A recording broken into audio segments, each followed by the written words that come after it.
God, I'm so tired. I hit the wrong frickin' button. What's up, everyone? What's up? Happy Sunday, everybody. Happy Sunday. What's everyone been up to? I tried to get my Meshtastic solar node installed today, but the cable that goes from the N connector to the RPSMA, well, one side broke, so I had to order a whole new one. And then on top of it, I realized I goofed when I bought the 18650 batteries. The ones I got are flat top. I need button top. So that'll be here Wednesday or Thursday, but I at least got the ground staked in. What's up, Computer Whiz? I also have a new project together. I don't know if anyone here has been paying attention to the Discord, the Matrix, the Blue Sky, or the Mastodon that I'm in, or run. Sup, Bedrock. But I've been working on this little project. You may have seen this in the past few streams as well. This is what I call Stream Daemon. Originally, it was Twitch and Toot. As you can see, the folder here was named. But this is a completely overhauled platform. As you can see down here, let me see if I can expand this freaking terminal. There we go. Gotta click on it. Yeah, so this is an entire software I put together. I still want to put together some of the testings and everything. Do I use terminal for local LLM? Often, yes. I'm actually going to be building an LLM box that thinks next week. Can we Kubernetize it? Yes. Kubernetize it. It's funny you mention that. I'll bring that up in a second. So as you can see, I have it running as a Docker over here. And I don't know why. Oh, it's running that way from local. So yeah, it is connecting to YouTube, Twitch, and Kick. And we're going to check in a second. So you can see it's monitoring my Twitch, YouTube, and Kick to see when I'm live. As you can see, no streams live, no streams live. I started this before I went to stream. And I have the original project here on this Raspberry Pi 3B+. We're going to probably end up wiping this out tonight to load up this to replace it and set it up. So as you can see, it pulled through. Now here's what's interesting. You see that post to generative language APIs? I got it working with Google Gemini. I'll add additional ones later. I'm actually building a local LLM and I'll get it working with that. Basically, what I'm planning to do is upgrade the 3050 in the stream box over here to a 5050. Put that 3050 in a stream machine, because I think, if I'm not mistaken, that is in fact the 8GB module, which would be at least perfect for some smaller stuff for I need to do. Let me see. What is the specs for it? Yep, 8GB. Which is like the minimum whatever I need for some of the LLMs I want to do. And then what I'll eventually do is upgrade this 3070 over here to like a 5070 or something down the road. Well, 5070 Ti. So I can have even more powerful local LLMs locally. Then down the road I might get a bigger GPU for the LLM box. Use Limbox to leak out personal data conversations. No. Opinion on insert signal word with no context. People just he's saying stuff. So I am a little bit tired because I've been running all this stuff. But anyway, it runs through the API. It'll actually say when I'm live. So yeah, it pulls up the title over there. And then it runs it through, and we'll see the posts in a second here. So we have it working in Matrix over here, see? And look at that. Each one slightly different. Well, this one, yeah, each one is different based off the streaming title to get that processed. It's an optional feature. You don't have to enable it if you don't want to. The entire project's open sourced. And to sweeten it even more, let me open up. Yep, there's 3 new things right there. And if you notice, it's got viewer count, and it will actually update and reload the card every 5 minutes based on the screenshot that is available. So, yeah. Of course, I set my screenshot to this, so it won't change. But again, if you notice, it slightly changes it up. Everyone's a new LLM message. I did the math to figure out API queries and all of that stuff, which should last when you do this token. Yeah, it's updating the viewer count. So every 5 minutes, whatever the interval is for the keep alive that you set in there, it's configurable. It will update that in Discord, but only Discord because they have that capability. Now, what you also can do is... I'll bring this over here. You can put it into Blue Sky. This is my test account because I didn't want to flood mine. So you can see each one slightly different. You can make separate posts. You can even thread them if you want. I set this all up to be configurable. And, here, let's see. Yep, as you can see, it worked perfectly. Mastodon, Blue Sky, Discord, and Matrix. Monitoring Twitch, YouTube, and Kick. And it works. And it's been working pretty well. I actually launched it just 10 minutes before.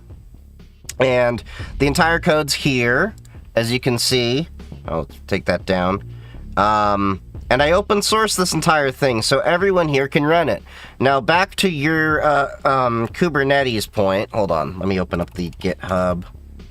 And you're gonna go to GitHub under Chief Geek 3D. You'll see it there. I haven't really put a link out there on its own. So, I fleshed out the documentation, even had ChatGPT whip up a nice little logo. But anyway, yes, not ChatGPT, but Claude helped me with a bunch of the documentation, because there's a lot that we put into this. So, this works with Doppler secrets management as an option. You can also have it work with AWS or HashiCorp Vault. I built the ability into there. I haven't tested either of those because I don't use them, but I know it's working flawlessly with Doppler. It can also do .env files, which I'm not going to open up mine because there is at least one sensitive thing in there. But you can do it in .env if you really need to.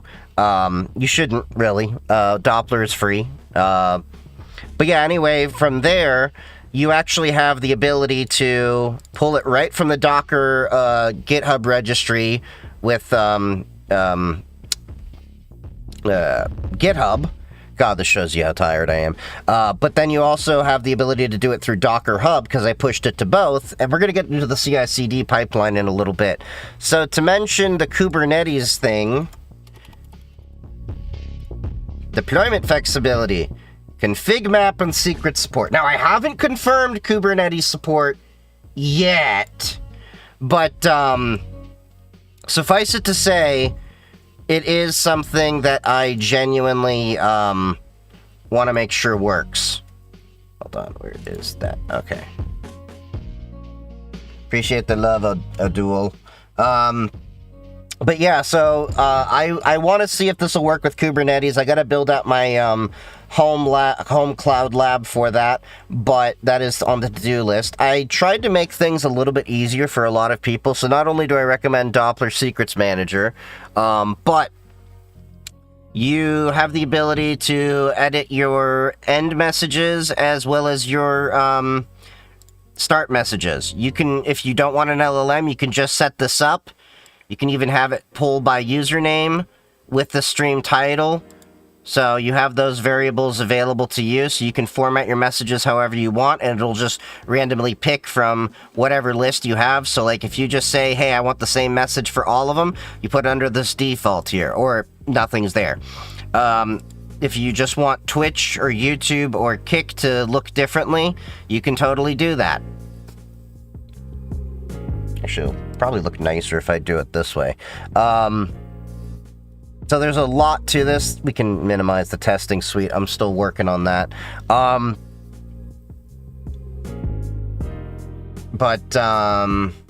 me see. Let's clear this out.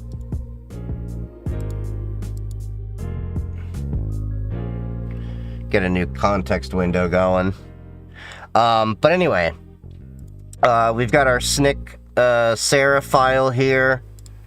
So that helps us process SNCC stuff with automations.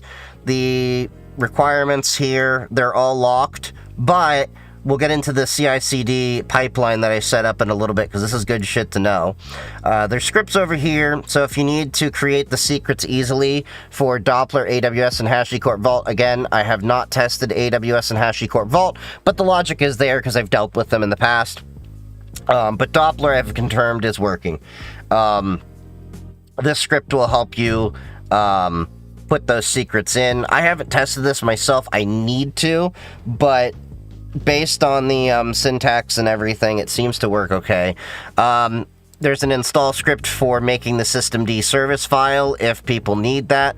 I should probably add Python 3.14 into here. I'll do that in the near future. But yeah, it'll write the systemd file for you to keep it running in case you need it. God, words. I have not slept much in the past 2 days, but yeah, if you need this, if you can't figure out the making the systemd file, it'll take care of all that. Even allows you to, if you want to rebuild the entire Docker image. So I have to test that capability out. This one type of project I would maybe like to do is build my own custom PC with my own custom operating system. Yeah, I am exhausted. I basically got to bed till around like 3 o'clock in the morning, if anyone had been on the Discord or Mastodon, Blue Sky, or Matrix, because I was testing this late into the night that I honestly didn't realize how late it was. I was bound and determined to get this project out. Your coast cluster is bricked? That bites. Yeah, I've been there.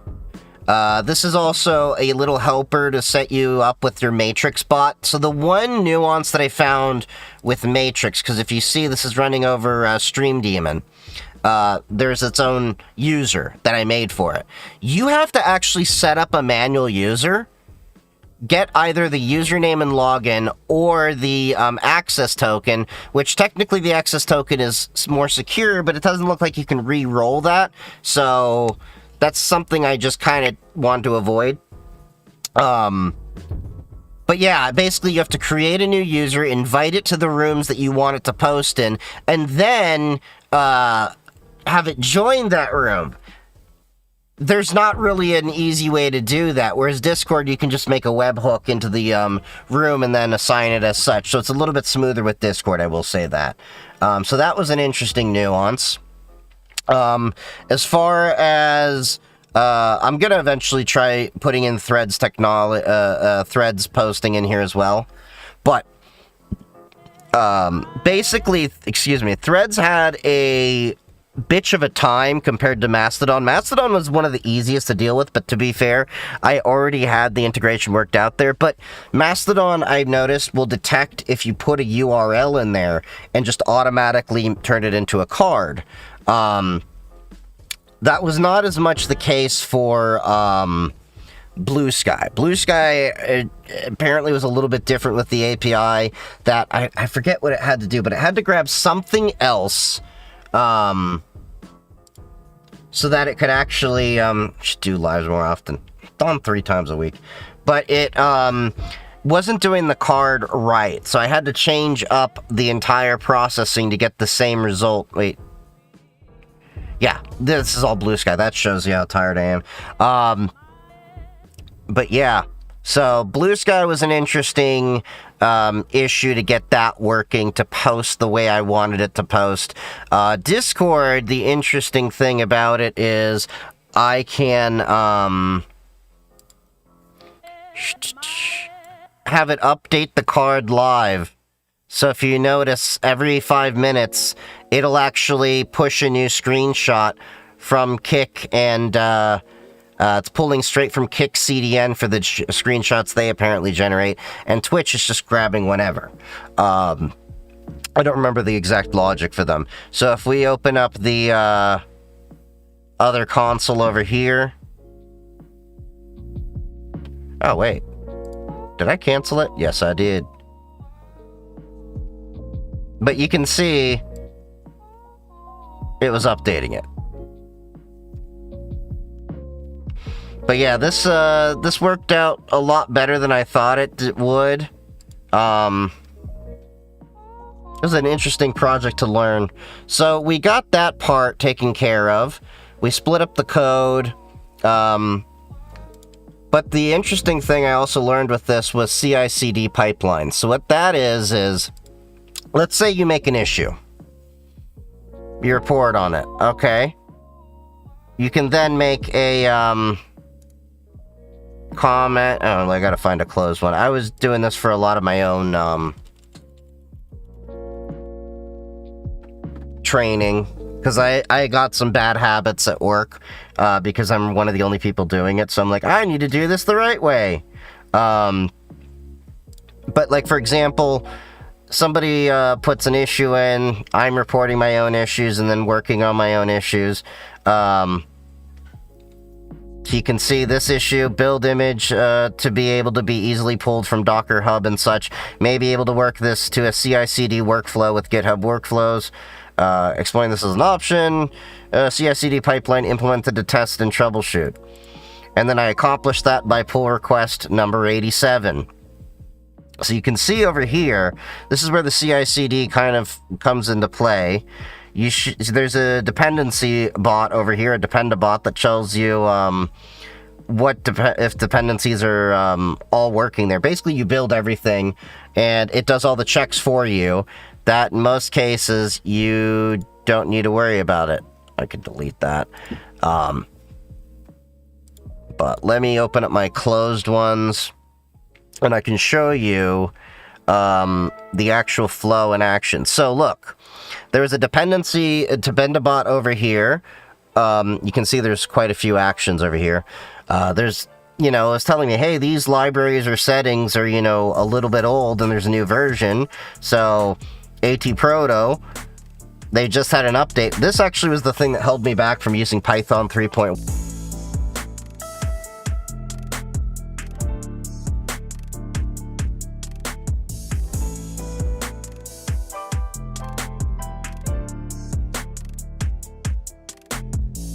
Okay, we should be back. Twitch is being a little bit derpy. Come on. Come on, Twitch.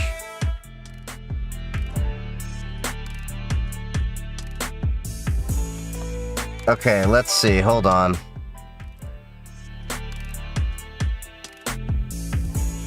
There we go. And I think... Nope. The YouTube side went derp.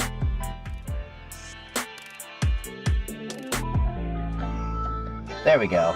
Okay. We should be back to normal. I know what happened.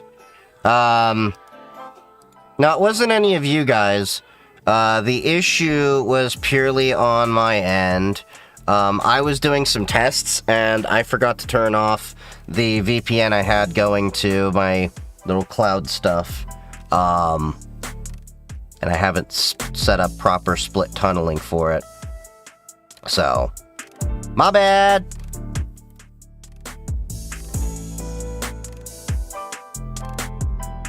Okay. It looks like everything is running again. Remember the AWS outage? That was wild. Oh yeah. It's always US East 1, which is, by the way, when I make my home lab, it will be in US East 2. Well, that, and it's also geographically closer to me. But yeah. Do you have any lags in your computer? I hacked you. Doubt it. Oh yeah, so what I was saying before is I built an entire CI/CD pipeline. If you don't know what that is actually pretty valuable to know in your career. What's up, guys, on the tubes? Basically, it's continuous integration and continuous development. The idea is that you have a series of automations going on, so you can improve the entire workflow to the point you just kind of push code and it goes out, more or less. So that's what I started implementing over here in multiple different ways. So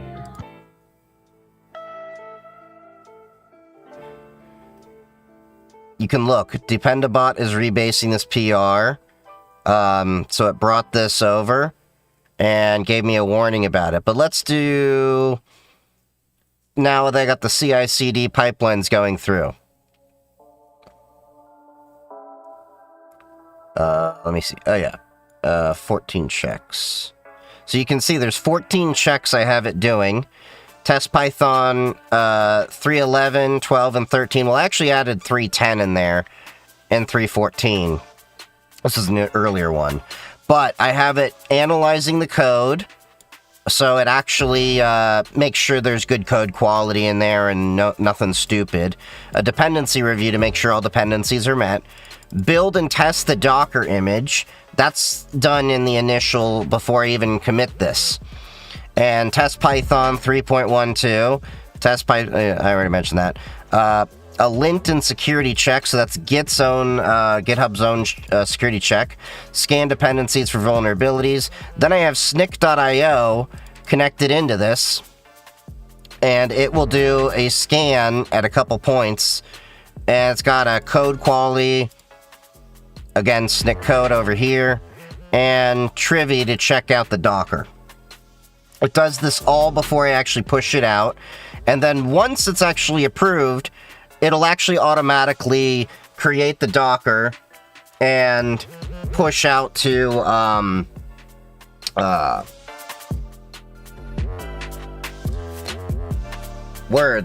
Docker Hub and the GitHub Docker repository they have. So automatically that happens, and you can actually go to Docker Hub, the one work approved hub.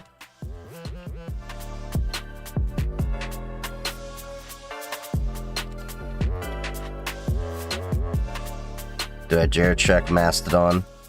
You may. The bot so far I've been testing is not even in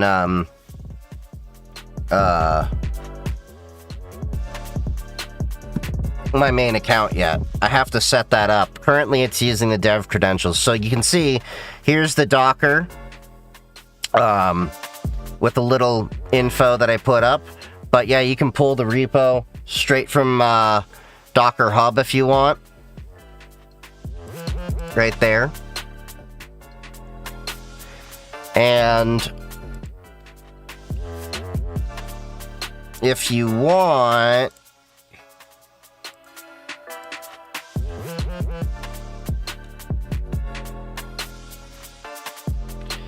you can also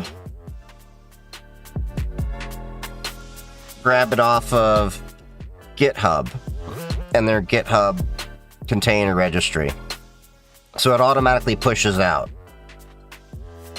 Opinion on Windows debloater, is it good or is it a floater? If you update your Windows 11 computer, it may just reinstall a lot of that stuff. That's the problem.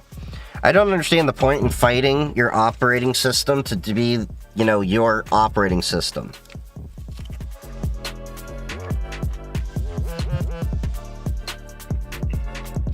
But yeah. So we got the entire CI/CD pipeline. So how I set this up, you can actually do this manually, but I push the code in the repo. So you can actually set up all the testing parameters, everything that needs to go on. This was interesting to learn. And as you can see, code QL analysis, dependency review. It'll run weekly, Monday at midnight UTC. And I'll get emails about all the different alerts. So, there you go. It's got that, the Docker build and publish. You know, you have to put the secrets in GitHub, which was an interesting thing to learn that you could, I can just show you the token name because it's public knowledge, but, where is it?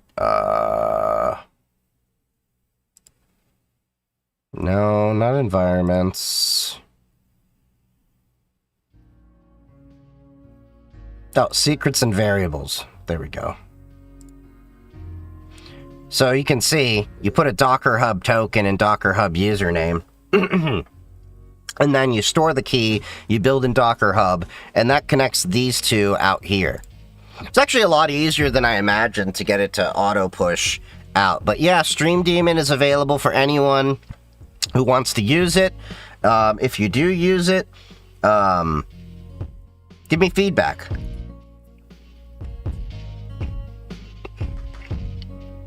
I will not be adding Twitter integration before anyone asks.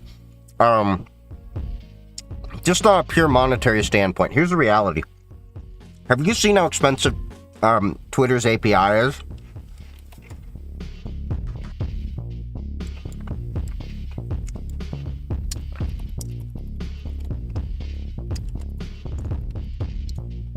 So if you look at Twitter, you can get 500 posts a month on the free plan. Alright. Now, some of you might be like, hey, that's fine. But the one issue you have is it's one app per project.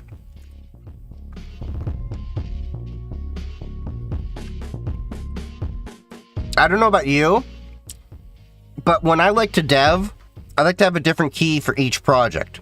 And the old Twitter API used to have that. And the honest truth is,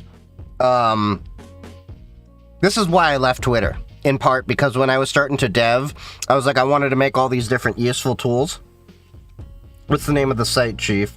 What, that I put it on? GitHub. But this is the actual Twitter API costs. But yeah, if you're looking for this, just go to GitHub. You can look up my username if that's easier. And you should see 3 pinned repos right now. Typo Sniper, Stream Daemon, and this one is one of the next ones to be overhauled. This is basically, whenever I star something on GitHub, it posts to Mastodon. Well, I want to get this working with Blue Sky, Mastodon, Discord, and Matrix. You're noticing a theme here? And I did actually at one point have, before anyone's like, well, you just didn't want to support Twitter because, you know, derp, politic, dumb reason. Let me see if I can find it. These are all the pull requests that I've done. I've done a lot because I wanted to, you know, work in my magic. And hold on. I like the Typo Sniper project too in Stream Daemon. Yeah, Typo Sniper was a fun one. I'm gonna get back to that soon. Once I finish Star into get that modernized. What the hell did I come up with a name for it? I came up with a name for it when I overhaul it. I already put it down. under issues, overhaul and rebrand to Star Daemon.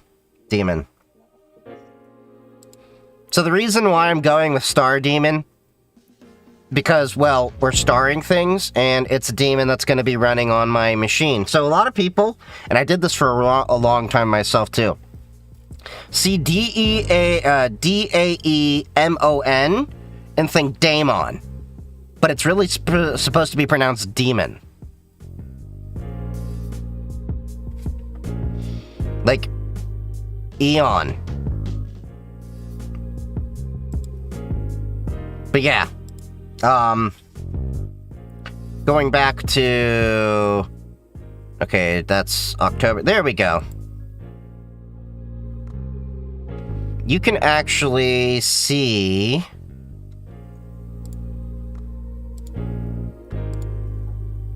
view the entire file. This was the original script that it ran off of. It was a monolithic script with only 169 lines, but I had it working with the new versions like close to 2,500 lines total to get everything I wanted. But you can see I built an access with very, very rudimentary secrets management when I never got that working before I went, I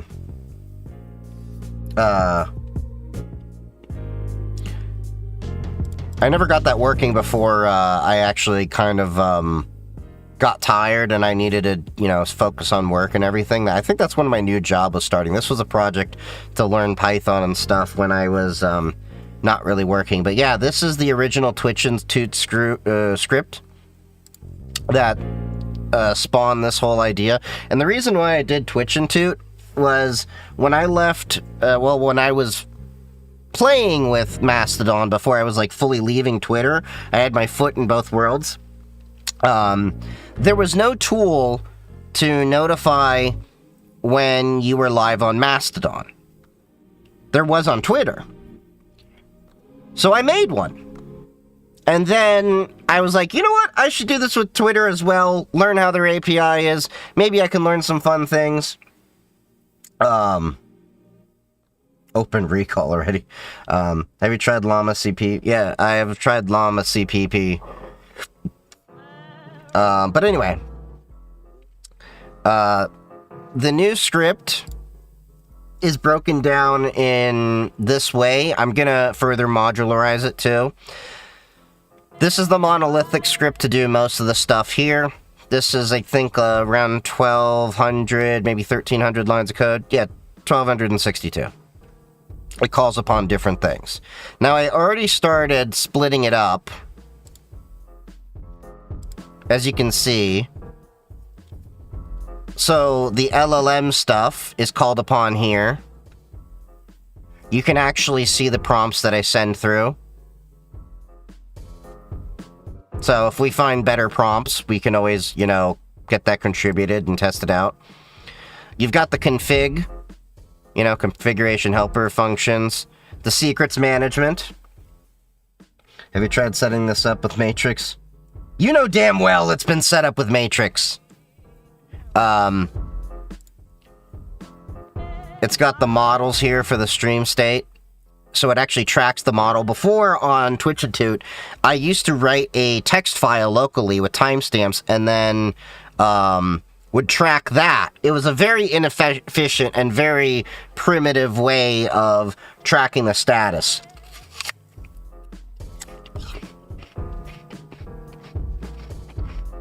The other thing is, this does this processing asynchronously.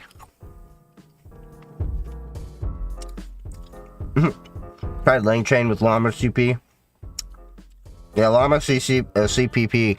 Haven't tried LangChain with it yet. But, like I said, next week I may be going to Micro Center. Got a 50-50. Put it in this machine. Which, will improve my streams.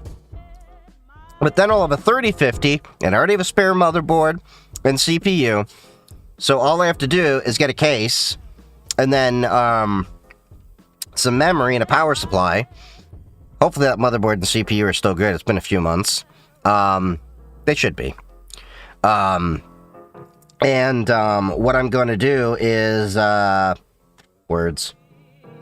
Oh yeah, take the 3050 that was in this machine, put it in the new machine, and then I also have a 1660 Super that was laying around. Gonna put that in as well, so I can have two different GPUs do two different models. One's gonna have to be lighter weight, which is fine, because the lighter one may be perfect for me to test running my LLM through for the entire Stream Daemon project.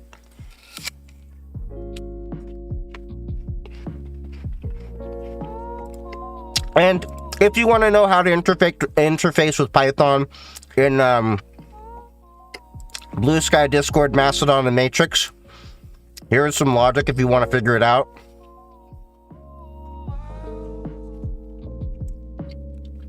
I've never visited Micro Center, but I want to check their stuff.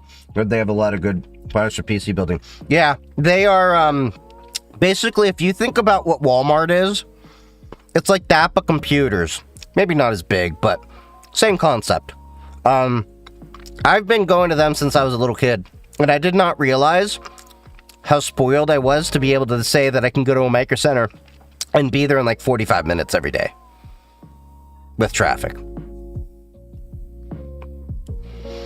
But yeah, so we have Blue Sky logic here, we have Discord logic, we have Matrix logic, we have a bunch of stuff. So like here let's show the CI/CD pipeline in practice here. So we'll check my Git branch. Okay. Git checkout. Testing suite.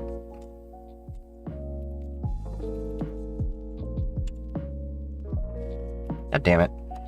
Had a typo. That's good that I missed the -B. Okay, so we're in testing suite.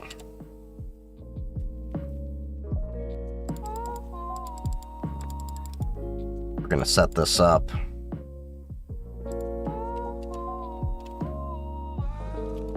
Oh, hold on. Git checkout main. I just want to make sure I'm on the latest. Yep, that was good that I did that. Cause that would have been bad. Here.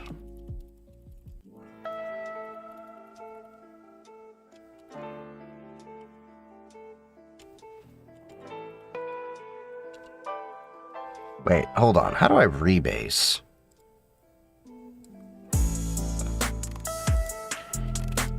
This is why I've been doing this. Git rebase command.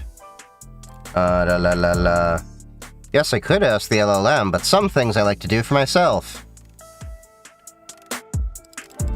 Okay, git rebase master should main.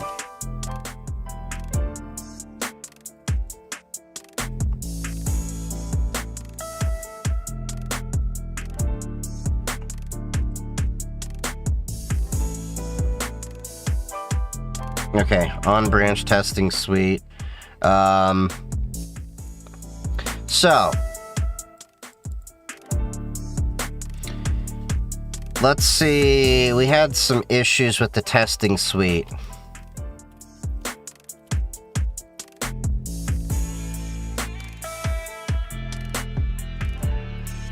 So here, I'm gonna move above so you can see the prompt I'm giving it.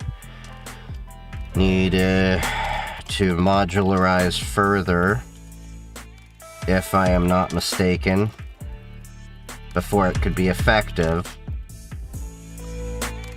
As before, we were trying to just pass CI/CD checks. So I'm going to do a little bit of a change, commit it to a branch, do a PR, and you'll see exactly what I'm talking about.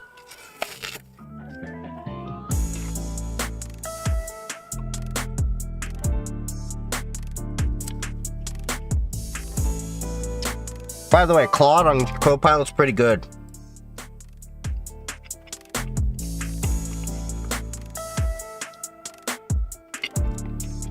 It's pretty cost effective But I have a feeling I'm probably going to have to up from the $10 a month to the $40 one if I start hitting like close to $30 in requests per month. Because at that point, you may as well, it ends up being cheaper.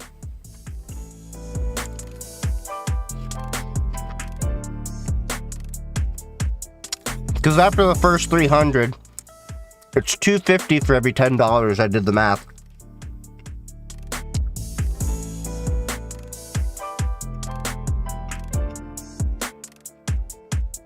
Yep. It did its analysis. 69 tests are running. Nice.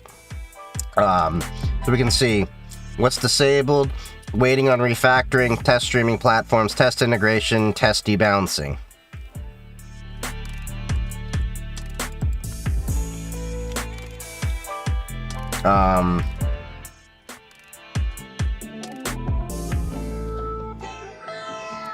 So enable the disabled tests. Alright, let's go for it. And then it'll go through the testing suites of its own, but its testing may mess up compared to the other testing that I have.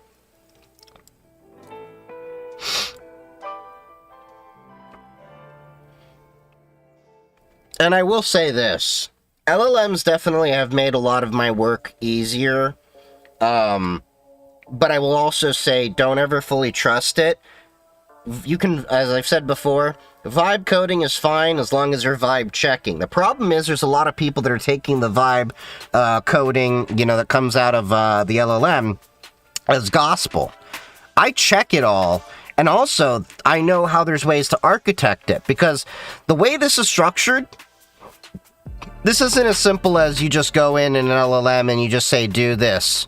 Because if you don't know to do all these things, like put in secrets management, have it run asynchronously, don't store sensitive details in here, have weighted secrets management, build out the documentation a certain way, ignore certain files, set up the CI/CD pipeline, modularize the code. It wouldn't have done any of this on its own. Hey, trying to get into pen testing. Is Azawat's good for learning vulnerabilities and attack methods? Yeah. But I don't do much pen testing, but it's something that we respect heavily in the community. And as you can see, this is definitely doing a lot of work with Claude.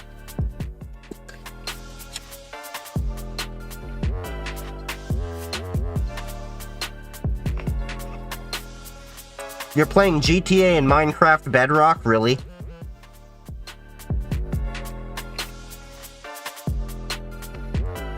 Let's see the changes it made. Okay. So it's re-enabling the script.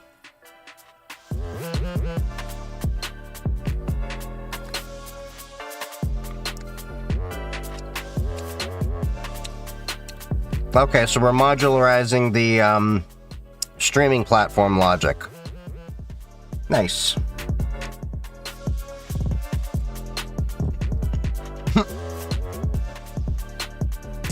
It always impresses me what you can do with Minecraft.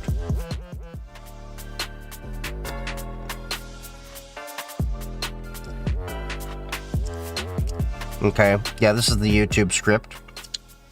So the idea of why we're modularizing this is I want to make sure there's a test suite for people who get this and make sure everything's working before they just run the thing. Because you got to make sure your credentials and all of that are set up right. I do walk you through as best as possible, but it's nice to be able to test things.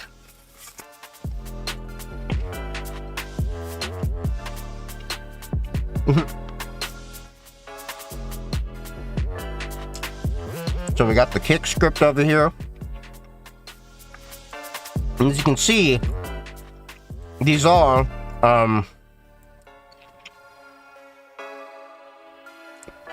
we got the secrets. So as you can see, there's AWS, Vault, Doppler. It'll also pull it from the local environment file if that's if you're not using any of those secrets managers. Well, the environment file is still used for configurations, although technically you could put it in Doppler. If I recall, it's set up to overwrite any of that, whatever you put in Doppler. The advantage of having it in Doppler is you don't have to log into the device to change your secrets and rotate them. So if you ever think you leaked them, you just cycle it through, put it in Doppler, you log in a Doppler and change it, and the next time it goes to be called, it will pull those secrets differently. Although I haven't tested if you change the secret, will it pull a new secret?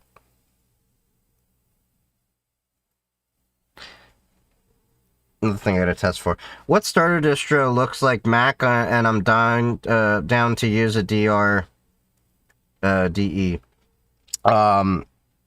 GNOME out the box with Pop OS. Pop OS is the Linux I'm using right now. It's got a pretty decent Apple feel.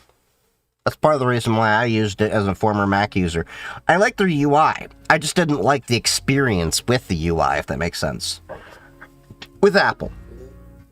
But yeah, Pop OS by System 76 is probably a good distribution. God, I cannot speak tonight.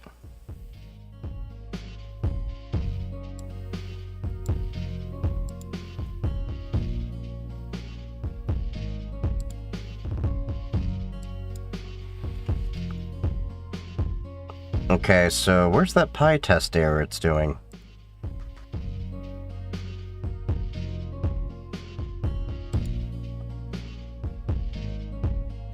Oh. Yeah, that was the PyTest over there. Okay. Pop OS with GNOME desktop is similar to Mac OS, maybe Ubuntu. Yeah. It's a test server that I got whitelisted in and signed up to be in the trailer for the game. Nice!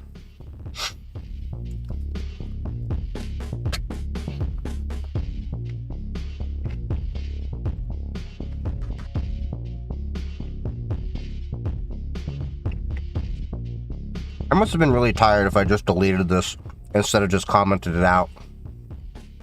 So, I learned an interesting thing.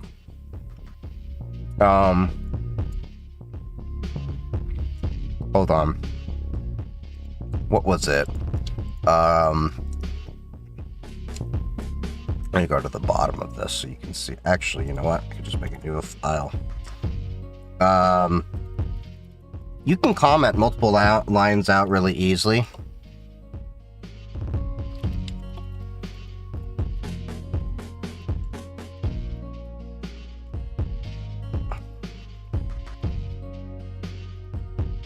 You'll see why I did this this way.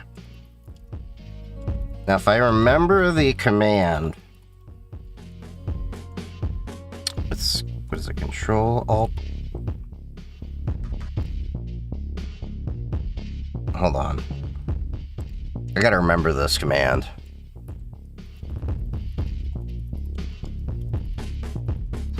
My architect at work showed it to me the other day. Okay, here we are. What the?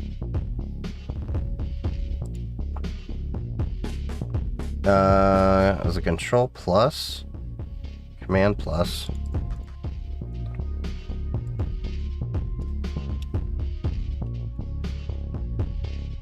What's up, Natalie? How's it going? No, it's not that. Was it?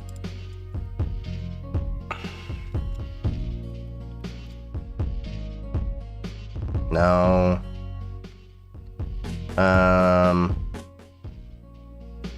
Shift Alt A. Shift Control A. Oh, the command's different on Mac and Linux. That's good to know. So, Shift Control A. What the hell? Why are you not doing it?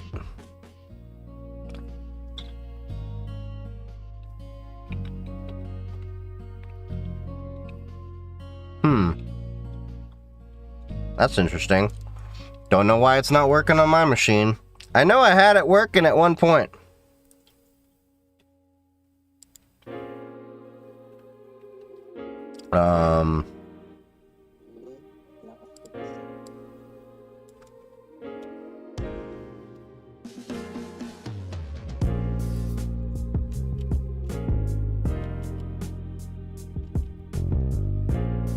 You on Mac now? No, I'm on Pop OS.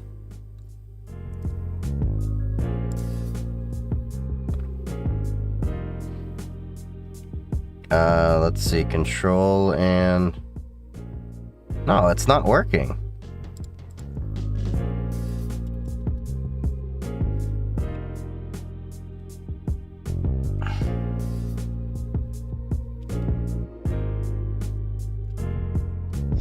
Oh, yeah, somebody was like the most Mac-like background, and I'm like, that's gonna be, Pop OS.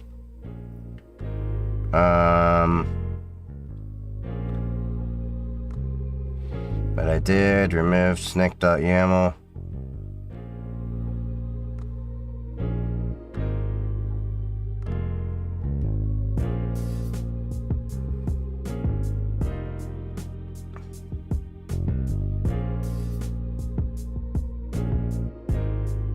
No setup required. Dependency. Okay. Hold up. What did this do? Workflows, explain. Oh, it made this entire thing? Really, jeez. Weekly security scanning, dependency, enable Git actions.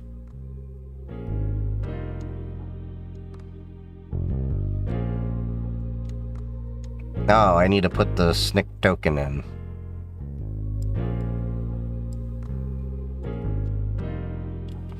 Said something about Shift A or something. Oh yeah, that was the Mac. I mean the commenting multiple lines, but for some reason it's not working on my machine. Like, maybe I'm doing the completely wrong thing. Give me 1 second. I'm setting up something I messed up in the CI/CD pipeline.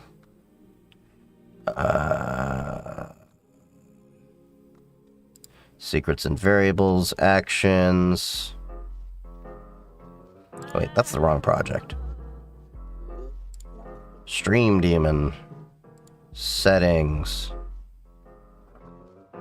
For me to fix the game, so I opened up my toolbox.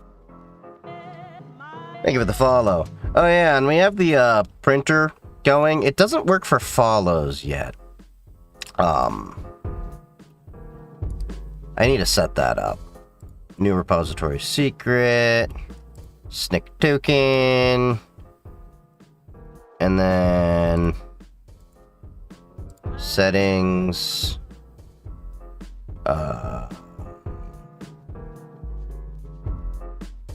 Integrations, was it?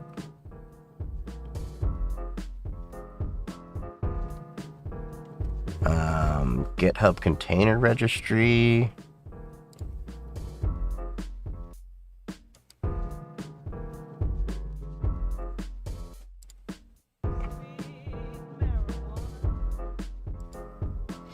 So GitHubs and Docker, huh? Yep, I've been doing that. Trying to remember what the hell I did. Continuous integration, registries, no. Settings. I'm trying to go through my code security platform.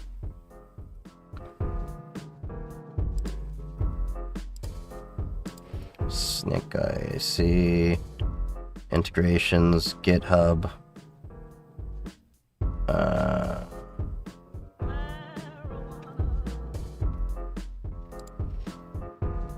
Authorize SNCC apps. Integration. Terraform. Ooh, I can do a Terraform integration? Nice. I'll have to work on that. Oh, and I can work with DigitalOcean repositories as well.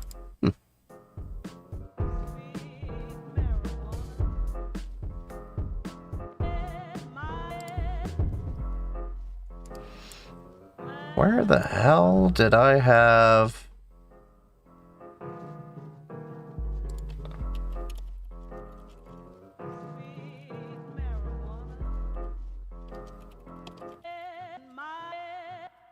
When will finally Penguin step over an Apple and Bill Gates OS? It's slowly starting to. I think they said 6% of all desktops now are using Linux. And I know some people are like, oh, 6%? You're celebrating about that? It's close to what Mac has.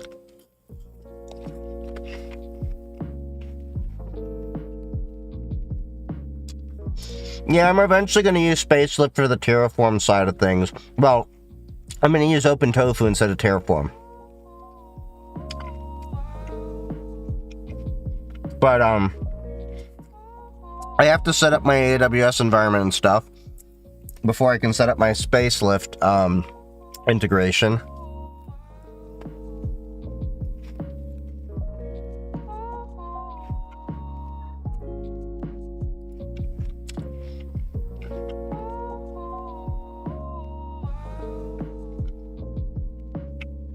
We use great, prefer that over OpenTofu. Yeah, but we use OpenTofu at work.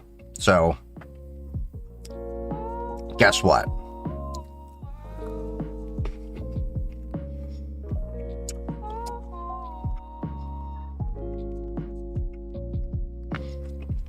I can always learn Pulumi and stuff later. Not a big deal. It's just I'm doing what I know works for, well, my work. Summarizing the conversation history.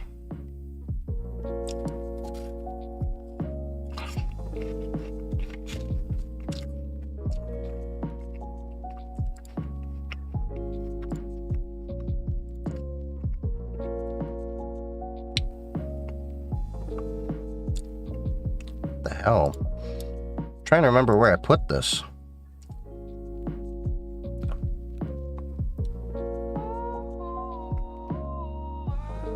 Top pending tasks.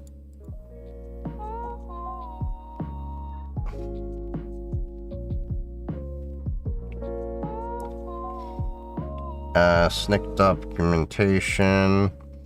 Okay. Authentication for API.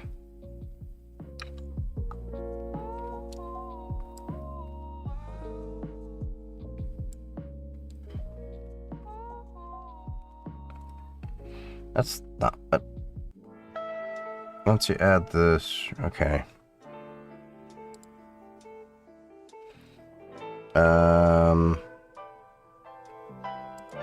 Create a SNCC app using the API.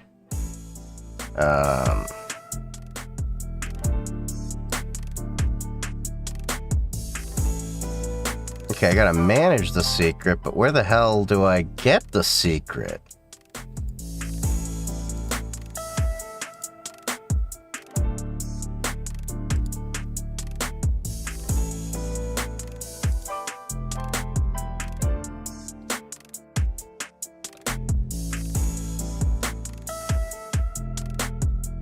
God damn it, this is annoying.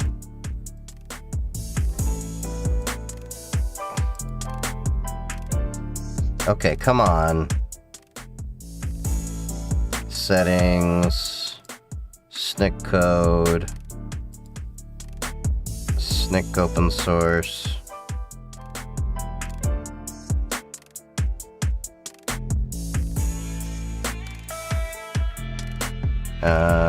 Still using Python 3.7 for that? Yeah, interesting.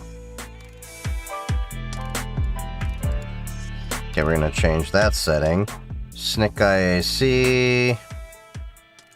API gateway. Oh, that's an AWS thing. SNCC agent fix.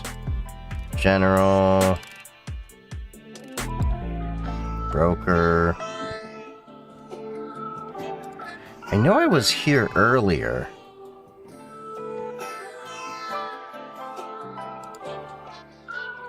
Add integration. No.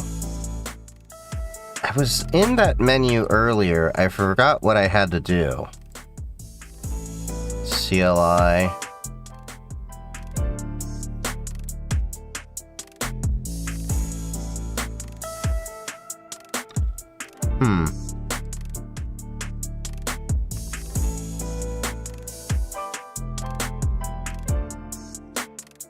Have you done a video about the reasons why AWS outage happened? Yeah, I talked about it on stream. They said a DynamoDB issue was, part of the problem that caused the DNS issues that caused the outage, and why everyone still decides to put everything in US East 1 is beyond me. I've never understood that. Everyone puts it in there, and then they're curious why AWS takes down the internet. No, it's usually just one region, not the entire freaking platform. Blows my mind. That's what they have to do.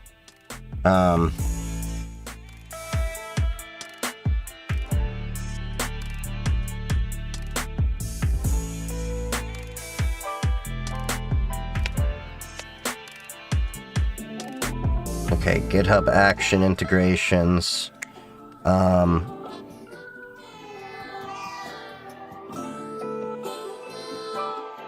Trying to find where the hell the API, GitHub scanning support. Is this just... Oh.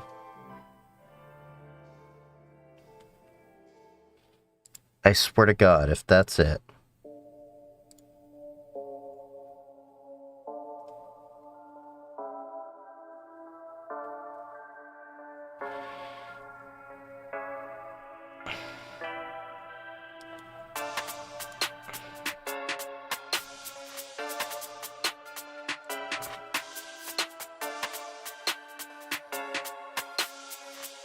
Why is it like such a hidden menu there? What the hell?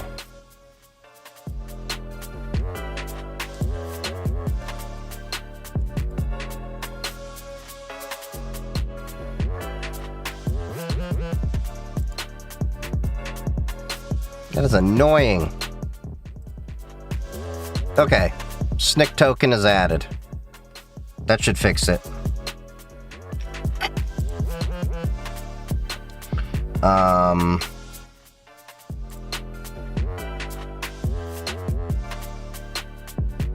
Cool. Was controlling like 100 centralized services for all of AWS. That's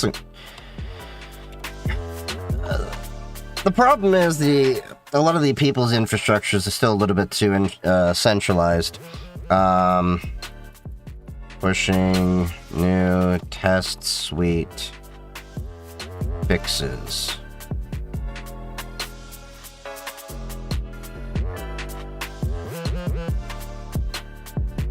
30 files changed. Oh. I was like, yeah, that looks like a lot. And I was like, yeah, that's because we did touch all of them.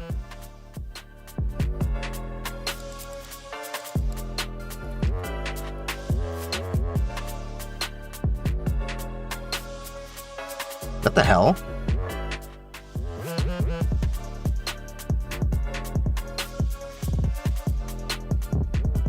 Oh. I'm in the wrong project. That shows you how tired I am. I was like, what the hell? That's not the right project.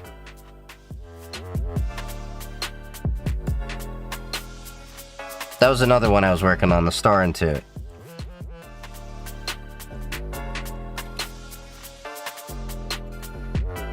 Improving test suite. Alright, so git push.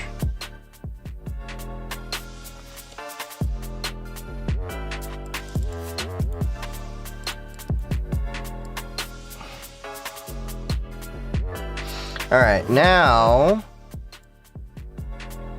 here's what we're gonna do. I'll show you how this works in action.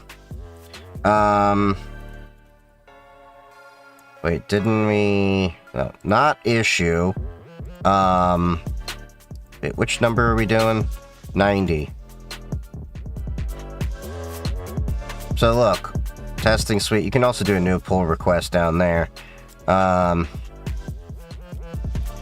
Addressing 90.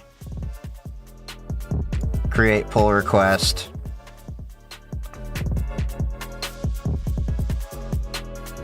And it's going to run through all this battery of tests here.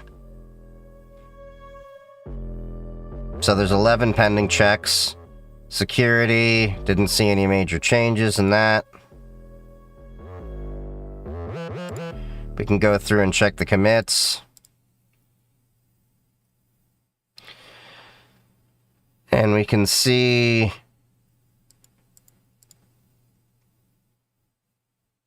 But why didn't it change the Python on that? Okay.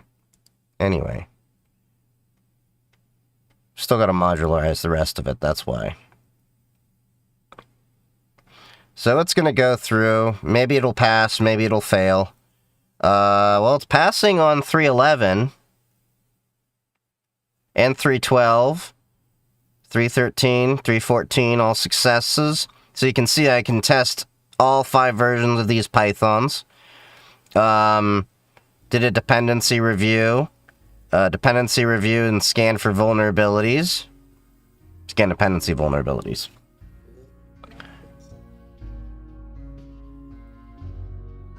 So this is the great thing.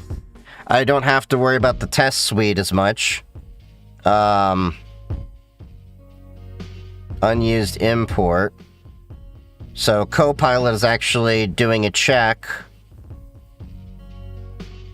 Overwriting attribute in sub superclass.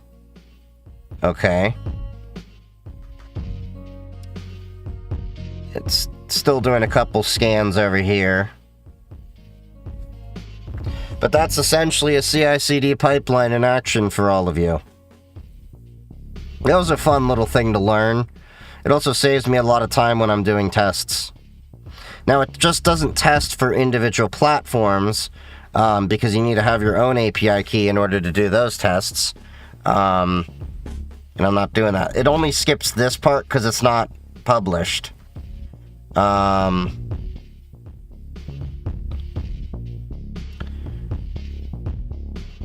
Interesting.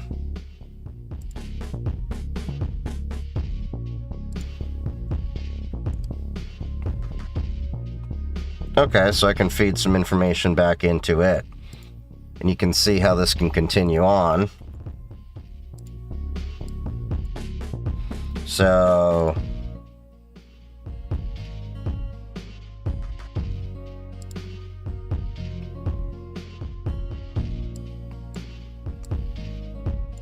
hold on.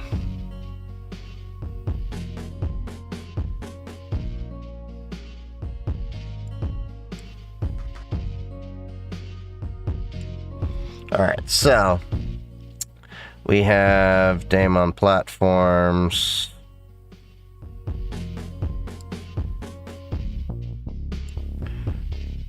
Okay, so delete the unused import and okay, so it's got an unused import, but it's doing a check warning over here.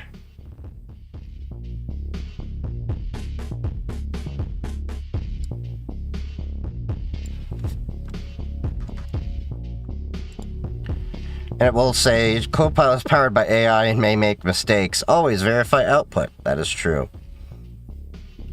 Copilot is powered by... okay, so... this one is using an unused import. The test integration. We're, just going through. I was showing a CI/CD pipeline in action. So, with that being said, I can feed it in,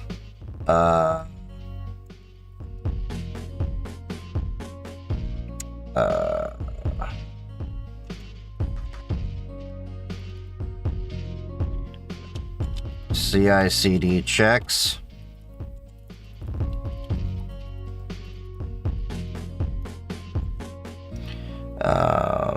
For that file.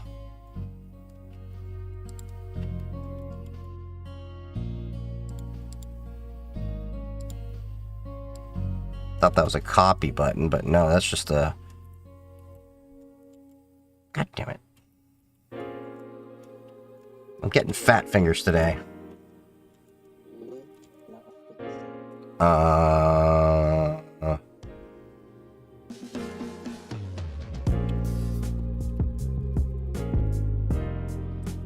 And then we have...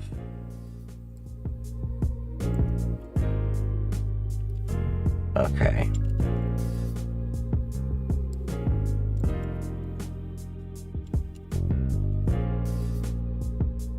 And then... Test integration.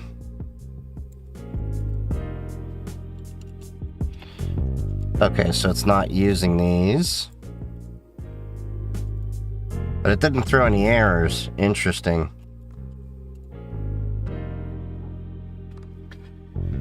But yeah, AWS US East going out the other day. I mean, it happens, but it shouldn't happen as much as it does. But it doesn't happen that often, does it? Line 19, we're setting self-enabled, which overwrites the parent class enabled attribute that was already set in the parents init. Let me check the base class right. The parent class already sets.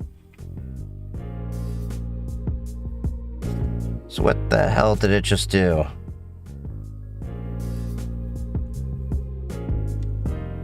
Okay.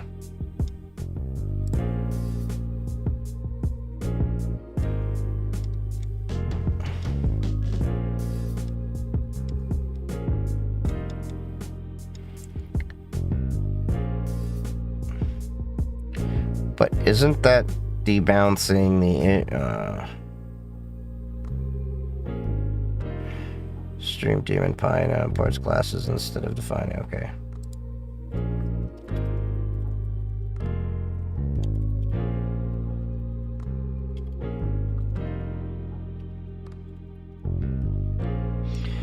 So we can push it through again. You can literally just put whatever you want. Some work will actually have you tie it to tickets and all that. And then what'll be cool is right after you push it for a new commit, it'll do another check in that same PR because we're in the same branch. So basically you can do a code review and go back and forth and everything. It's been interesting playing with GitHub on that level because I haven't really had to do that before.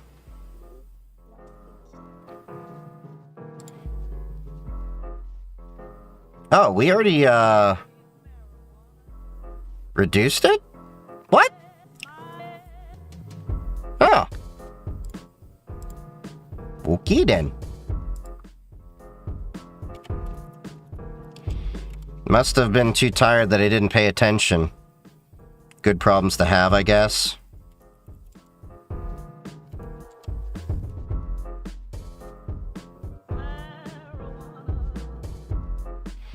Well, it is launching.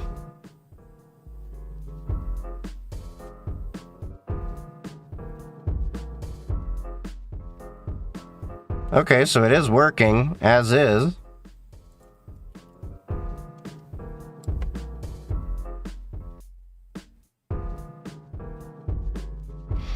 It's not tied to my main account, so I don't care if it posts. It'll only post to a dummy channel inside of the Matrix and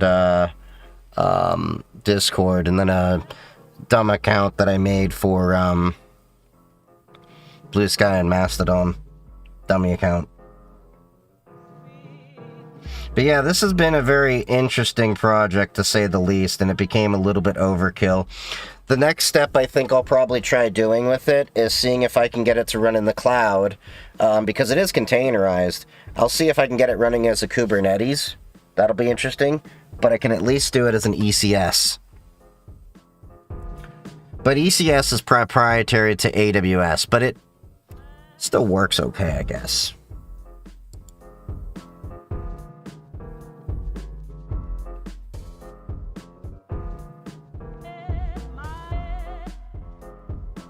We've gone from a monolithic script of 2,500 lines to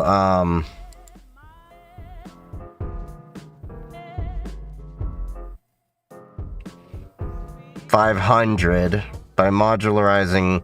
Those are the tests. So we got messaging, we got publisher. What's this base pie? Oh, base classes. YouTube, Twitch, Kick, Matrix, Mastodon, Discord, Blue Sky. Tracking the stream state. Secrets.py to manage the secrets managers. A lot longer than I normally do, because normally I just have like a couple paragraphs that I need. Couple stanzas for AWS, because that's all we really use at work. Whereas I put all three in, and then you have switching capabilities from there. Configuration helpers, the post generator, so as you can see, some notes about Gemini, and you can say the arguments are here, requirements, stream details, platform, streamer, username, title, that, URL, that, requirements, maximum, content max, characters, excluding the URL will be appended, include 2 to 4 relevant hashtags based on the stream title, enthusiastic and inviting tone, make people want to join the stream now, do not include the URL in your response, it will be added automatically, keep it concise and punchy, generate only the message text with hashtags, nothing else. So that's what we feed into the LLM, and then it comes back with, something else. Although this is for Discord and Matrix. So each platform has their own requirements, because Discord is a 2,000 character limit. You don't want to do 2,000. Mastodon is a 500 character limit. And then Blue Sky is a 300 character limit. So generally I want to keep Discord and Matrix to 500, but yeah, it's interesting.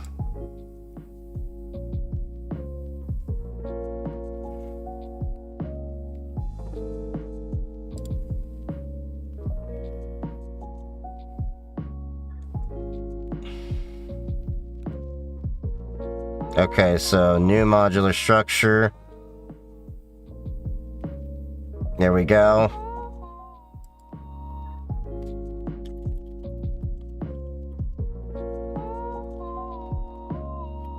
And do we really need all of them?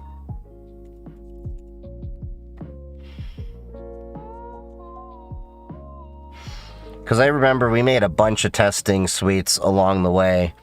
Because dealing with the different APIs was really interesting. Every platform is completely different.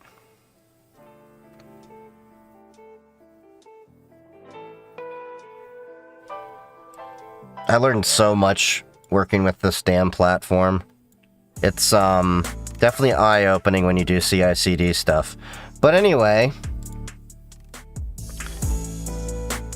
I will soon be using this as well to go through and grab stuff from different social media and put it in, as well as grab news articles.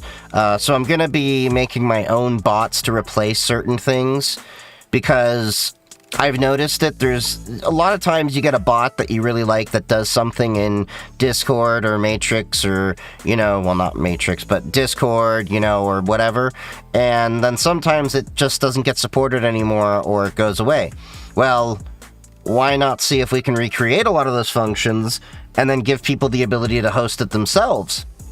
And you don't need much. Raspberry Pi 3B Plus has been running my Twitch notifications for 2 years on that little script. The only difference with this is that it's doing 4 times the amount of processing, but hold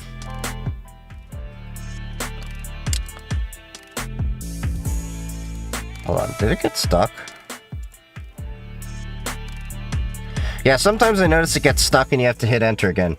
What do I do professionally? Cybersecurity engineer. Average salary depends on the region, but the salary I've seen can range anywhere from $80K on the low end to maybe, depending on the job and area, I've seen it go up to like 180, 200K, generally on the senior side. But that doesn't apply everywhere. That's just kind of the range I've seen. Just like anything, if you end up working for like New York, you can make more money, but the cost of living goes up too.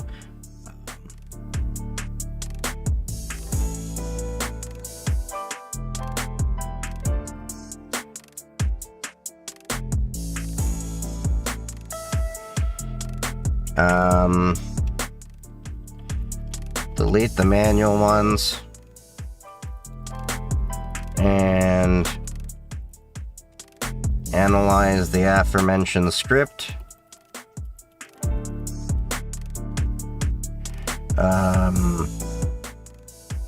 Let's see.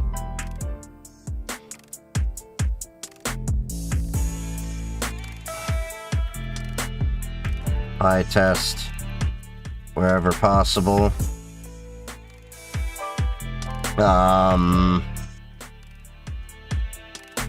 Because let's see, we got Stream Daemon there, but the test folder is that.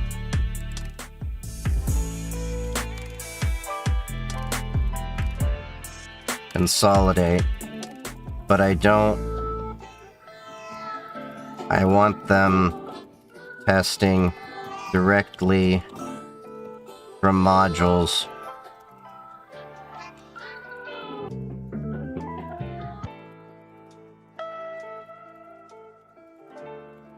Make sure it's a full test. You have to also sometimes feed it a very concise thing, and there's little hacks that Yitz and I have been finding with LLMs. What am I making the bots for? My own streams when I go live. So originally I had this bot for years, Twitch and Toot. I made it, I open sourced it. This is the overhaul of the entire project. And it would post to Mastodon whenever I went live. But I also had Me6 doing a post whenever I go live on Discord. But sometimes it'd be really delayed, or it wouldn't post at all. And I had nothing for my Matrix server and nothing for Blue Sky. So I'm like, why don't I just make all my own, and then on top of it, optionally you can have it run through an LLM, so I have it using Google Gemini, what's it, 2 Flashlight, so I can, get enough tokens at the same time if I'm using everything there. You can switch models, but that's an option on top of it, so it can actually take the stream title, username, all of that, make a whole new post for Blue Sky, Mastodon, Twitch, Blue Sky, Mastodon, Discord, and Matrix from your Twitch, Kick, and or YouTube. So you have the options to do that. And then eventually I'll make them a little bit better for different things. Like I might make one for YouTube as well to post when my videos go live. Maybe TikTok as well. I'll mess with their API. And people will be able to run these on their own machines, and this is a Raspberry Pi 3B Plus, so it's not that heavy. Have you or would you do home automations? Eventually I'll get around to home automations. Right now it's been just whetting my chops around things I can do right now as learning projects before I get into that part of it.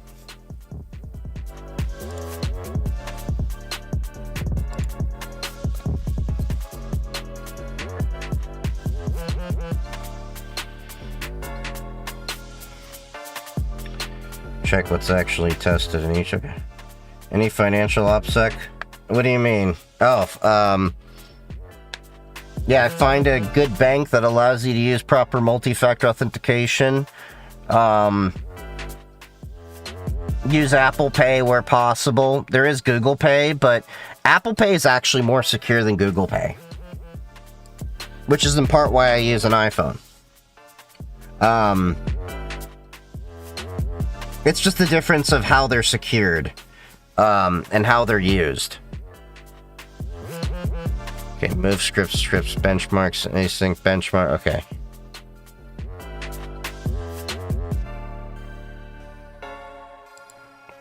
And we can see it's building completely, and it's passing its tests.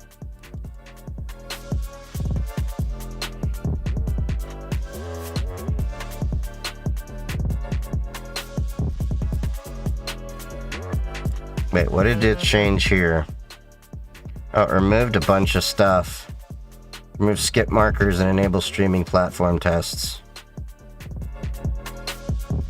Interesting how it did. Oh, it removed. Oh, never mind. No Vim. Of course I'm not using Vim. What DevSecOps sorcery are we doing today? I built a few different pipelines for my GitHub project, Stream Daemon. So it's doing CI/CD for code quality tests, a couple security tests, one from SNCC, one from GitHub. Dependency vulnerabilities, analyzing the Docker, it'll test the Docker, it'll test this entire thing running on Python 3.10, 11, 12, 13, and 14. Just a whole bunch of checks there. And right now, we're just modularizing the code a little bit more, so the test suite should work better.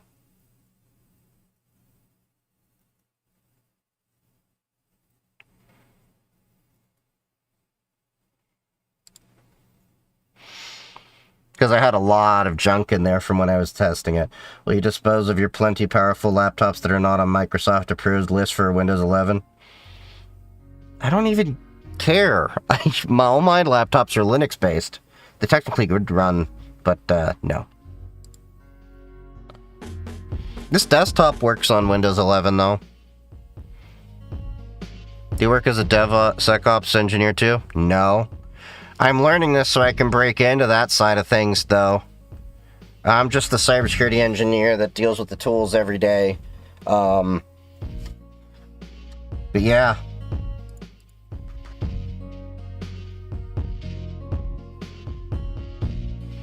I'm just the cybersecurity engineer that happens to do a little bit of coding here and there, so I make interesting random tools.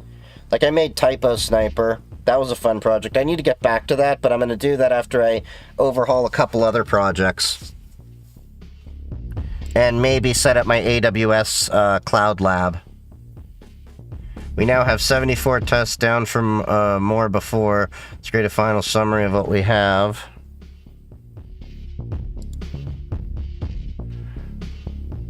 Alright, we got a consolidation over here.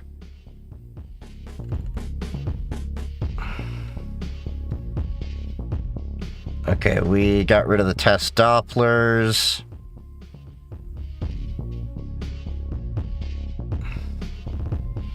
Security Engineer 2, Azure based. Well, I'm more AWS, but yeah. As much as I don't care for AWS, they, I think they're a little bit more flexible.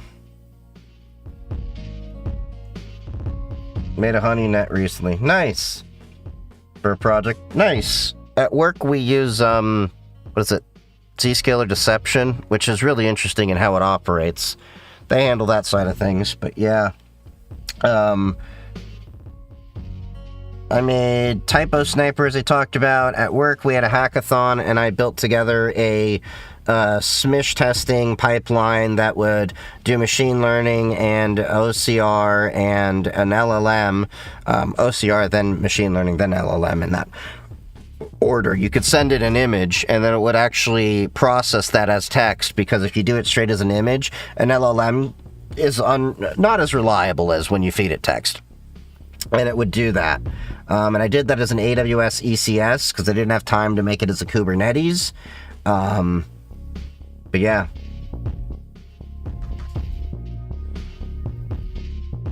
Okay.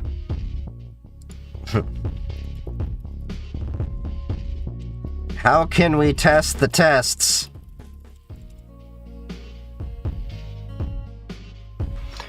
Let's verify all 74 tests.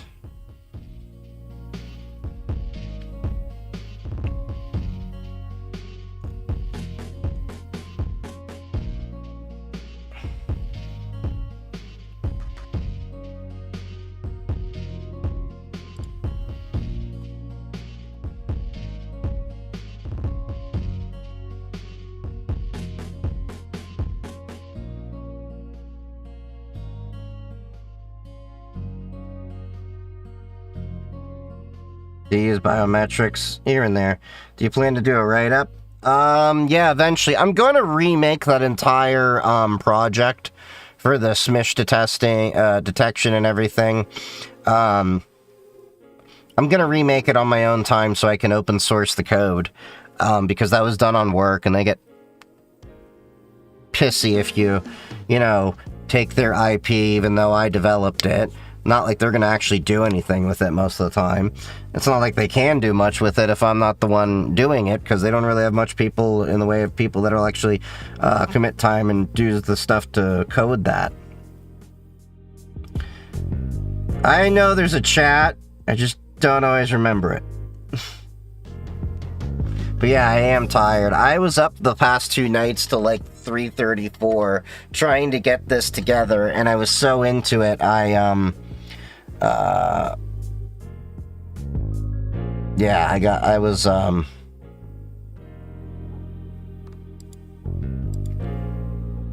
but Blue Sky...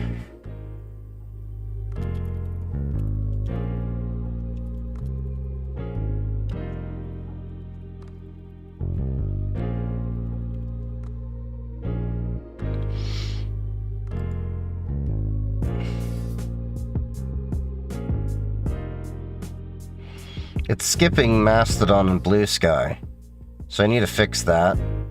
Skipping Doppler configuration.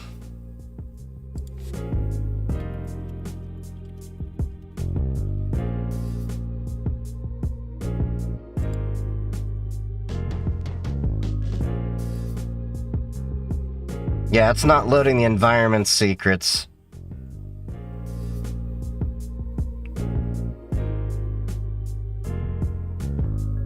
What is 9 plus 10? 19, of course.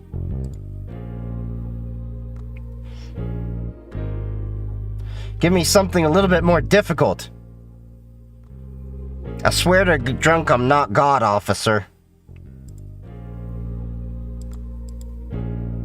Yeah, I know I have Doppler installed. Why do I have to keep telling you that?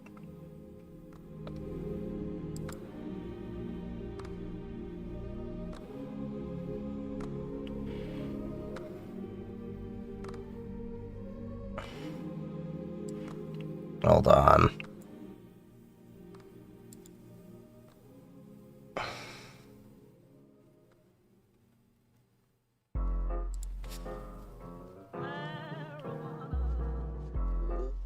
Okay, yeah, so it is enabled, but it's just being derpy.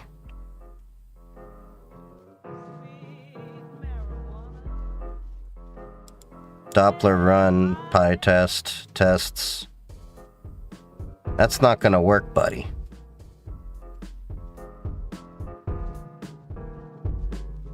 Oh, maybe it is.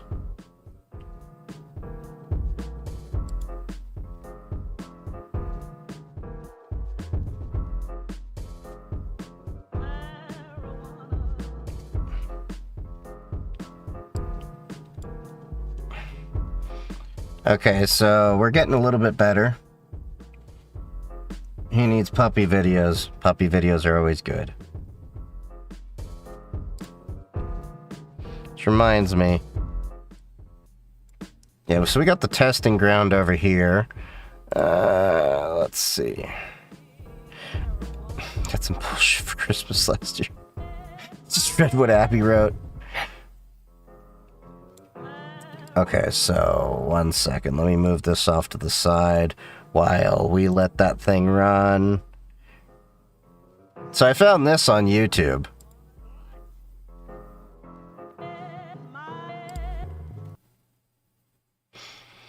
This was kind of funny.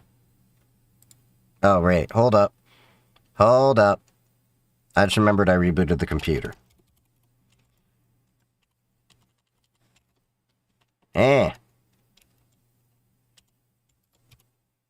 Opt reset pipe wire. There we go. Now, you all should hear this.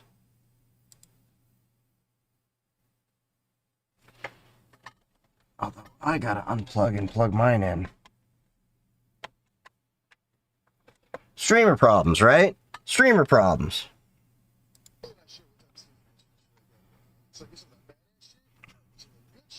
I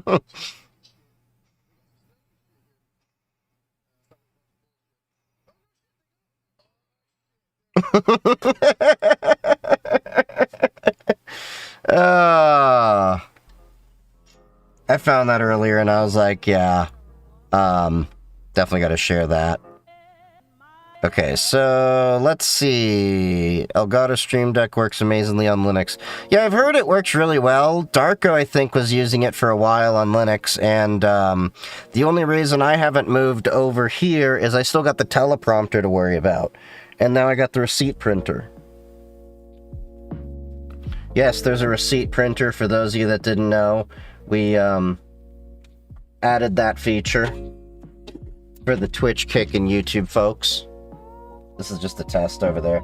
But yeah, when you sub or send biddies or all those things, it'll print a little receipt. Now I'm curious.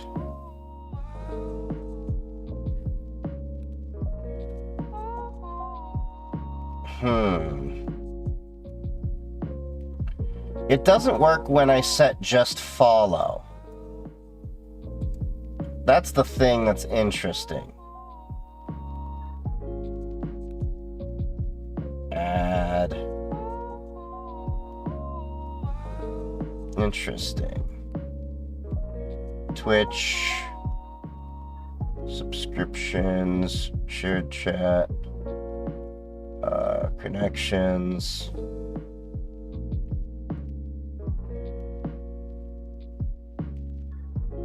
Channel, follow.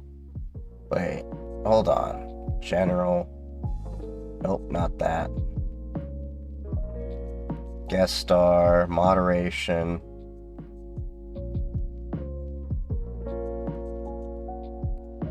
I guess it doesn't work with that. Interesting. I'm gonna have to play with that some more. Oh, they have an upcoming ads thing. Though I can integrate that. They made Samsung's any better, USA would ban them like Huawei. What's up, Shred Arc? Alright, let's get this video going. While that's running.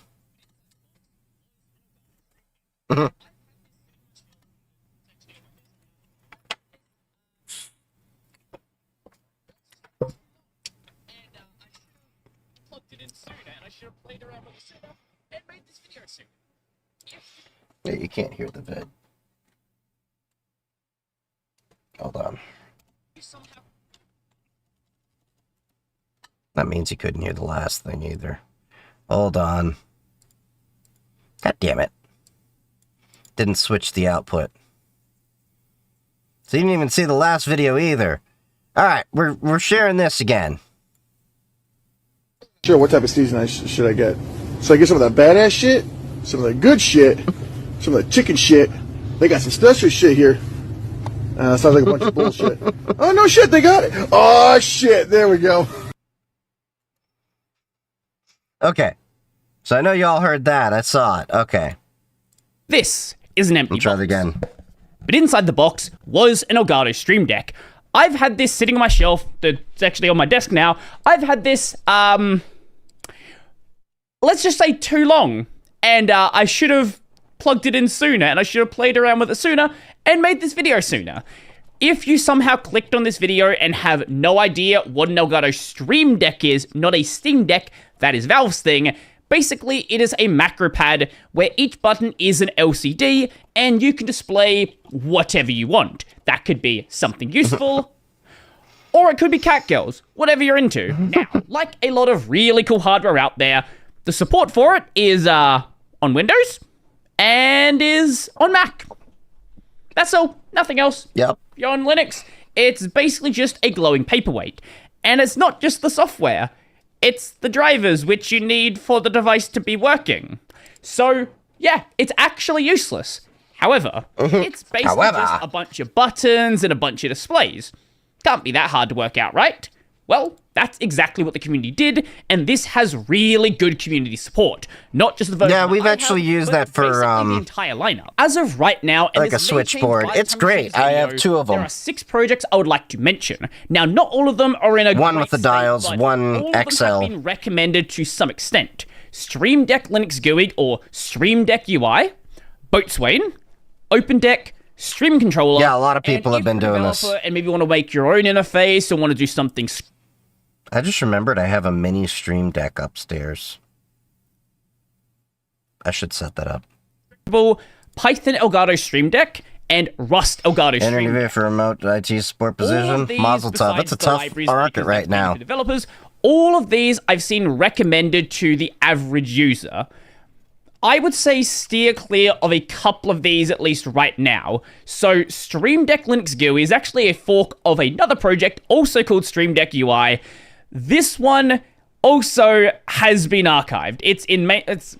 Yeah. Technically. See, that's one of the issues with a lot of the projects that you come across, which is why I'm trying to build the CI/CD pipeline so it can at least keep the dependencies up to date for it. Like, for all intents and purposes, I shouldn't have to maintain Stream Daemon until the APIs change, which I only really see blue skies changing in the near future.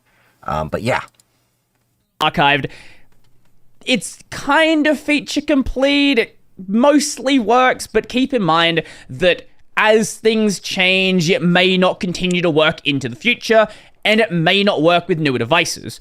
Boatswain is the one that people traditionally recommend like this, and if you go look around, you'll see. Getting money in the daytime, even counting when I sleep. Wake up, they getting bread, bitch. I do this for the streets. ADHD. Thank you for that sub there, Just Dev. Thank you. And you're officially the first person to actually get any thing printing off the printer. See? That's the new thing that happens now on our stream. You're getting touched. You're probably in the middle of editing those little clips anyway, too, so I know you're busy. A forum Yeah, post so about this, we have all a of it. bunch of different stream updates that are happening. We have the Raspberry Pi running this. So in a little bit, we'll probably reformat that Raspberry Pi so that we can get the new Stream Daemon on it. About this, and this is a great piece of software. The only problem is it relies on an older version of the OBS WebSocket, and controlling OBS, like, that's the main reason I'm using this device. So for me, as it currently The stands, movie, Boatswain like- is literally unusable. So I would recommend yeah. checking out I know those OpenDeck problems, Just and Dev. Stream Controller. Shit These happens. are very different projects, though. So OpenDeck, this actually supports the official Elgato Stream Deck plugins, which is really cool, and probably really against their TOS, but Interesting. I don't really care. It doesn't really Yeah. matter. So if you want to have like don't official care support, either. like VTube Studio integration, things like that, this is a great project to look at. If you instead want to use something that focuses more on the open source community plugins, Stream Controller is the one that I would recommend. Now, I will save OpenDeck for a separate video because the Welcome, one that I'm Stepdad, mainly depending on how using things are with this is lady Stream or as Controller. children This goes. does everything that I personally need, and Hey, you do let's you, see how it boo-boo. works. Here we have Stream Controller. Do note, whichever application you choose to be using, it is also going to act as the driver for the device. So if you are not running the software... So here's what I'm curious with all these things. Do they actually work with OBS and other things? I need it to run certain actions inside of OBS. Because if I figured that out, the capture cards and the teleprompter... I don't need Windows anymore. Well, there's a couple apps on here. Like StreamerBot. I'd have to make that work on Linux. I know the printer itself works on Linux, but StreamerBot itself, I don't know if it works on Linux. That's the question. Going to go back to being a paperweight. You don't have to have the window open in the case of Stream Controller, though. If we go to the Open Settings and we go to the System section, Has OBS plugin? there is a Nice. section here to toggle keep running, and it will just run in the background. Also note, Ignore me, everything I'm you do trying to on the order device more SD is going cards. to be mirrored in the software as well. So, as you can see, there is a recording light here indicating how long you've been recording for. If I change to another page, it goes straight to that page. There we go. And there we go. Also, if I go and press the button, it makes a smaller version of the icon to indicate that something was pressed. Interesting. Just keep that in mind. Also, you get to see how short my takes are and how often I make mistakes. Anyway, nothing productive is going to happen here unless we have a page, and by default, no pages are going to exist. Get a Right now, modified I've got 3 of them Windows? for my different things I use in my Stream Deck. If we click this button right here, it's going to give us the option to make a new one. If I click add new, Holy let's shit. give it a name. I'm going to call it test. Now, from here, If anyone needs multiple SD cards, it looks like they're running a sale for PNYs, 5 32 gigabyte SD cards for $20 on Amazon. we can go and click on that one. And there's a couple of settings we can go and change. 64s and 3 by packs for default, 29. It's not going to go and change you to a different page unless you go and manually do so. But you also have the option of having it automatically change based on the window that currently has focus. Now, I don't personally use this, but if that's something you like, go ahead and do so. Also, if you have multiple Stream Decks, you can select which one is going to have that page enabled and which one is going to have that as a default page. If you just have a single Stream Deck like I do, it's automatically going to be on that device. Now that we have a page made, we can go and swap to it, click on that one there, Okay. and everything on my device is now gone because we're on a clean page. So the first thing we want to be Interesting. doing here is adding some sort of action.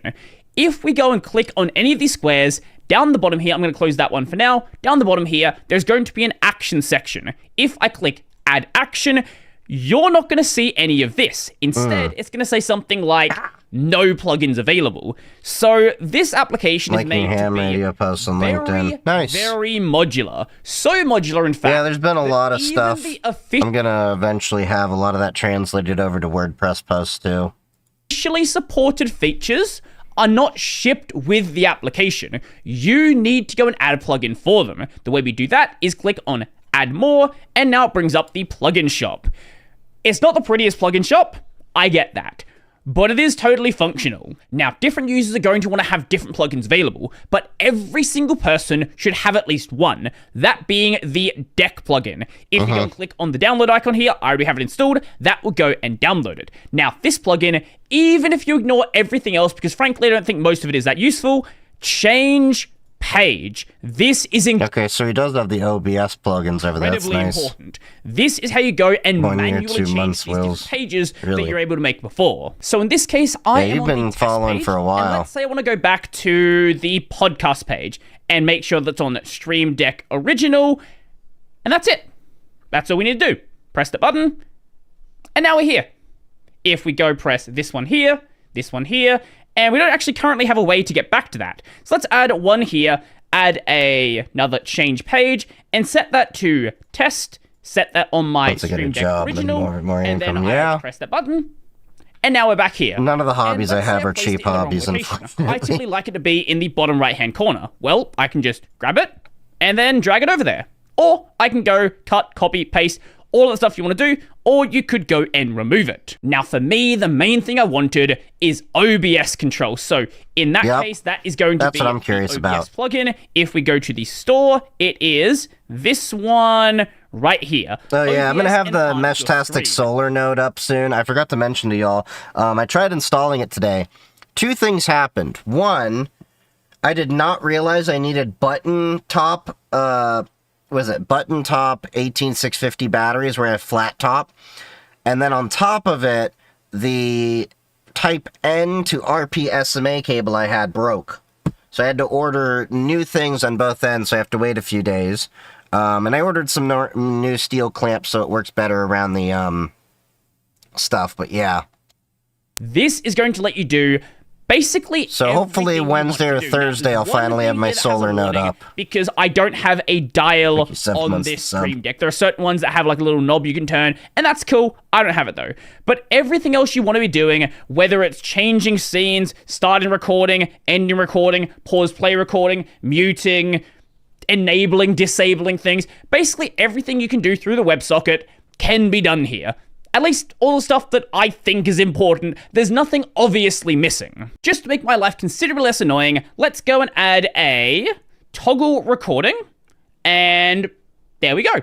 Everything's already working. I was already recording in OBS, and it picked that up, it connected the socket, and it just works now, which is great. Now, do note that it may not necessarily have the That's correct 31. port number. Haven't paid attention and to there it. may be a password set in OBS. Over in OBS, if you go to the Tools section and then go to the WebSocket server settings, you will see this window here. This will tell you your server port, and if you have a password, you can either enable or disable authentication here. So this is pretty simple, I guess. This is the same thing with listening over WebSockets that StreamerBot does on my Windows Streambox. And set it to be whatever you want it to be. And if there's anything connected which you don't realize what it is being connected, in this case, I know that it is my Stream Deck, you can also kick them here. But by default, it should be something like 4455, 4444, something in that range, but it may be slightly different depending on the version of OBS you're using. And happily for us, since I've got it set once, if we go and add a new OBS action, let's say switch scene, it is going to go and remember the settings inside of the plugin, so you don't have to deal with it twice. Let's say I want to change over to the patron scene. Sometimes it can be a bit finicky on first connection, like this. Interesting. And you may need to go and change things. Could you integrate the Stream Deck with your Stream Daemon also? Okay, it's just not gonna... Potentially. I rarely have it working on the other scene, right? It can be a little finicky on first connect. You got me thinking. If I were to actually put an API endpoint inside of there for me to hit from the actual Stream Deck, it's a potential enhancement. But right now it's listening just if you are live rather than if you are posting. That is a potential enhancement to switch the behavior from, hey, we're doing that. It could literally go through the functions, be its own function, go in my list, so after I'm live, that happens. And a little finicky on like first opening, things like that. But eventually, it's just not going to work right now, is it? I literally have it working with the recording, like it's obviously connected. This is the joy of community software. Okay, Yep. It's good now. Sometimes you might also have to go That and is the change it issue, to that a sometimes different things go setting and then weird. change it back to the one you want, and now it does the thing that it's supposed to be doing. Again, community software. Not 100% perfect. Now, another one a lot of people would find value with is the audio control one. So this one we can go and adjust the volume, mute. We also can do dial control if that is a thing you have on your Stream Deck. And in my case, I just want to go and do a, let's say, mute. So if we go and set it to a source, because it's a source, it's a microphone, and let's set it to the MGXU, which is the microphone I'm currently using. So by default, if I go and press the button, it did a little line through it, but it doesn't really tell us which device it is muting. That is one thing. Show name, it'll say the name of the device. In my case, I'm going to call it Mike. And if So you it's want similar see to the Stream Deck volume on the app. device as well, which is something we can do, I can do show info. Of course, it's going to break for a moment, and some things might have different info that can be shown. In this case, volume or the amount of adjustment. We're not adjusting it by any amount. Volume is the only one that actually makes sense. If I press it again, line goes through it, and then it comes back when I unmute it. Nice. But not every action has to do something. Let's say I just want to see something like, I don't know, a clock, because it is literally just You can do that with a an regular LCD. Stream Deck, yeah. You can display whatever you want on it. So let's go add action, clocks, and let's do an analog clock. And there we go. Now it just has a clock here, and I'm seeing that on my device. Again, it's just a display. You can put whatever you want. But in a sense, that kind of feels like a waste, right? You just have a button spot being taken up here, and let's say I'm actually using all of these spaces. Well, we can do something with this as well. We can actually add multiple actions to a single button. And here is another plugin you might want to be using, the OS plugin. The OS plugin, this is for just running whatever you want on your operating system. One of the really nice things it can do is just run arbitrary commands. Now, some of these things here might be a little bit funky, right? Like, moving a window probably isn't going to work under Wayland, or isn't going to work consistently under everything. Yeah. But you can also go and run hotkeys, or you can see CPU usage. Hotkeys will be useful for gaming. Would probably take up a button. So if I get my Stream Deck Mini, I can put it down here, and that'd be great for when I do Helldivers too. But if you want to go and emulate key presses, this is something you can do here. But let's say I want to go and run a command. So, I don't know, let's say you wanted to open up your calendar, or you wanted to spawn a browser, or something else like that. Just whatever command you need to use, that can be done here. And you can even have it so it runs automatically. So let's say, I don't know, I don't even know what you'd want to have run on a timer. Let's say it's like, you know what? If someone can come up with an answer for that, let's say, you know what? I don't have one. If someone has a good idea, let me know down below. Now, besides those plugins, a lot of them are going to be a lot more situational. Like, the battery usage only really makes sense in the case of a laptop. If you want to emulate a controller, which I don't know why you'd want to use your Stream Deck as a controller, it's something you can do. I guess you can if you want. Or a counter, or if you have Using Elgato Chrome for this captioning since Firefox doesn't like the site. Nice. If you don't want to go and mute your mic, you just want to mute yourself inside of Discord. Or for some reason, you want to do your Helldiver stratagems on a Stream Deck. Yes, that is something you can do. Or if you do music production and want direct integration into Ardor, you want your music control, or there's actually a dedicated one here for doing mic mute. Now, some of these you might notice are made by Stream Controller, actually made by the project itself. So this does have community plugins as well, and those are great, and I'm glad people make them. However, if you would also like to go and commission the author to actually go and make a plugin, he does accept commissions over on his Ko-fi, or Ko-fi? I actually don't know how to say it. I still haven't figured out how to say it either. Way too low.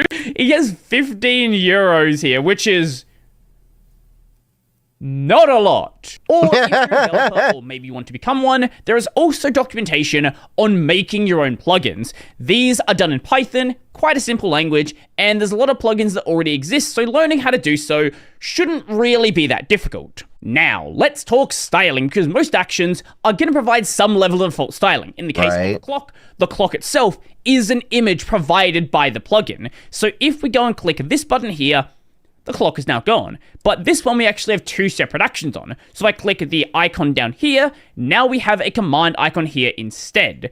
We can also go and actually use the labels of that thing as well and control where they are placed. Now in this case, we don't actually have any labels displayed, but this one does. So let's go and get rid of that one.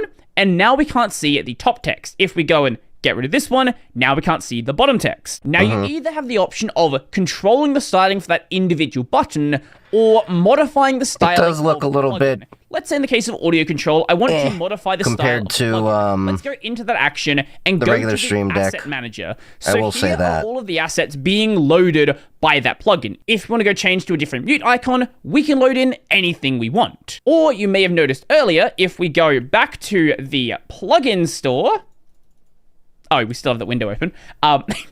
If we go back to the plugin store, we actually have icon sets available as well. So maybe you want to use one of these icons instead of loading something in yourself. And another way to get to the plugin store is going up to open store in the menu here. But I generally am fine with the default styling in most cases. Things like changing the layout, there's no text there. It doesn't tell me what that is going to do. So what I can do instead is apply a label to that individual button. This right here lets us go and set a top, center, and bottom label. Let's set this one to Patreon.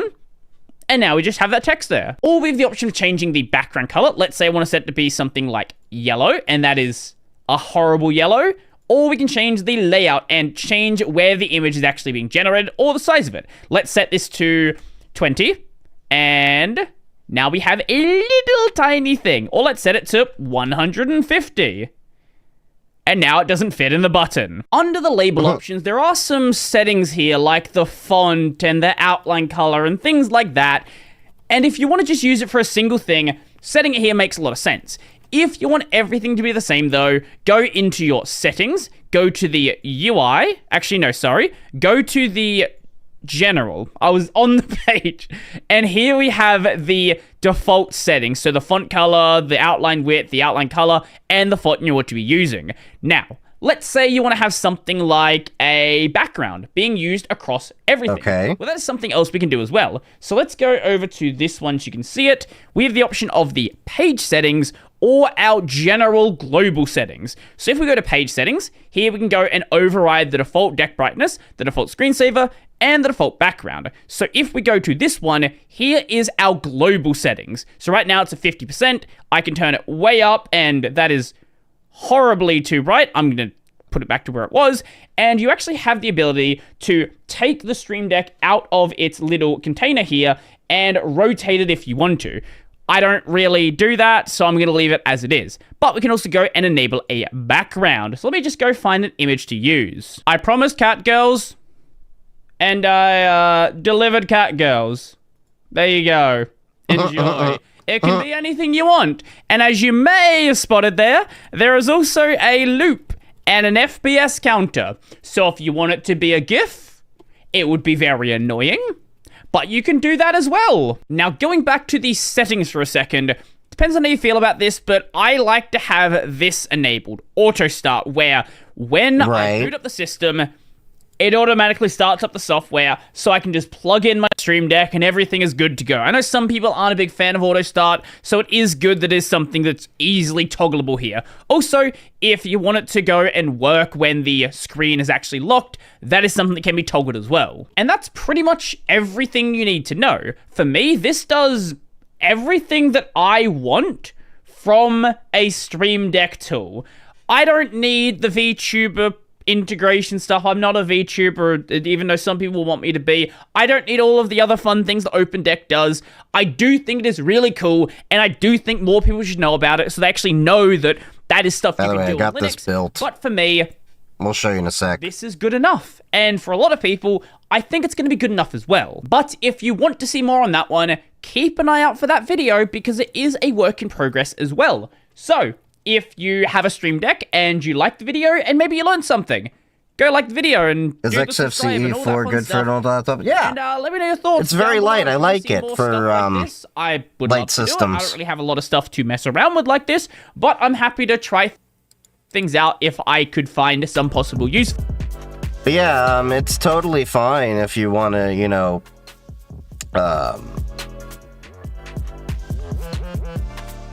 use it for that. All right, let's see.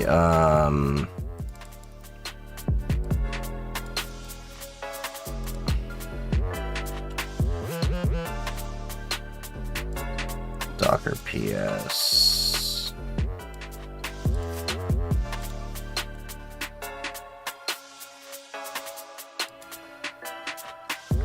How's the dogs doing? They're here. They've been chilling.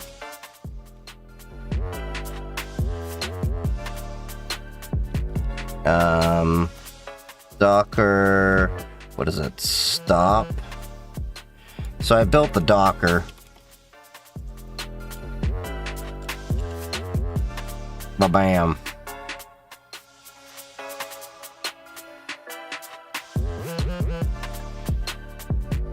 So this is the new Docker, I believe.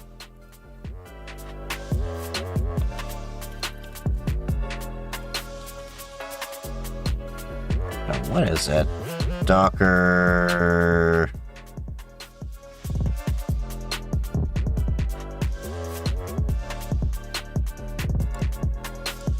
Oh. PS-A. So we have that one. Remove unused images.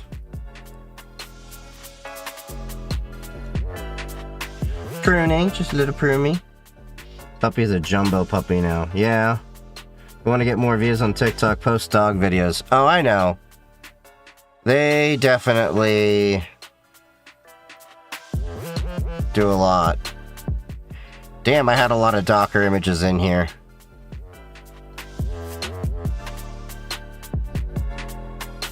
How much did I space it? 5.5 gigs almost.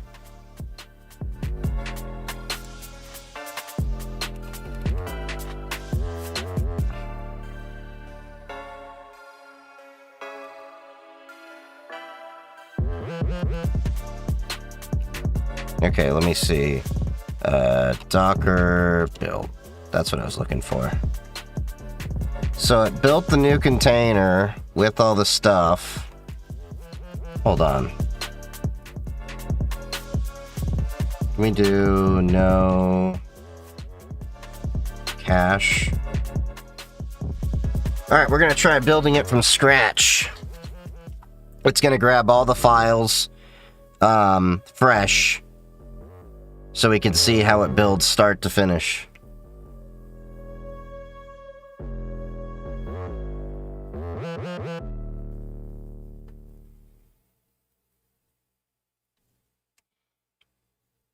You have experience with Linux. What is the things you do install every time you install a new distro? Apt update, apt upgrade, install my apps, bring over my preferences and aliases that I have set up for shortcuts, and then just install the apps that I need. Usually I get it done in about 45 minutes or so. Of course, you know, you set up your password manager, stuff like that. Okay, so we were able to build the app.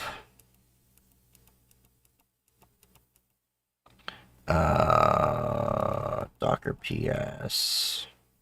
Docker run. Name stream daemon. Okay.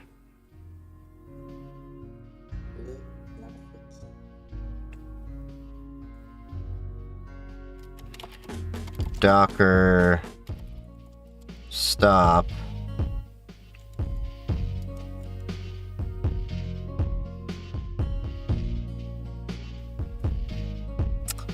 Hold on. There's already one that's running, isn't there?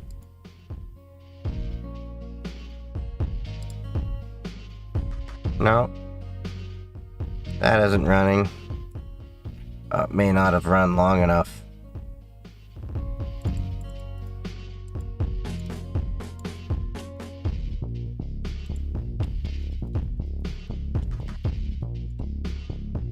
Oh. Wait.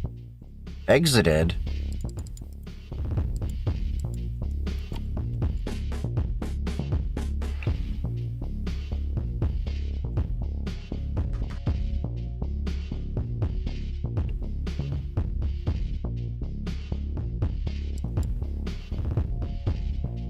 Okay, so it ran. Did I kill it? I think it did. Oh yeah, it was a SIG kill. I had it killed. That's right.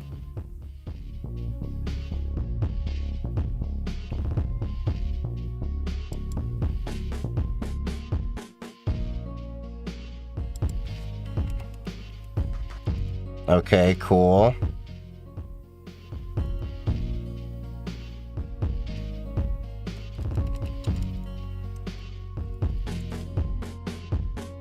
Okay, cool. So it's running right now. And if we let it run for a few minutes... Was it PS-A? Yeah, it's still up. So... if we... tail it...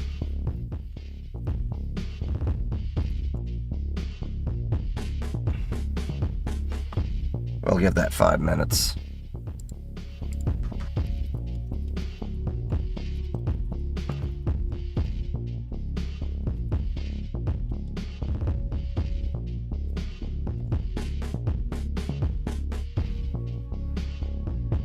And you know, or you also have to use no sandbox, micro and VS Code, don't run them without it. Shouldn't have to do that.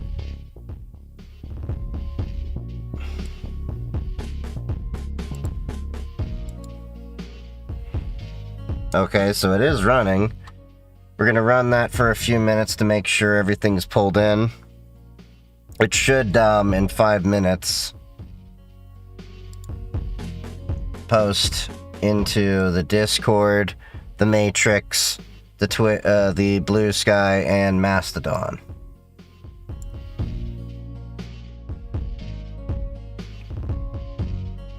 Their solution is my only problem or is a normal Linux. No, you shouldn't have to do that. I literally just launch VS Code or Chromium, and I don't have to do no sandbox. Are you running it out of a flat pack? That's what I'm doing. I don't know about VS Code, if that's a flat pack. Maybe it is.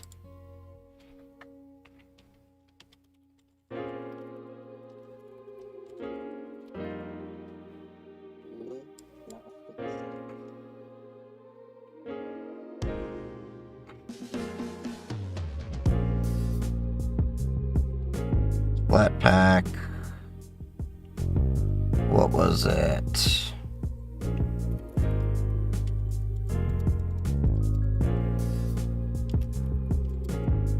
Run.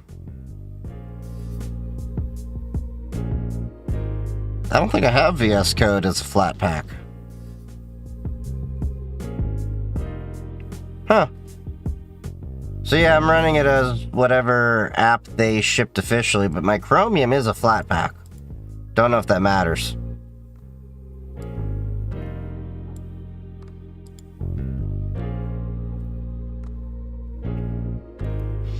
Install directly with app. So that's Flatpak is how a lot of people are installing things.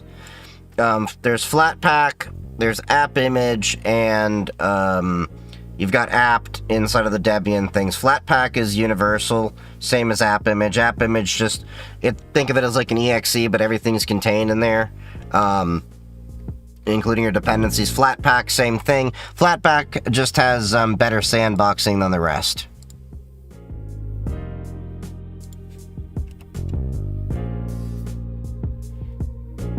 Cool. Alright, it's seeing that I'm live. No, it's not.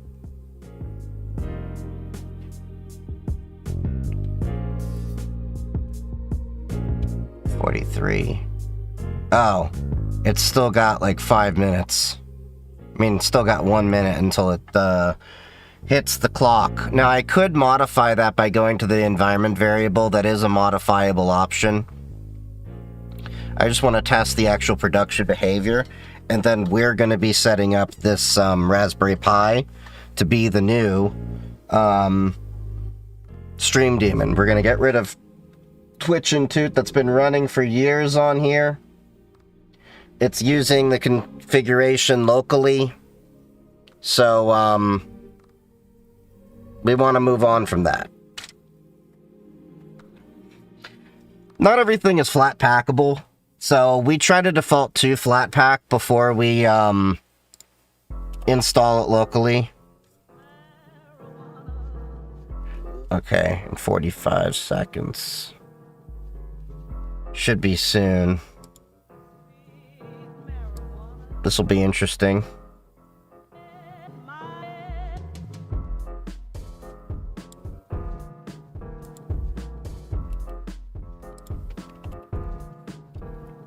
Alright, checking streams. I see posts coming in. Look at that! It's working! So it's not even storing any of my secrets locally. I should be able to... Let me make sure. Hold on. So yeah, we have our local .env file. And as you see, the only setting I put in here was my username, not my client. See you later, buddy. We didn't put my YouTube API key. We didn't put my click API key and stuff. We have it setting use platform specific messages, so you can actually set it to do all of them together. Now the other thing it has is a threading mode, where it will basically thread Blue Sky and Mastodon posts. So you have one thread for all posts, or you can keep them separate, or you can have a combined post with all of them at once. And then when you end your messages, you can have the same behavior there. So I have them thread, and it'll actually pull from the messages file, like I said. The only thing I set in here was my API base URL, with the app name being Stream Daemon. Blue Sky, didn't put my app password in there. Enabled Discord posting, didn't put the webhook in there. Those are just, you know, dummy ones, so you can see that behavior's in there. All of this is controlled by Doppler. And Doppler is an amazing secrets manager, if you haven't used it before. They have a free version, and I highly recommend it. In fact, let me show you what it looks like. So all the things I've been showing you pretty much are free, except for GitHub Copilot. So I log into Doppler, and you can see right here, projects.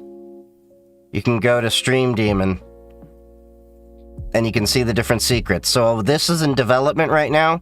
We're going to move that all into production in a little bit. But I can show you, these are all the settings in here. So we've got the app password, my roles on Discord, the webhooks, the kick, LLM Gemini, you know, the API key for that, Mastodon, Matrix, Twitch, YouTube, all of it's here. And these are all put there. If I click that, I can reveal it. And that's how it's pulling everything in. So you don't have to store anything on your machine. So your secrets are relatively safe, because it gets called upon at runtime. That's how it runs. So if we pull the logs, you can see from here, it generated, you know, all that traffic, posted, confirmed, posted to 4 of 4 platforms, and then it goes back to checking again in 5 minutes, and if the stream is live, then it will, not do anything, and then if it doesn't see anything, it will actually, set a end stream message. Now, it failed one of my tests over here. Oh. Expression logs, mark secret, mask secret, client ID.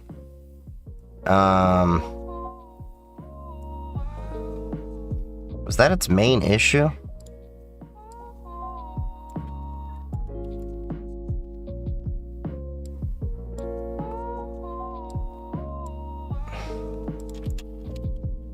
Code QL threw a fit. And you see, this is why we have these checks, because it caught garbage code. It caught insecure issues. Now, is that really an issue? That's up to you, because then it would be a matter of they have to go back into the logs.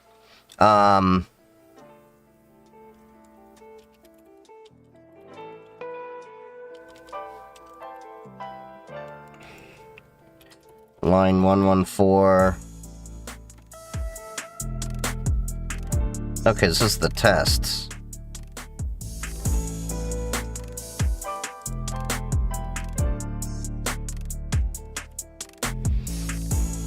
Okay, so what was the other error it had?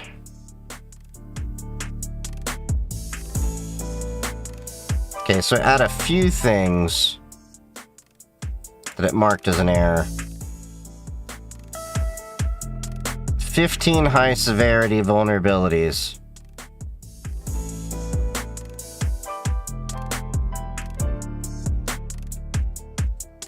Okay, so it wrote the tests in a really dumb way.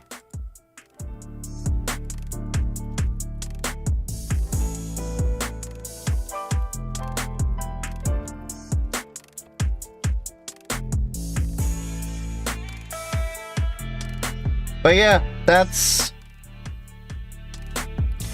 is how it works for a CI/CD flow. It's a pain in the ass, but you get to see if there's problems. Oh, we're just working on the CI/CD pipeline that I set up for this project, and we're working through a couple of issues.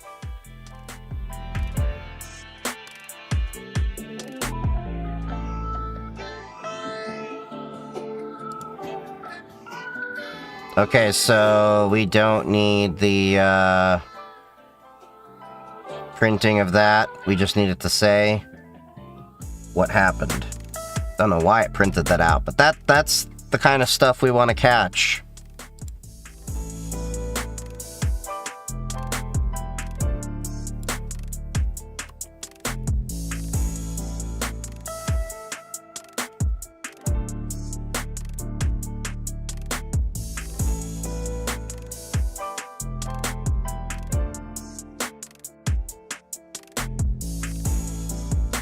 Alright. So it's going through all the tests right now and clearing out the printing mask secret. I don't know why it was even showing that. But this is also why I say, don't just trust your vibe coding stuff. It'll do stupid things. LLMs will do stupid things if you let them.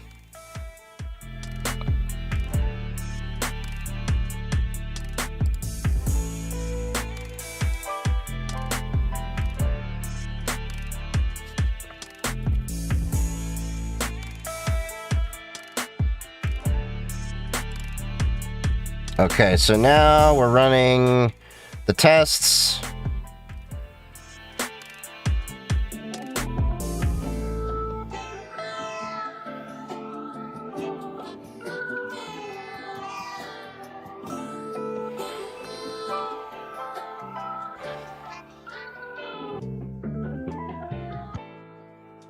Wait, why is Twitch loading? But the others aren't.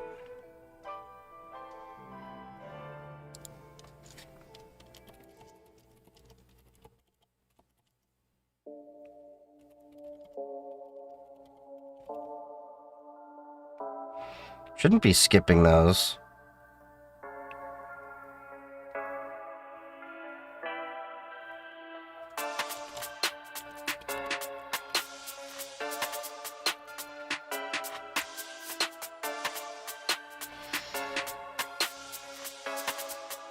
That's the annoying thing with testing the tests, is the tests can sometimes be the most annoying thing to test.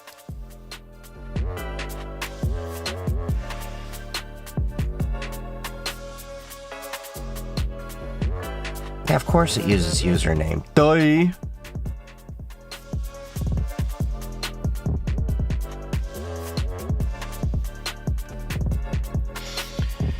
The tests are looking for usernames. Oh god, see, this is where LLMs can make dumb things happen.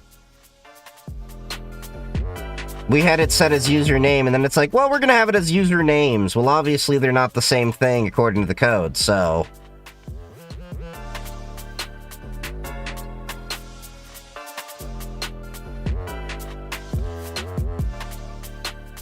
I want to make sure the test, we're trying to make sure, we're testing the test scripts to make sure the test is passing.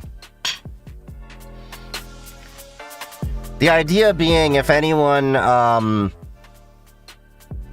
wants to check their credentials and stuff, that this will be a way to make sure everything's set up for them without having to go live and then check that out.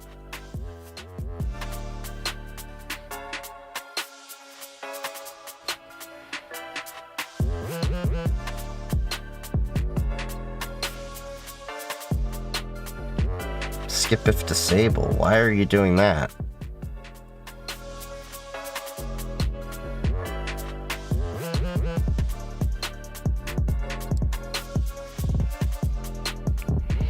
Okay, let's see.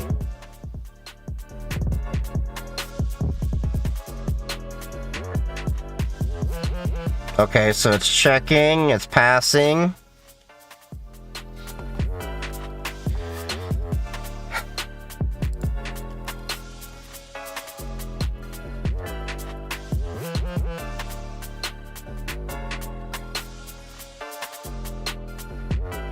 Was the third test it skipped?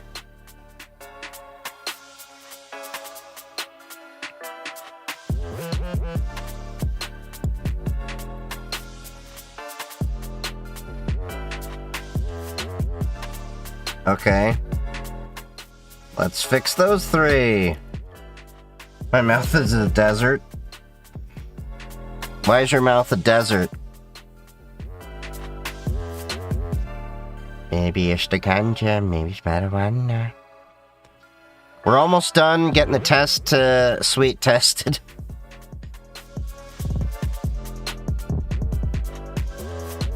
Basically what this test script is doing is it's calling upon the classes inside the different modules and testing them individually to make sure everything's kosher.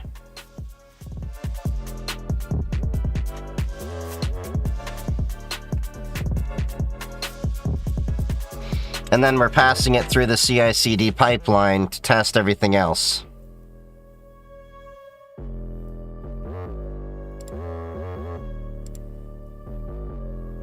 Okay. Enable posting. Gotcha.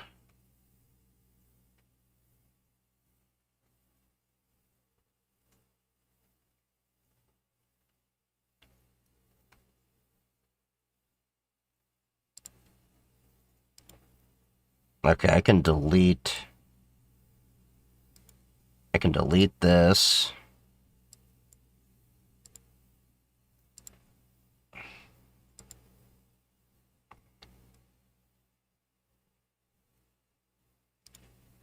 Can delete that. Just a summary. About an hour ago. Oh, yeah. That'll do it, my friend.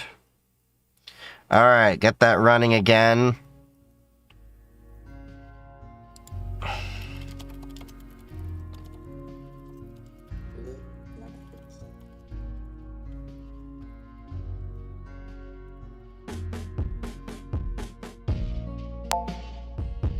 And we're gonna have that agent run a little bit longer.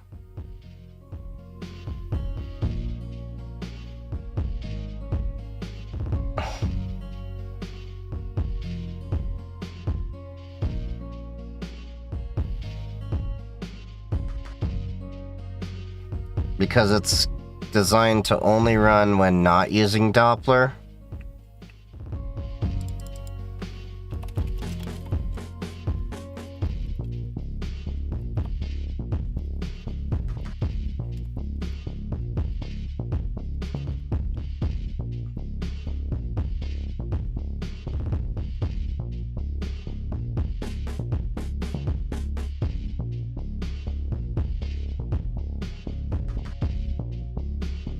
That makes no sense. It's like, yeah, the test Doppler configuration is not running and it's supposed to be that way when you have it enabled. But I'm like, but that's the test of the Doppler configuration.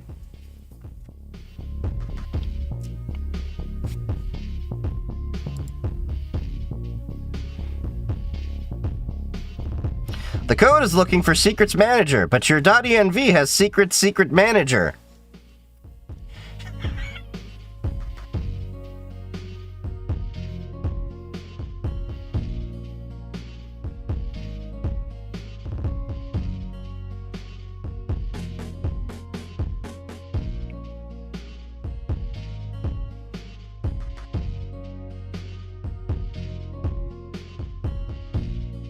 Although I am curious, why is it called?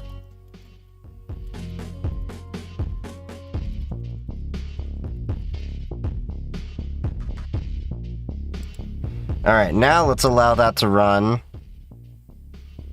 2 pass, 2 warnings. Good. We got this going. Passed, passed. Okay, so everything should be good now. Everything is good. It's very good. Oh, by the way, tomorrow I may not be streaming. We shall see. There's a Meshtastic hangout happening somewhere. And I was invited. I may go to that. I'll make up for it on Tuesday, though.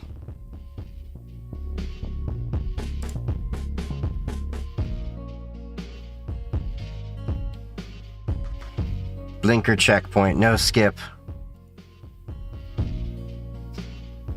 Okay, cool. So we got the test going.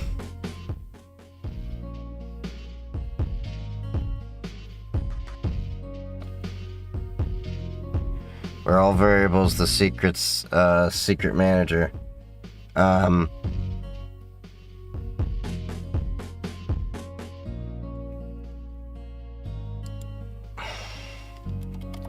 Rename it to Secrets Manager.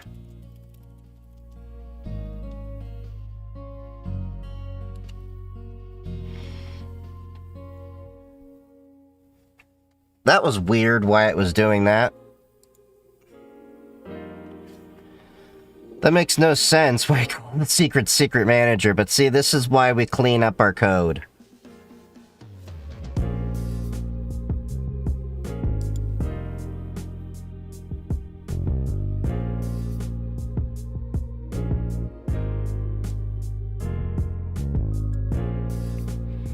Alright, so while that runs, let's go see what else we had. Let's grab some Linux news. Website you love with Wix.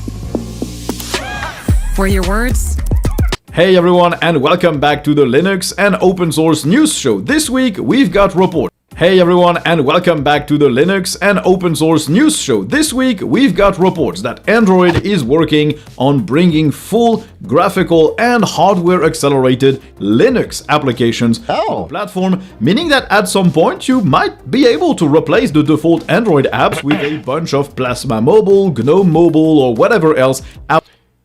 How are they doing this while they're also blocking side loading unless you sign it? That makes no sense to me. Applications on your phone, which is pretty cool. We also have the release of Plasma 6.5 and a bunch of power savings that it enables that have been more explained in detail this week. We also have Zorin OS doing big download numbers with the end of Windows 10 and a bunch of other Linux, open source, privacy, and open web related discussion topics. So we all know that Google is trying to merge Chrome OS with Android, and one thing that Chrome OS does but Android doesn't do quite well is running Linux applications. Latest versions of Android did let you run Linux command line apps in the new Android terminal app that they developed. Oh, that's interesting. The graphical apps were not supported, and in the most recent betas or release candidates of Android, you could run graphical applications, Linux graphical applications on Android, but using software rendering, meaning it's all pretty slow and not really usable in a lot of cases. But it seems that in the latest Canary builds of Android, they added a hidden option to their terminal, which is currently how you launch all those Linux apps, to enable graphical acceleration. And this hidden option will be enabled by default on Pixel 10 phones, and potentially it will be exclusive to these phones at first, although there is no reason why this couldn't come to any Android device in the future. This GPU acceleration is based on GFX Stream, which is a hardware-agnostic API, so technically any phone should be able to work with that. Now, it is far from ready because apparently only 47 Vulkan extensions that are used to power this hardware acceleration are currently available to the Linux virtual machine in Android out of the 142 that the Pixel 10 supports. And even among those 47 extensions, some of them just don't work properly yet, even sometimes performing worse than the software renderer would be. It is still a pretty interesting thing to follow. It's far from ready, but it will be pretty cool to be able to just run any Linux app you want That'll with be full interesting. graphical acceleration, so real good performance. The only issue with it is that now we'll be using Google Pixel to run full Linux apps when really we should have a full Linux distro, because Android's kind of Microsofting it, and they've been doing that for a while. This means that if you really want a Linux phone, but you don't want to give up the wealth of Android applications, open source through F-Droid, or just everything from the Google Play Store, well, you'll probably be able to. You'll be able to install the KD Plasma mobile apps, the GNOME mobile apps, and run these as the backbone of your Android experience, and then just add the Android apps that you actually really need and don't have a Linux counterpart. And it also enables you to just use your phone as a full-blown Linux computer, which would be pretty neat as well. So I think this might be the bridge we're missing in terms of having a fully Linux phone without all the Android stuff on top, because if we're able to replace that with actual Linux apps, I think that's going to be suitable for a lot of people.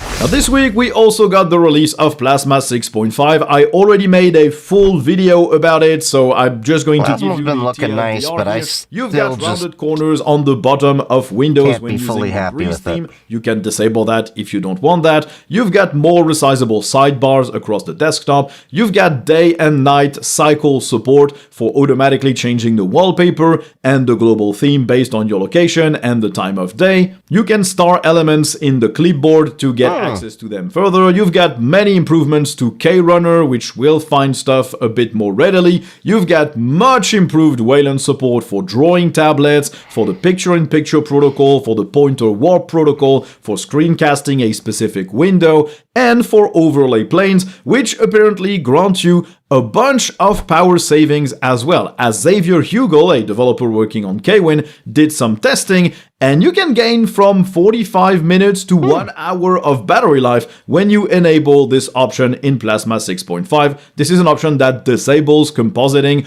on full screen windows, like for example playing a video from a browser or locally full screen, or playing a video game.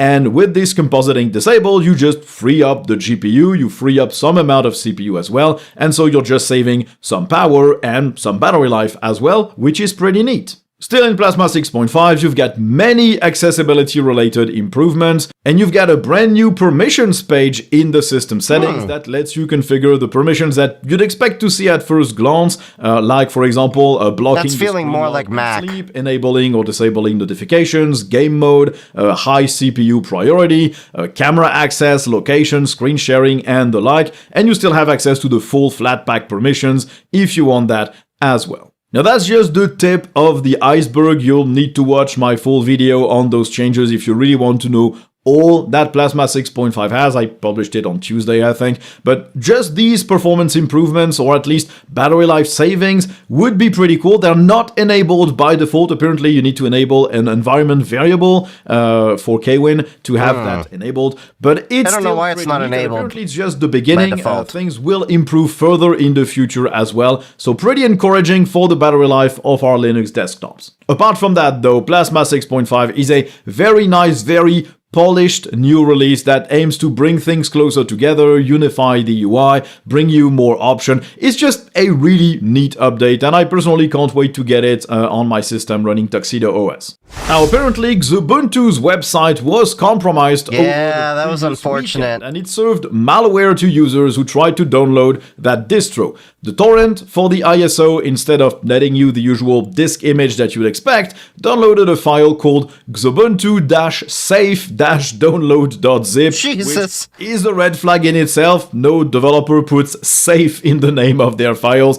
And of course, inside that zip That's was like a trust me, bro .exe, so move. a Windows executable file, and a text file with terms of service, which again is not what you would expect from a Linux distro. Now, of course, as soon as the team was informed, the download page was taken down. The ISO file itself was not modified or altered. The checksums weren't modified either, so it was only the torrent download that was hacked, apparently through the WordPress backend of the Xubuntu website.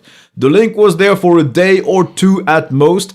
I'm pretty sure most people who would download It's like similar to the a Linux Mint distro issue. would probably be aware that this is not what you're supposed to get, especially people The going problem from is the new Ubuntu, 'cause people. people who want specifically They won't know. XFCE are probably tech savvy enough to know that you should not get an exe True, it's file not a that thing is I would called normally safe have a lot of people download just jump when you're straight trying to get Ubuntu. a Linux distro. Still, it could have gotten a But few still. newcomers that were coming Yeah, from Windows there and you didn't go. expect that or didn't know what they were expecting. But again, if you're looking into Linux specifically, you probably know at least that you're supposed to get a disk image that you flash onto a USB stick, and an exe is not a disk image. But who knows, maybe some people were gotten over that, so I'm just mentioning it here, so you know that potentially you might have downloaded something wrong. Now, things are back to normal now, and it should be safe again to download Xubuntu with their torrent link.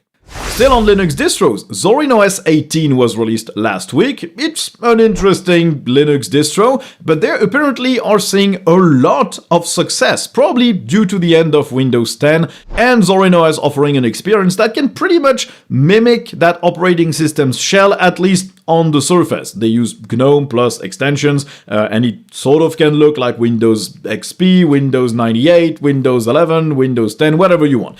They say they passed 100,000 downloads in 48 Jesus. hours, and that over 72% of these downloads were made from a Windows device. Now, we don't really have other download data from other distributions to compare and see if they got the same. I'm curious why a bunch of people jumped to Zorin. But I guess StatCounter might tell us about that at the end of the month. And in November, we'll see if Linux actually gained a lot of market share or if it's just a blip on the radar. Apparently, Zorin OS 18 was discussed by a big channel called Explaining Computers. Their video on Zorin OS 18 got 140,000 views, so this probably helped push the distro as well. It probably was mentioned by a bunch of Linux channels as well, and it's generally taken as a good example of, hey, you're using Windows, you can migrate to Linux relatively easily with Zorin OS, because Zorin OS markets itself towards newcomers, beginners. They offer a bunch of options that let you mimic the layout of another operating system.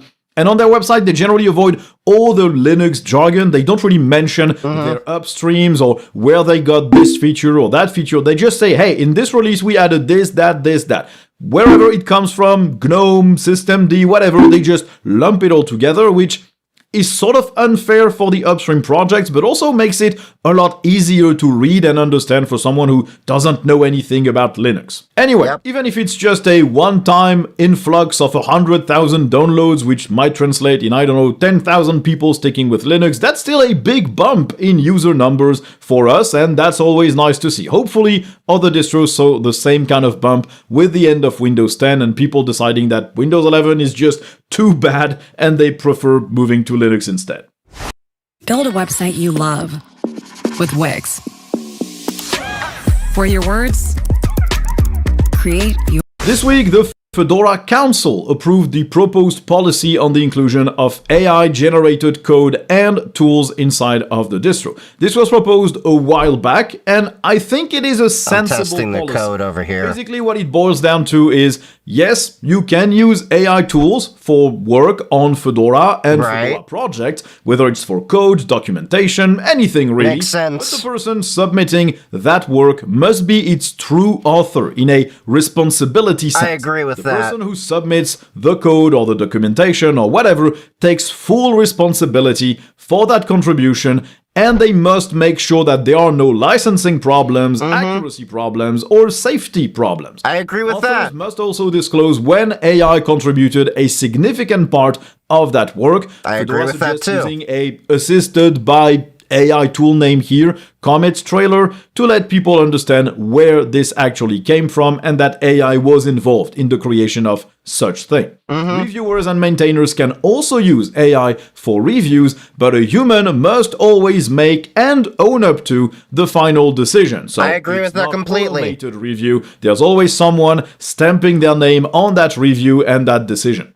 As per adding AI features inside of Fedora, it is allowed as well, but user consent is mandatory for every single AI-powered feature. Whether it calls to something in the cloud or runs locally, the user will need to say, yes, I do want that, which is nice. Nothing will be enabled by default. Now, this policy might evolve in the future. This is a living document, as most policies are, but I think it is a sensible one. You're just asking people whether they want to use AI or not, so you can avoid the potential privacy problem, but also the Yeah, I understand the ethical arguments, but the reality is it's something that's actually going to be used normally as a tool. Like, I told people, I've said this before on stream before, I had a discussion with one of my friends, and, you know, she was, like, debating, like, the ethical conundrum of, like, it's being trained on other artists' data and stuff like that, and I'm like, I'm not disregarding your ethical concerns here.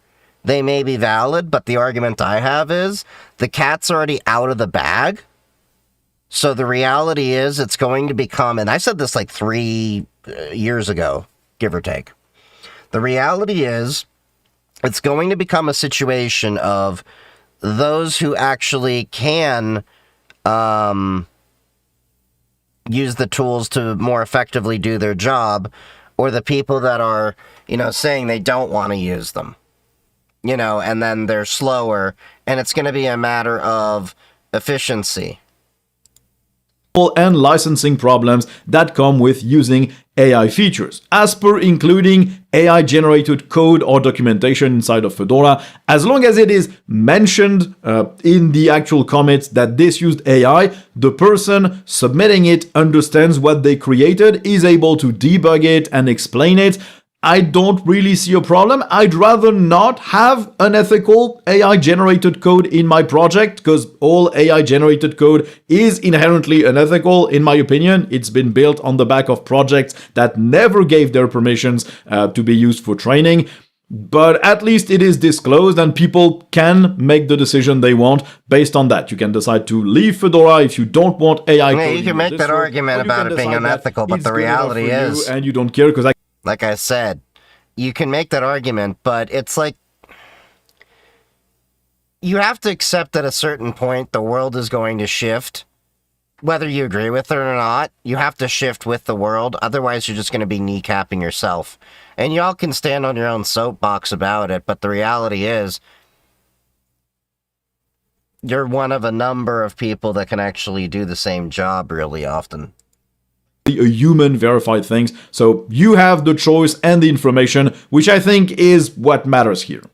Now, Ubuntu's move to the Rust core utilities is apparently yielding some problems, most notably breaking unattended upgrades. Now, you might know that Ubuntu 25.10 replaced the GNU core utils by equivalents written in Rust. That transition seemed okay, there were a few reports of performance problems, but nothing too serious. Although there is one issue that is serious, and that's with the date-r command. This command is used to get the last modification date of a file, and it can apparently report the wrong date. This has been fixed upstream, but the fix has not yet been pulled into Ubuntu 25.10, meaning unattended upgrades are broken on Ubuntu 25.10 because, well, you use that command to check for the last update date and compare it with today's date, and apparently that difference always returns 0 on Ubuntu 25.10 right now, so updates are actually never started.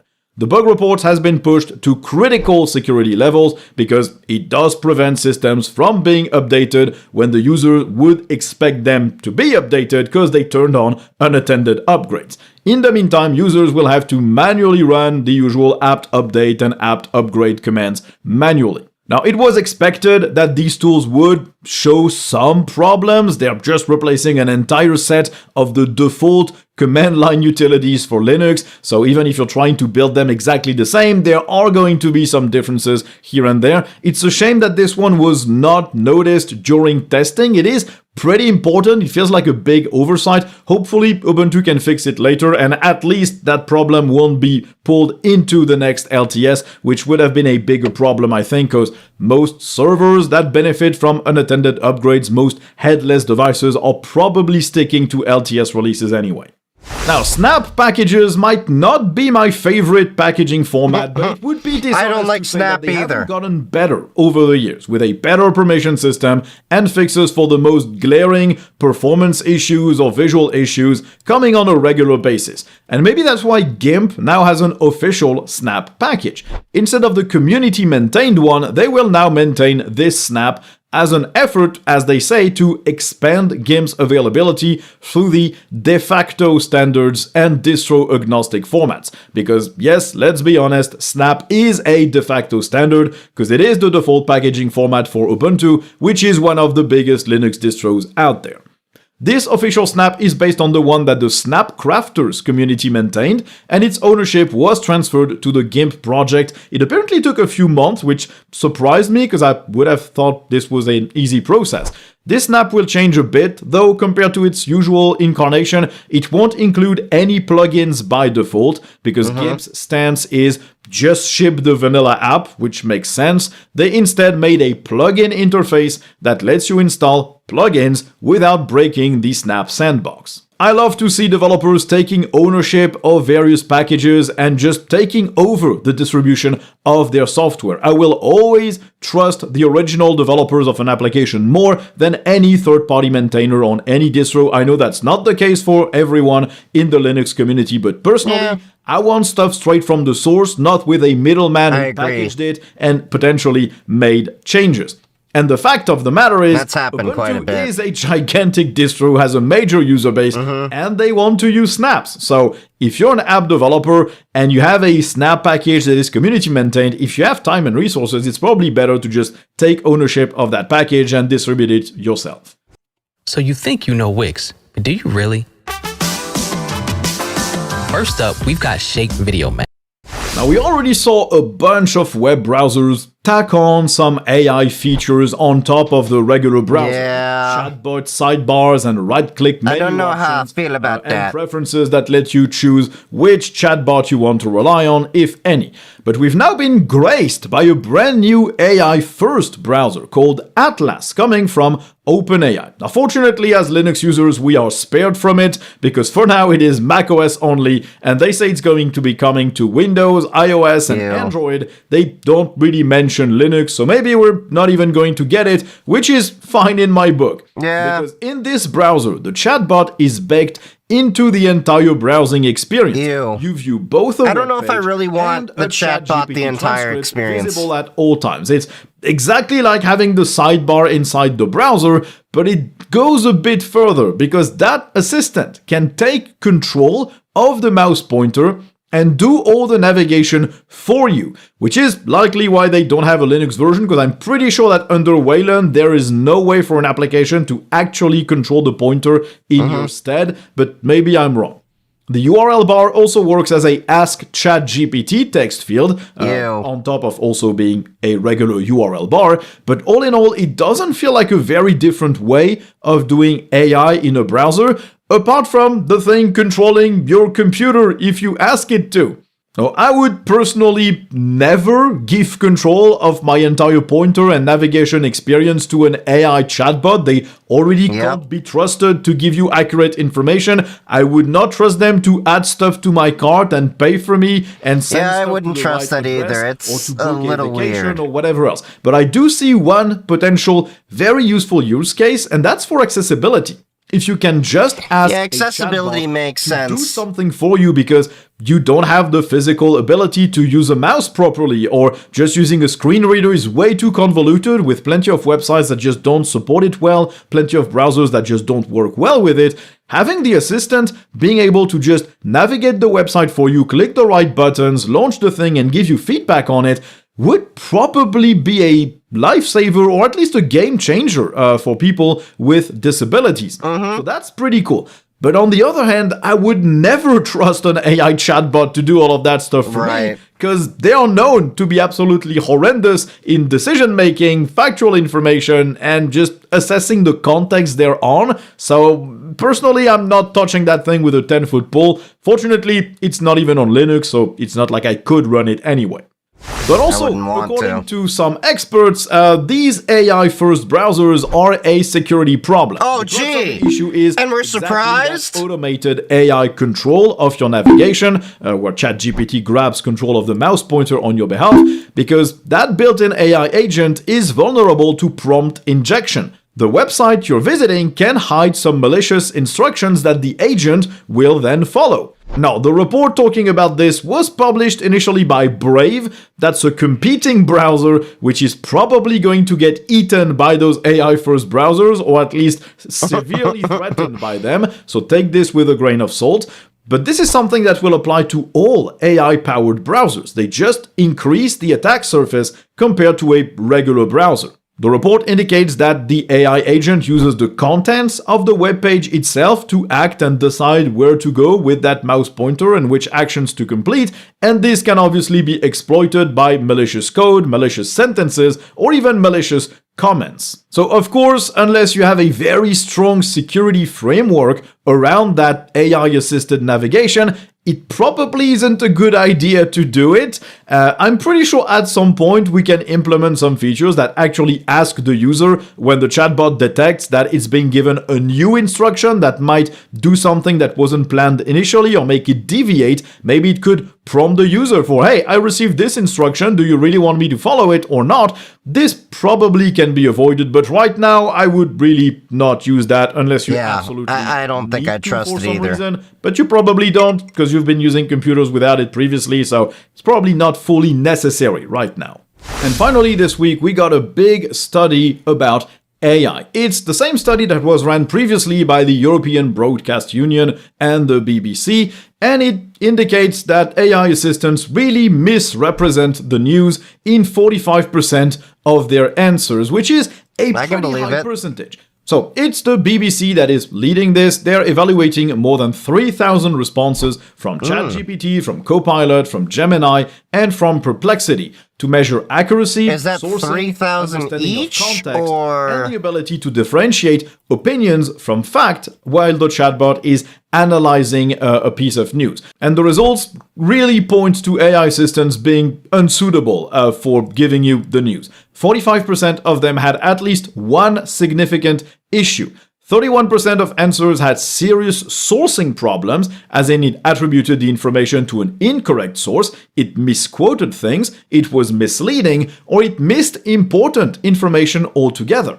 And 20% of answers contained a major problem, like hallucinated information or fully outdated information that has since then been updated or changed. Apparently, Gemini was the worst of the bunch, with 76% of answers containing problems due to really bad sourcing. This is actually the second time the BBC ran such a study, and they do point out that results have improved compared to the previous one, but the errors are just way too prevalent still. really? The research team not only ran that study, but also released a News Integrity in AI Assistance toolkit, which aims to help AI providers solve these issues. And they're also trying to work with regulators to make sure that the current laws on information integrity that might exist in various countries are also applicable to AI tools, because they are apparently becoming very prevalent as a news source for a lot of people. Great ideas can come from anywhere. With Wix, you decide where they go. Put your ideas into play with AI. It would make sense to hold these AI assistants to the same standards as any news outlets if people are starting to use AI assistants instead of visiting news websites. This does not mean that anything will be fully factual. There are plenty of news outlets that just peddle misinformation, just factually are wrong or misquote stuff or are fully biased, and AI will have the exact same problems, but at least you could hold them legally responsible for anything like defamation or misquoting you, and they would have to retract and modify those statements like any news outlet would if they are deemed responsible for actual misinformation. I think that would be a good thing. Now, of course, this study is ran by news publishers like the BBC, which obviously are at odds with most AI large language models because they've been trained on their news articles and content, generally without permission or compensation, so they are kind of forced to represent those AI tools as being problematic for that. But I do trust the numbers here because in my experience, those AI assistants are just really bad at giving you factual information, well-sourced, well-explained. They just misrepresent a lot of stuff. And currently, I find AI assistants fully incapable of working for this task, which is a problem because a lot of people think they are trustworthy when they really, really are not. And if you want to fact-check everything that the AI gives you, it takes as much time as just doing your research on the normal web, which means that those tools just don't save you any time. Okay, let's end this video on this message from our sponsor, Tuxedo Computers. Tuxedo Computers, I have a Tuxedo computer, they're great laptops. Cool. We covered that. Alright. Let's get this pie going. So, what we need to do is install Raspberry Pi OS on this. This is running an old Raspberry Pi OS.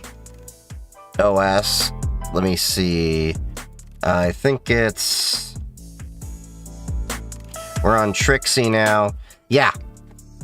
That's on Debian 11. We're now on Debian 13. Trixie, I think, is that. So we need to get that up to date. Now, I did get this Raspberry Pi imager. Just updated it. You don't have to do this, but it's just nice, quick, and easy. So, alright. We've got my little USB thing over here. And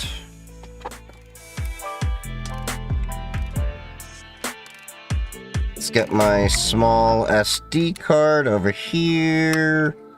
Actually, you know what? Why don't we reuse this? Because we're going to be nuking this anyway. This is a 16 gigabyte. I haven't had those in a minute. It's so weird thinking, like, I remember when we would get flash drives with like 64 megabytes. And now it's just so commonplace to have access to like massive sizes that we think of like, oh, 16 gigabytes is so small. Okay, Raspberry Pi OS 64. Hold on. We want to get...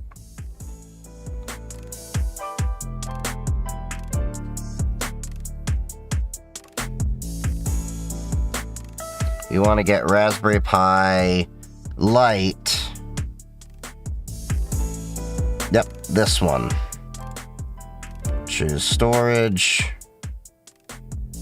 Yep, that should be it. Hold on.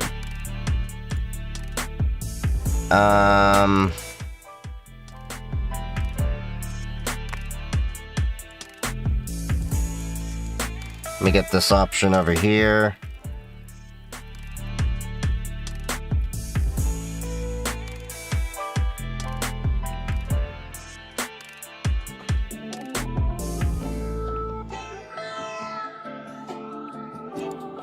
All right.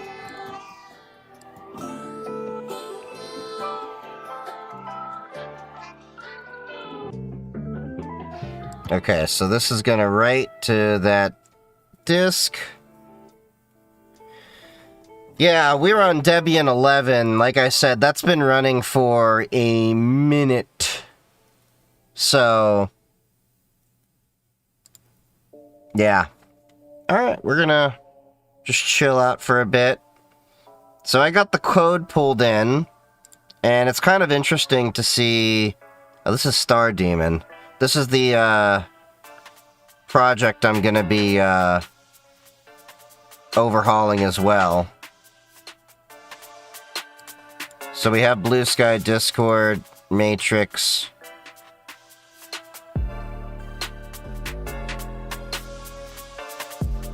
That's all working.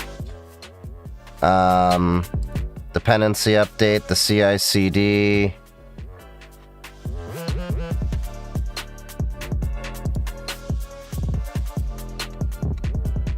Where was I with this? Oh, we got SNCC imported.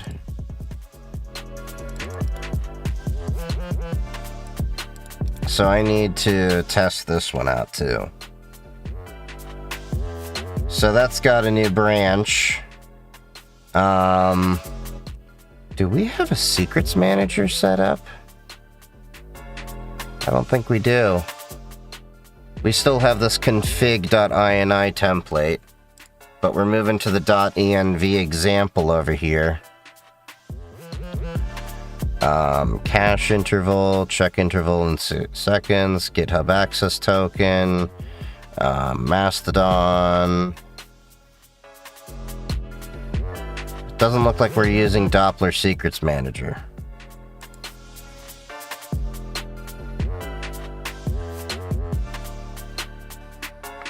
All right.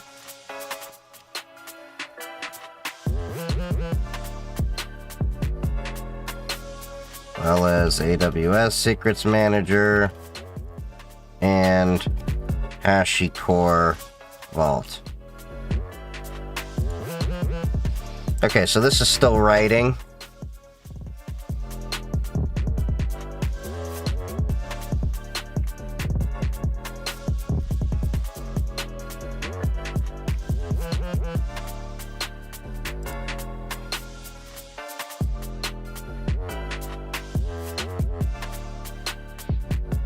Or what are you gonna add to the README? Because you're gonna probably get it wrong.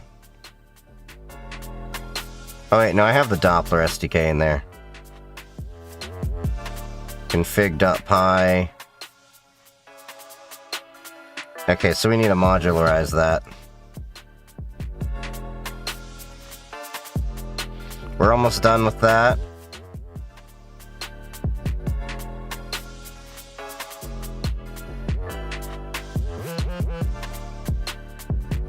What's the requirements in?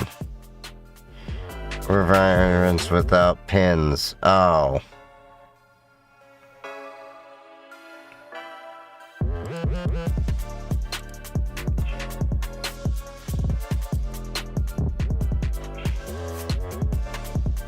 We don't need that.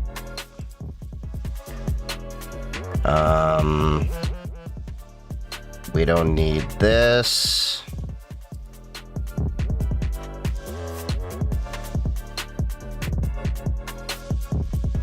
And star and toot's been kind of done with. We're almost done. It's verifying. Preparing to write. Waiting for FAT partition to be mounted. Why does this README keep getting corrupted?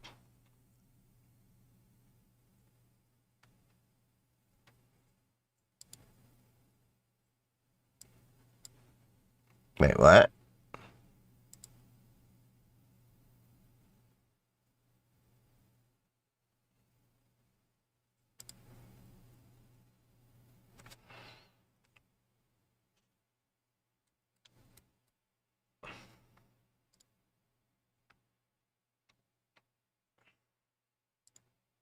Rid of S, okay.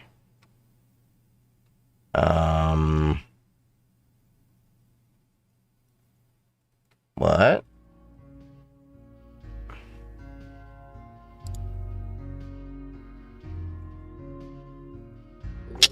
Trying to remember, how do you set up SSH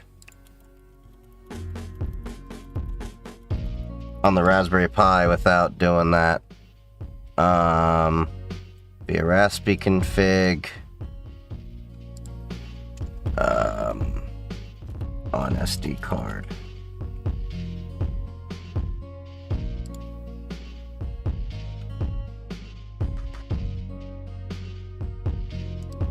I'm trying to remember how I do that.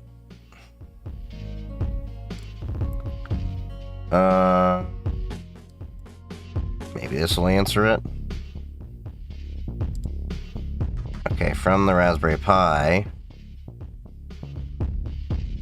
without any monitor. Enable SSH directly on the card. Create a new file. Okay, on the root folder.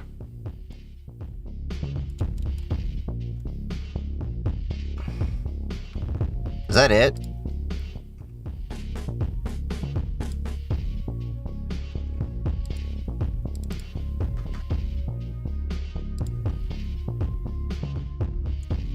In the root folder of your SD card, boot, create a new file named SSH with no extension. That's it?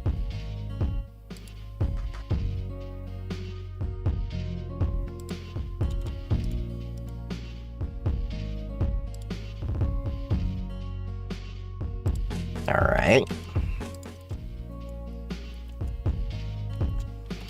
Alright, so CD, what is it?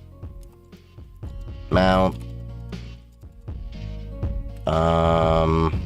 Nope. Media, Chief Geek 3D, bootfs.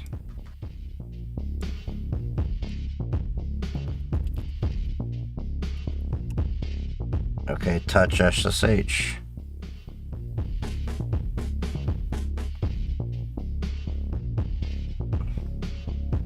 How old is this document? It's been a while.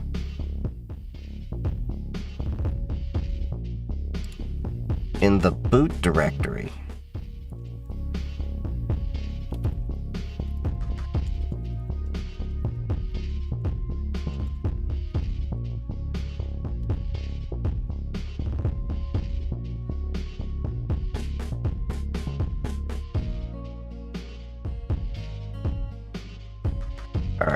So that should do it. Nope. Fat fingered. Why do I keep fat fingering?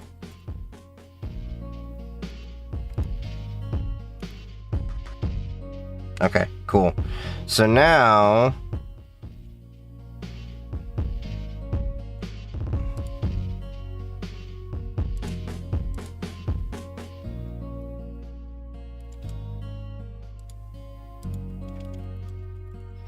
Oh, it's because I'm hooked in.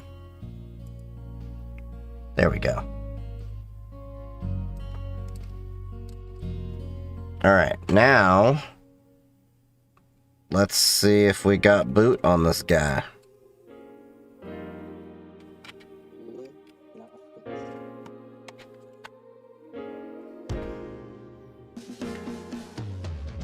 Now, if I remember, it already had provisioned a address to it.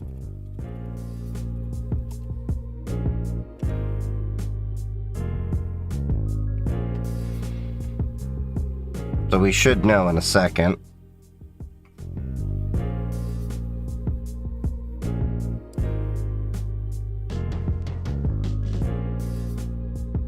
There we go. Alright, it's live.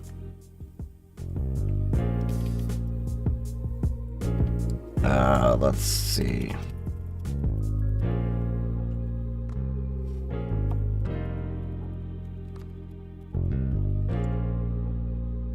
Connection refused. Well, that's fun.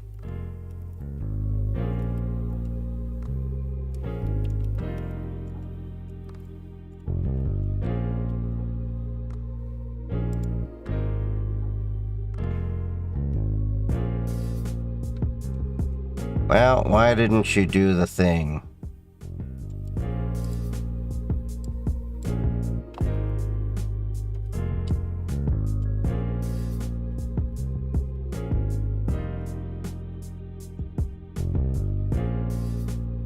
God damn it.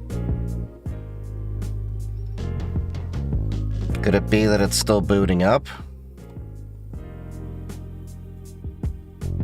Well, let's take a look.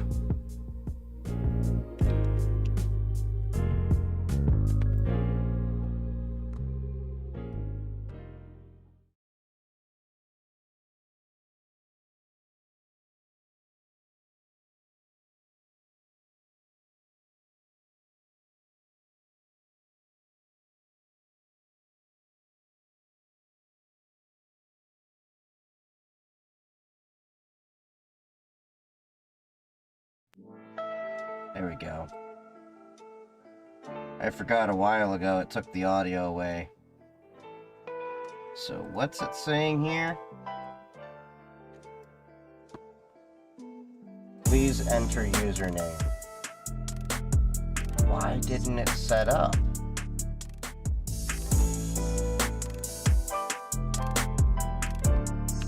Interesting. I'm curious why that didn't set up.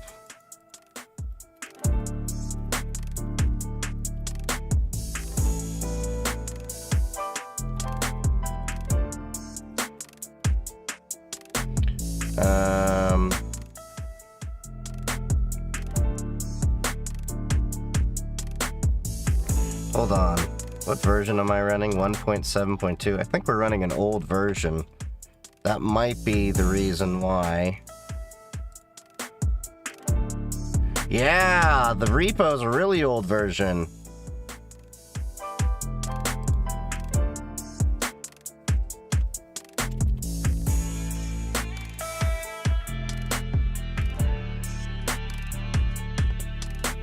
Alright, we're gonna try that again.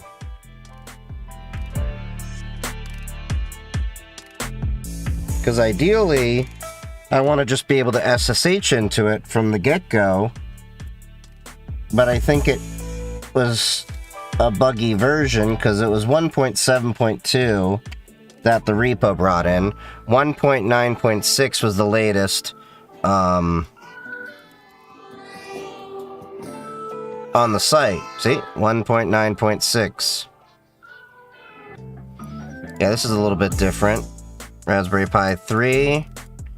Because this project does really not need a lot of processing power.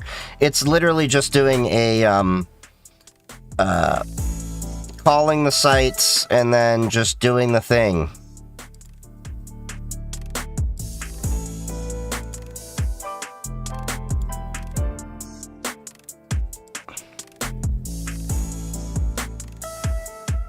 Alright.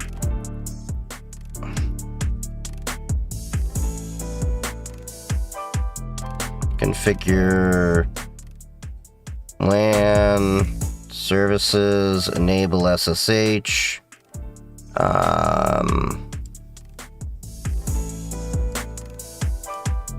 Have it play a sound when finished.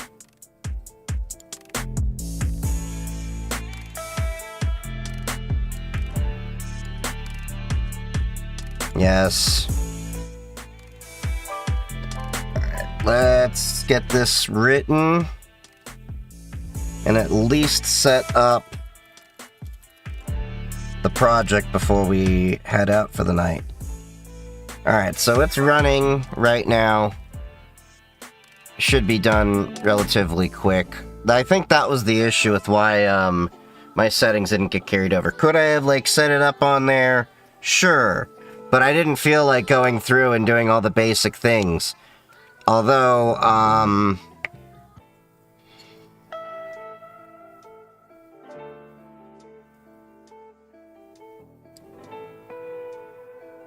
curious.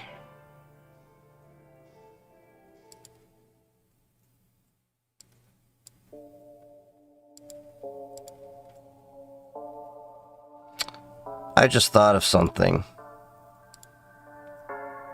If I...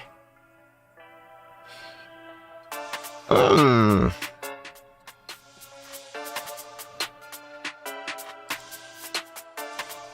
yeah. Yep. I will explain why I'm saying that right now. There should be...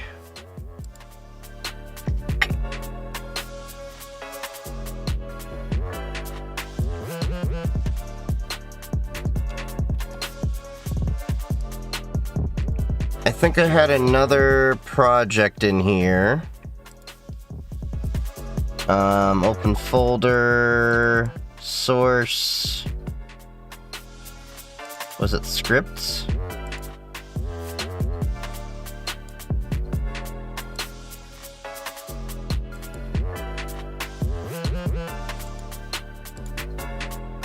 Yes. Okay. I knew it. Alright. So... Okay, Teams payload. A different version of this. To send messages in Discord.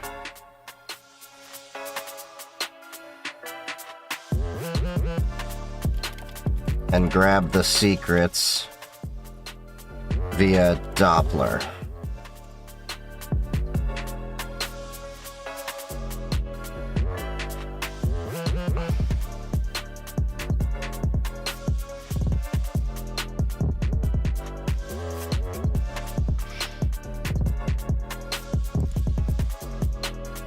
Okay, so it's writing right now.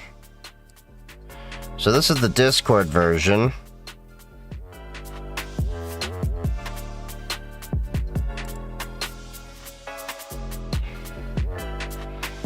Okay. So what I'm wondering is... We'll get that set up. How do we...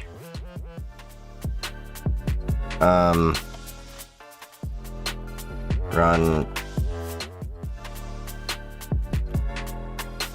with the system updates,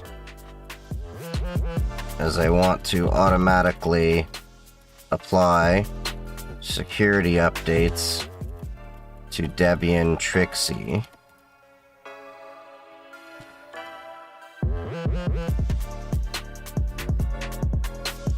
Okay, so this is gonna need... This is just the Discord webhook.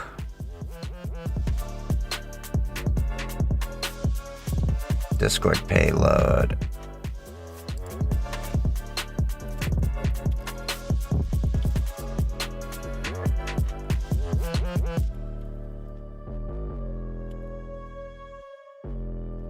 All the secrets.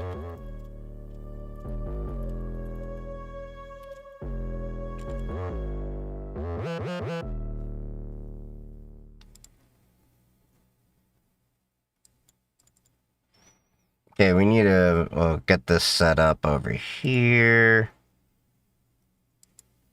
Okay, so it looks like it's now been written. So...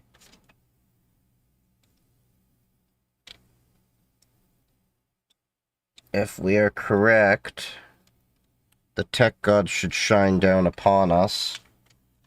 And this should be able to be SSH'd into directly.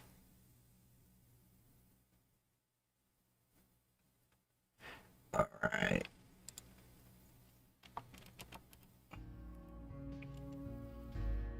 We're gonna ping that until it happens.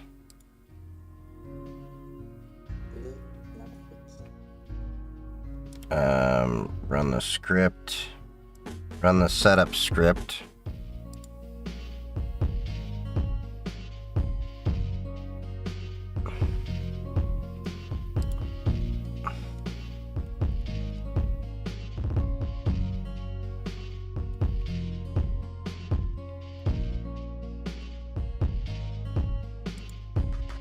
Okay, we're still waiting for it.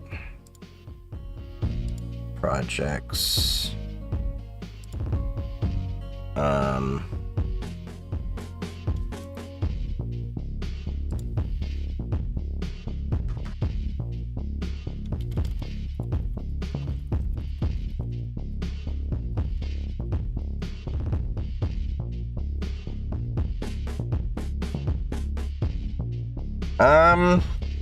Just finishing building this little automation out. There we go. So now...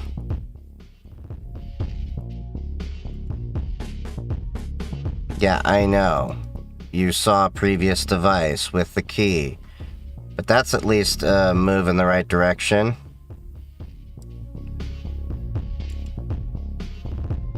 Yes.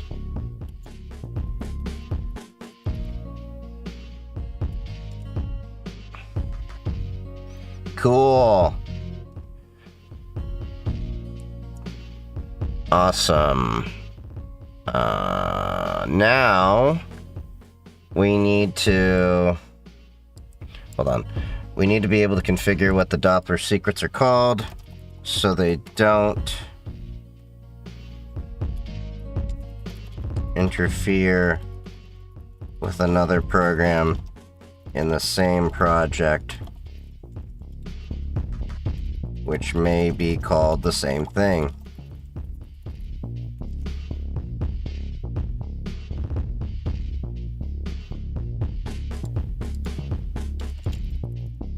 This should also optionally allow for Matrix and Discord. Yeah, what's up, gamer?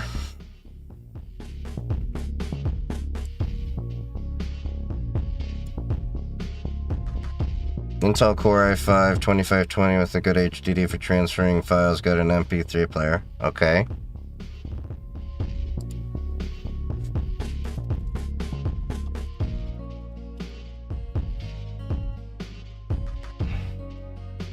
So at least get the latest updates. Even though it's a relatively new image, it's probably a little bit behind. Okay. What about, what are you asking in particular?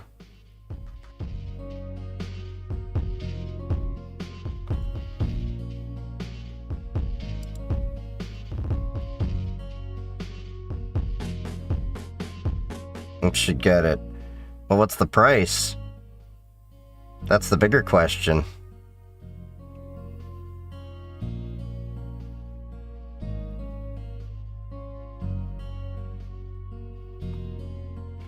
Oh, 75 bucks? Yeah, it's fine.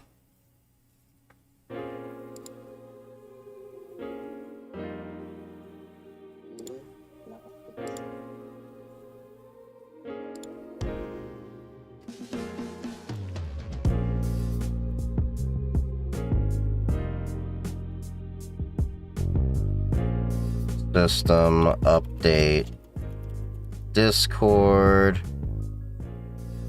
and system update Matrix.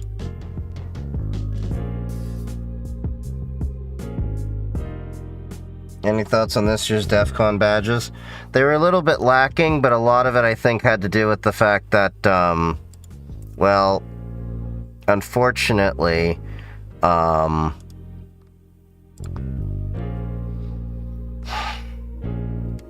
the tariffs got in the way.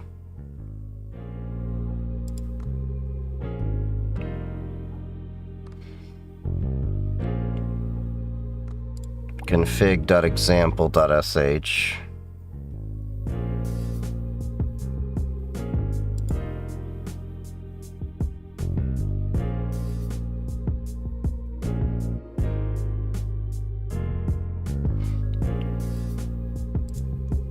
Okay, so let's get Doppler set up.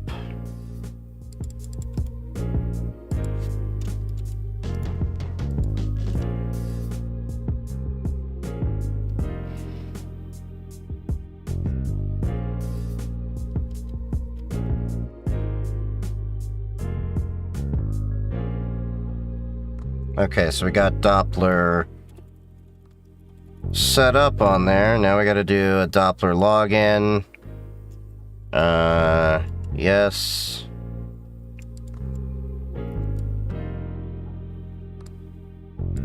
I'm hiding this because I don't need you to see my authorization code.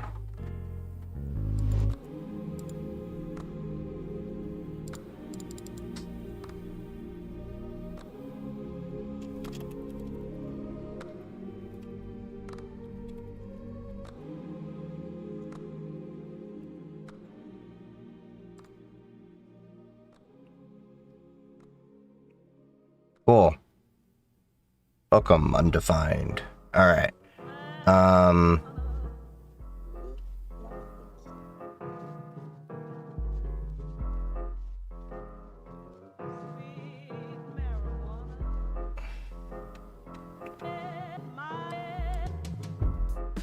Update notifier.sh.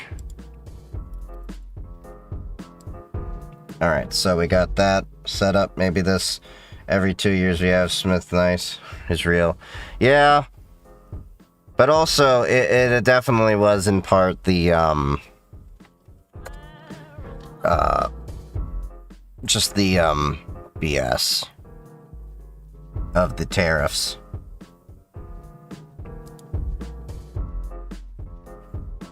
Now update the README references.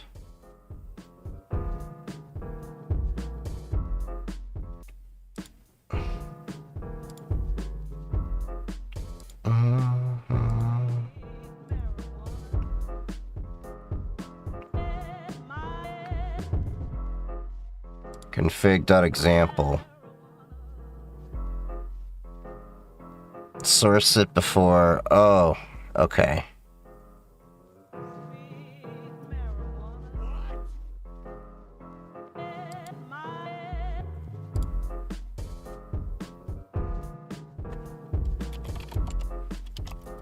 CD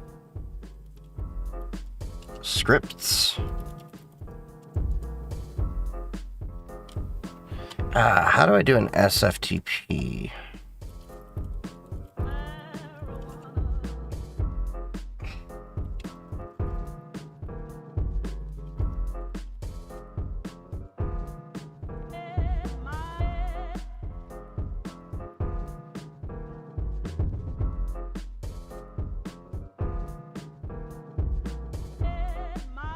Okay. We're gonna make dir source, cd source, make dir scripts, cd scripts, go over here, sftp,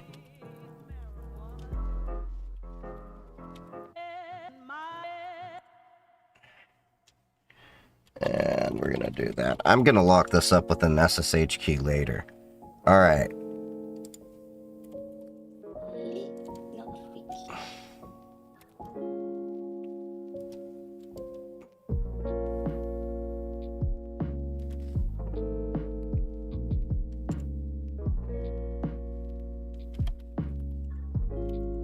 There we go.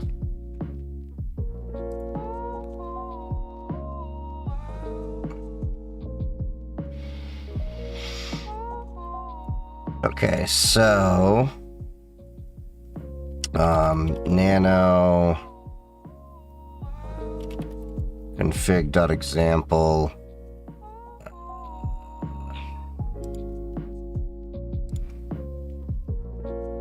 we are gonna call you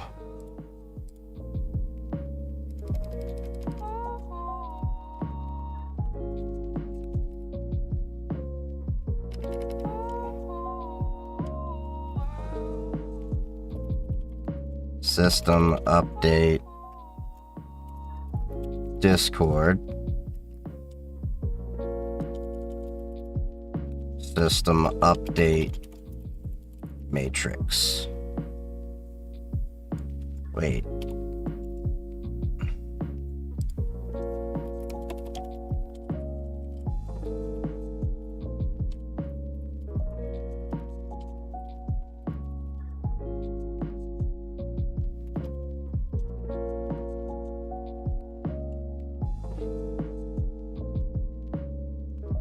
I don't want to use the access token way.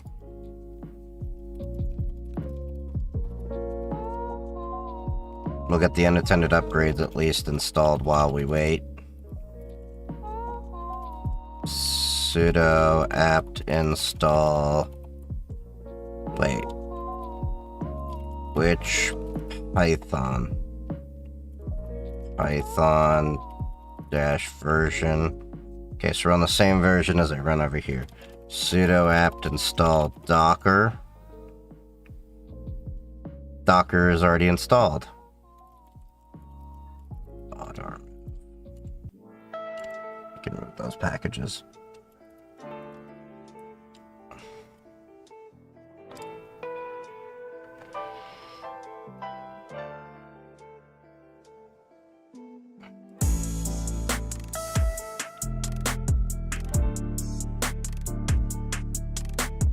Come on.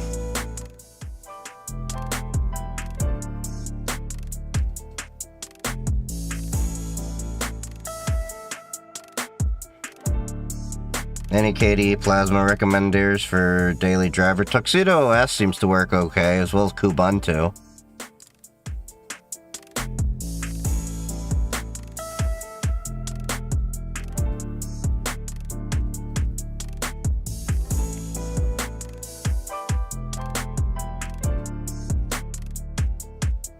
Room ID, access token secret, home server secret.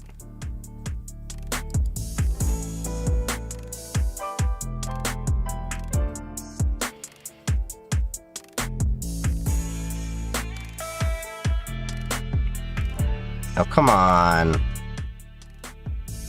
Why do you use Linux? Because it's faster, it doesn't slow down over time, it's more secure, every day I use the computer, it works as I need, where I don't have to worry about Windows updates messing everything up and having to play musical chairs. I have more control over my system. I don't have to worry about the operating system acting more and more like malware to collect more and more of my data.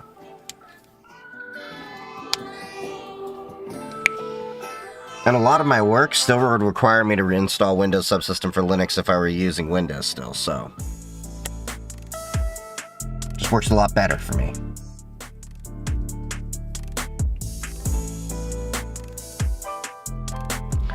But I don't want a matrix token.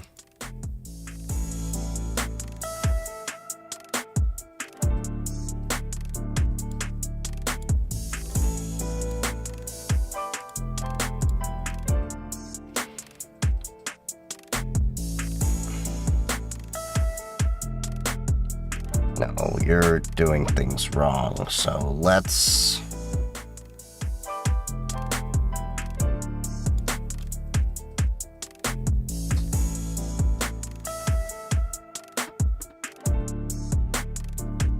That's not what I want.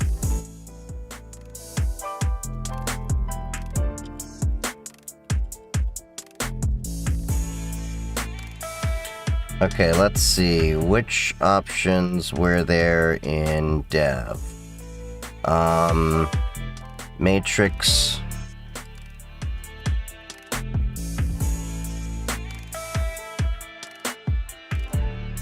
Matrix home server. Password. Username. And room ID.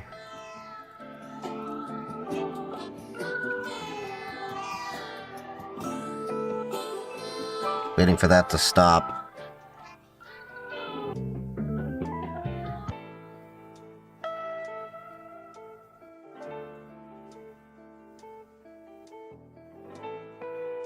No, I don't want to use the token.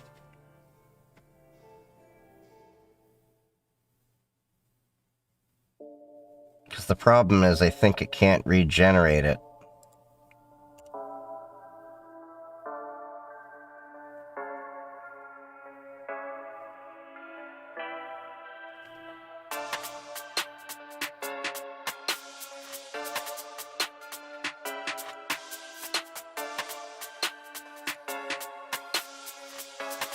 Okay, so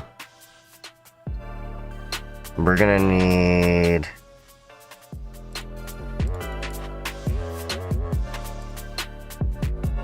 Matrix home servers set here.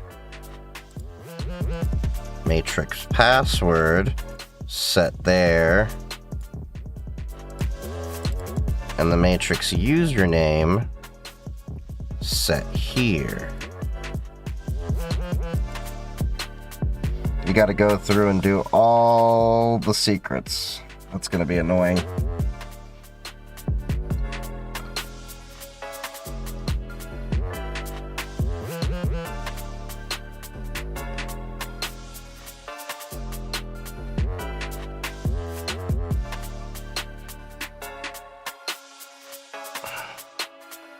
But this will be so much easier once it's all done, because then I won't have to announce on Blue Sky that I'm live and, you know, worry about the Discord alerts and the Mastodon alerts. But I do have to turn off the Me-Seeks alerts. Oh yeah, we probably should...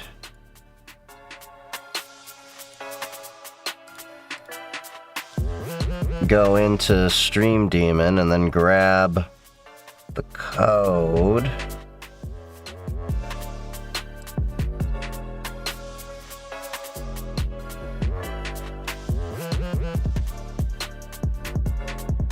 Oh wait, that's over there. So we wanna go to git clone. Really? You don't have Git? Multiple secrets from Doppler at once? Yes, there is. In fact, that's kind of how I'm doing things, where I'm pulling in multiple secrets. I can show you this.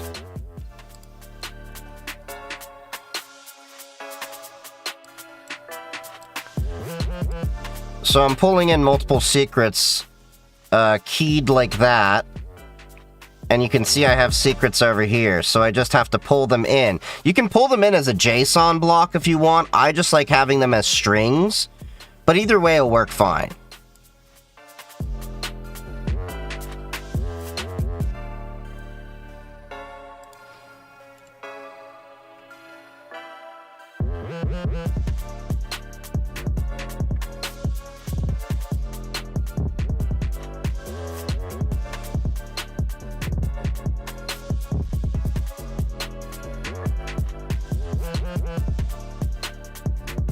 I'm doing it the lame way with the link.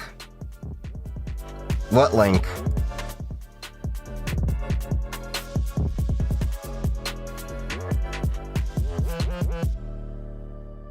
So it's pulling the entire project. Alright. CD stream Daemon. So there's a share button on every secret. Yeah, you can do that.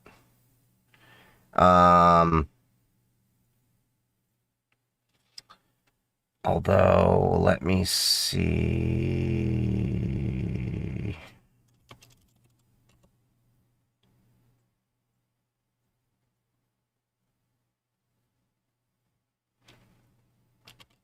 Alright, CP, Docker.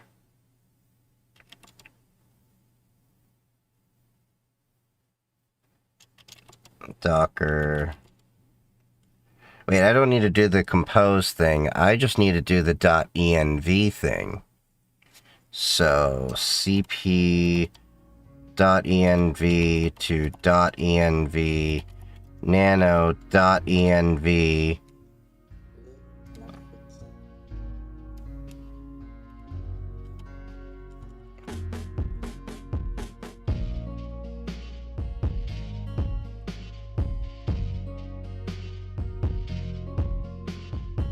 Enable that. Handle. Chief Geek 3D. We'll set all these in Doppler. So you can see how this is done. We don't need to worry about those. Platform messages.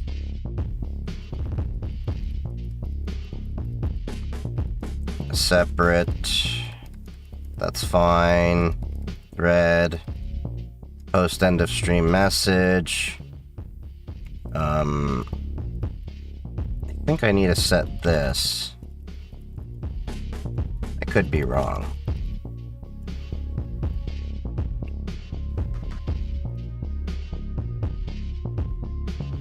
Mastodon. Nope, didn't set that, so yeah, I did have to set that. Although I could have it overridden if I did it here. True. ChiefGeek3D.com. That will be pulled up. Discord posting, true. We don't need the webhook URL.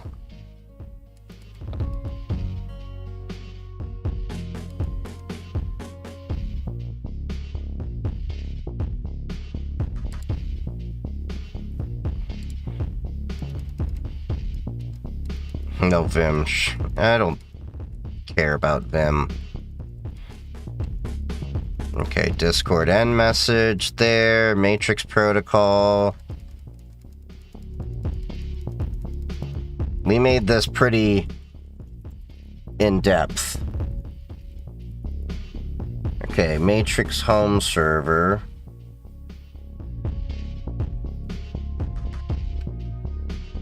Okay, Matrix home server is set, so we can skip that. Bot password will be put in there.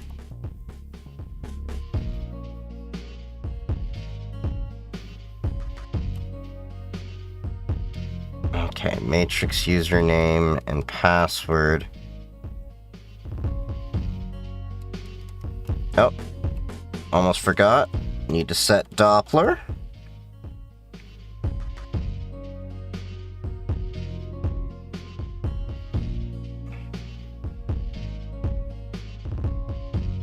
Doppler config is going to be prod. And then we'll set that key in a second.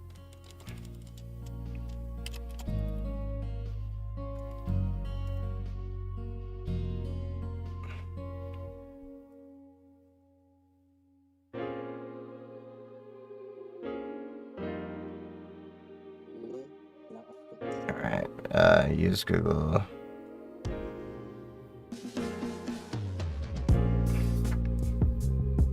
Hold on. Did we...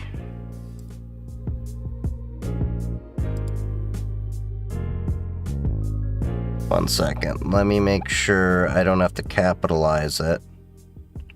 Nope. Okay.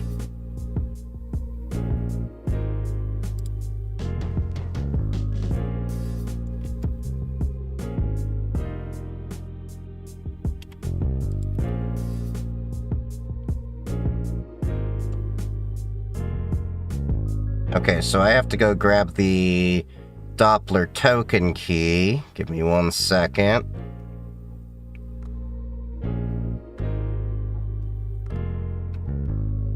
Find that. Okay, so we have to switch this token over here. Okay, so we need to go to access tokens, service tokens.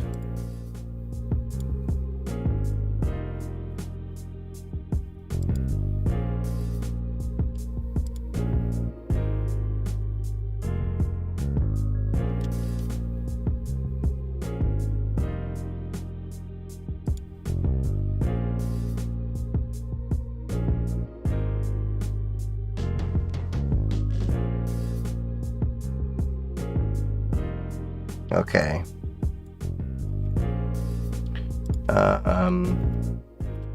Doppler setup.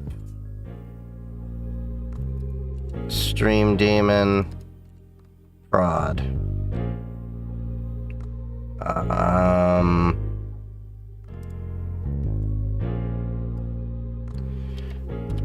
Doppler configs tokens. Create.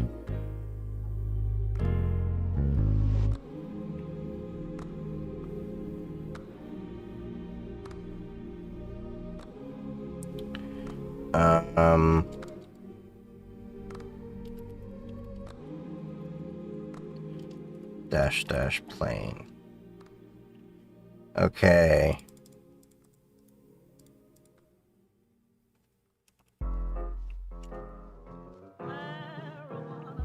So you have to generate it from the CLI. Couldn't show you that because sensitive. Alright, Doppler config.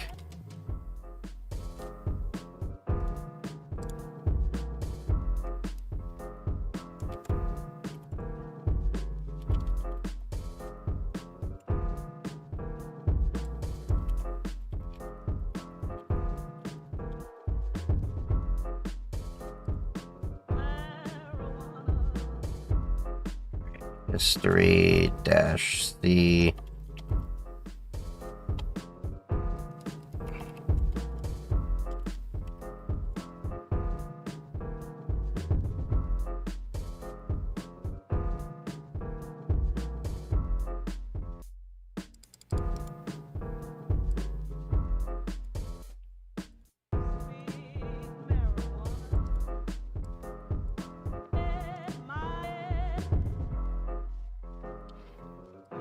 Alright, so we've got that in there now.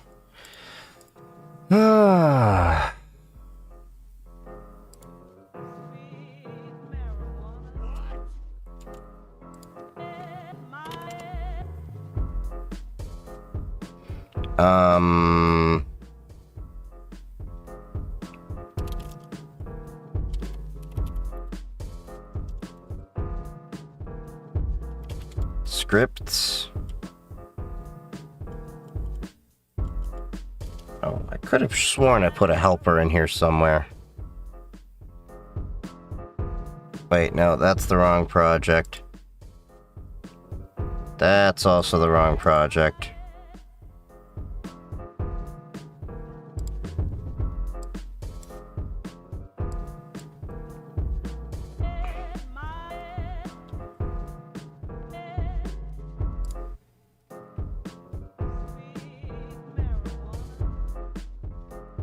Wait. Config. Scripts. Oh, there they are.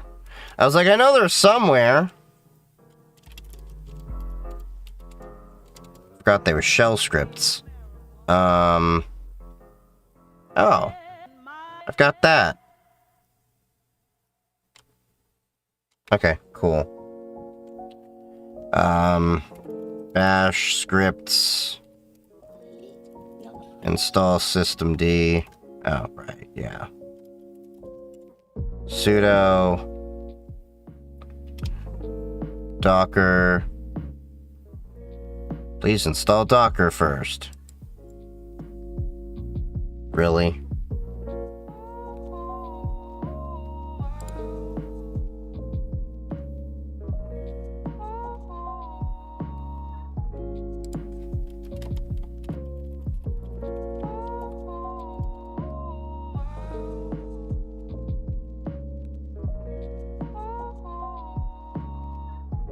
And Docker compose.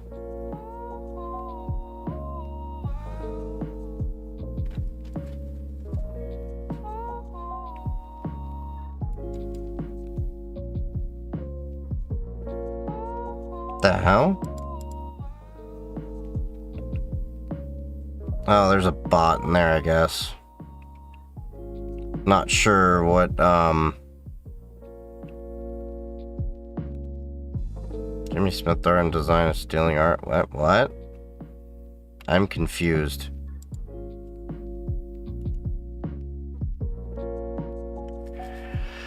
Okay, we're installing the dependencies. That should do it.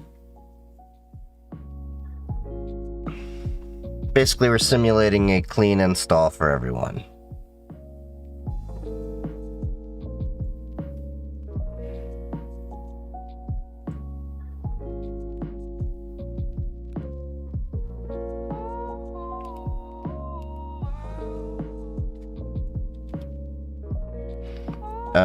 User. Okay, so we do need to. Huh?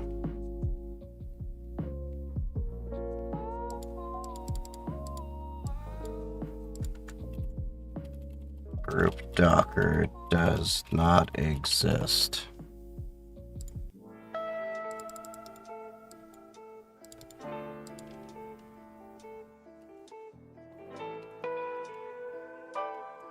Oh, that wasn't the command I wanted.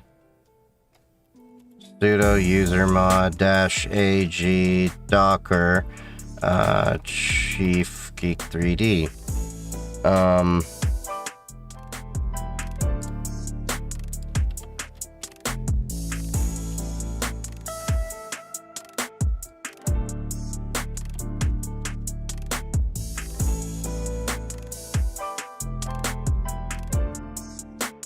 Okay. Source. Stream Daemon.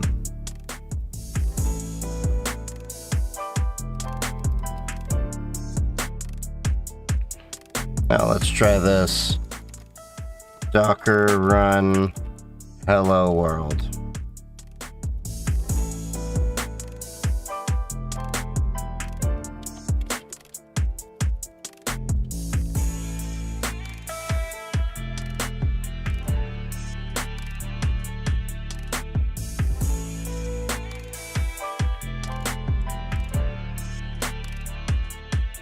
God damn, this is annoying.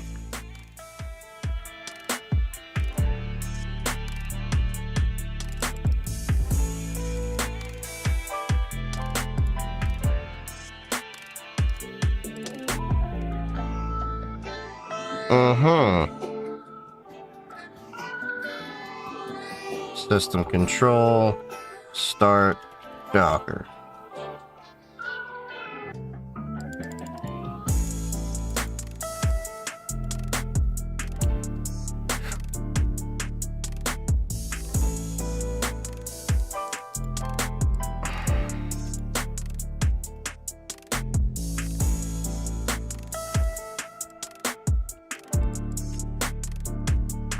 Why are you not running?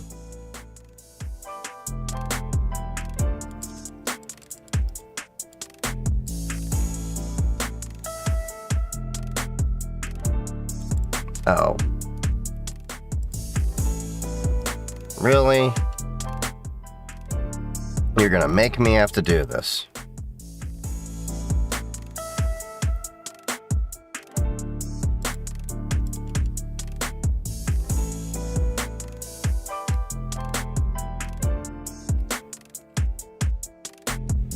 Docker engine.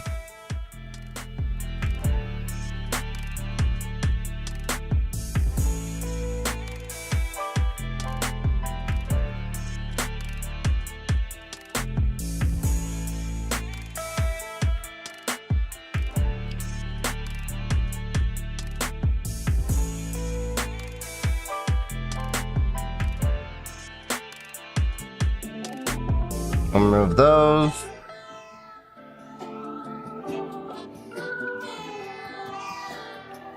And we'll try doing this.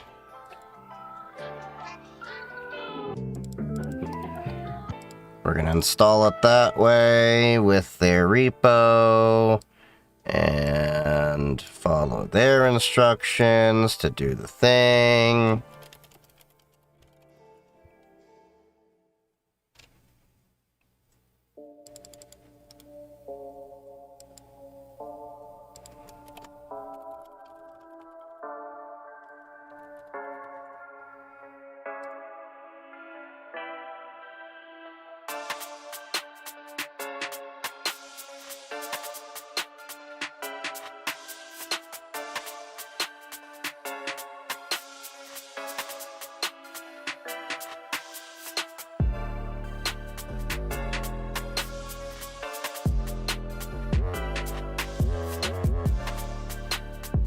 Hold on, install Debian. That's what we needed, Debian.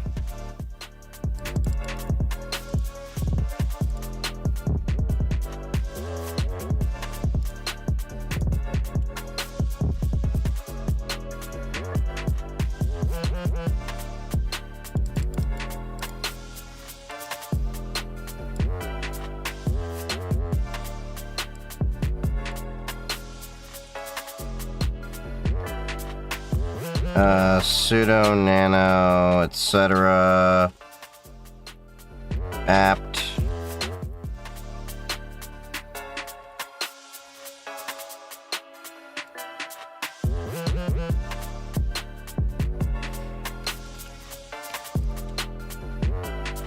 Okay. Sudo rm, etc. apt. Sources.list.d, Docker list.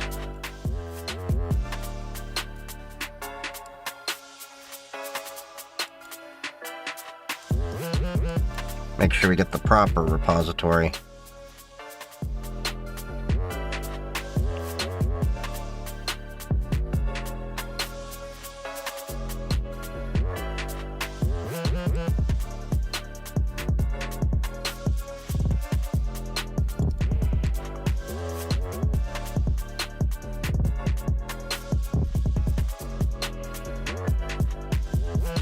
Yep, that'll install everything.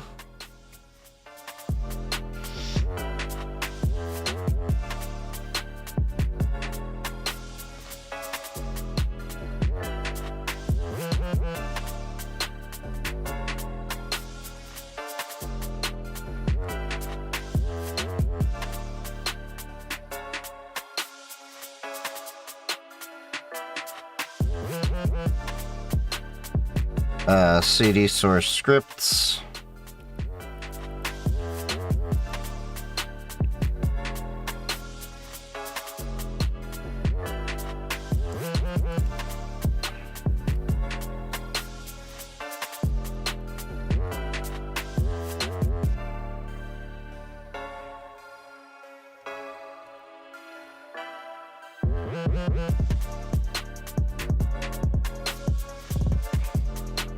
Okay, so how do I SFTP again?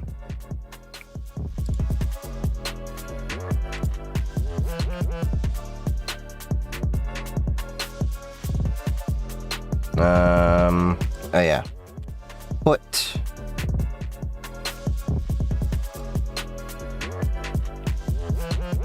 star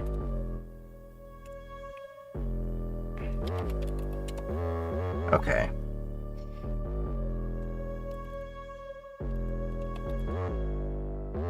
Into config.sh. Nano config.sh. And then we want to call you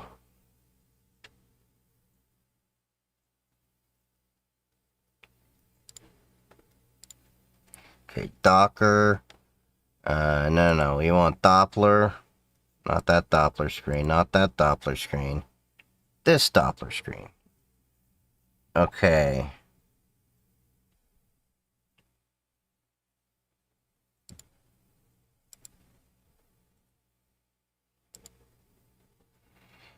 Okay. We want...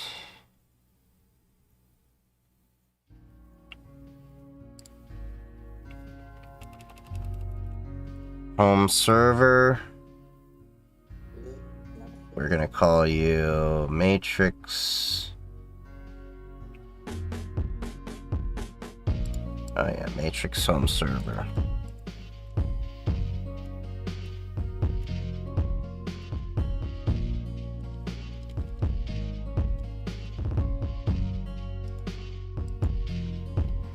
Home server, username secret.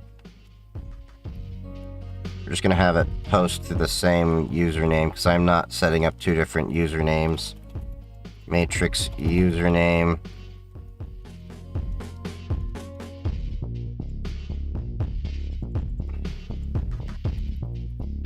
Matrix password. Room ID secret.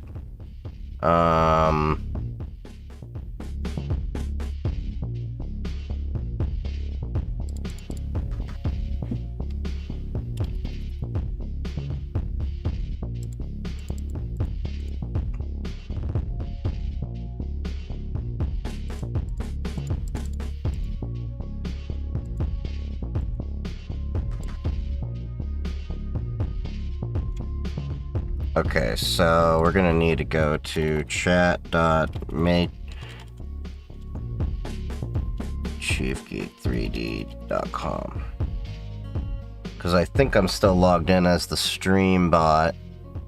Yeah, we can allow that. Come on. Load up, damn it.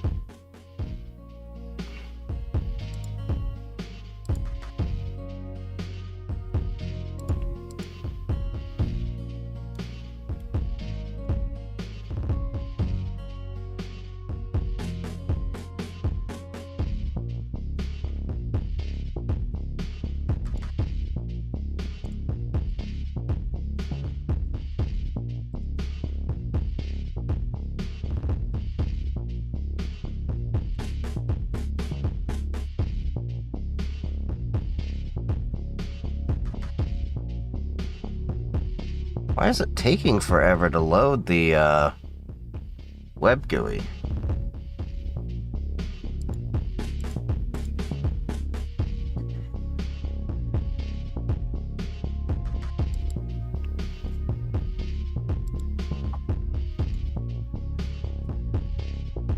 Hey, puppers. Pretty good dog. Good dog. Good dog.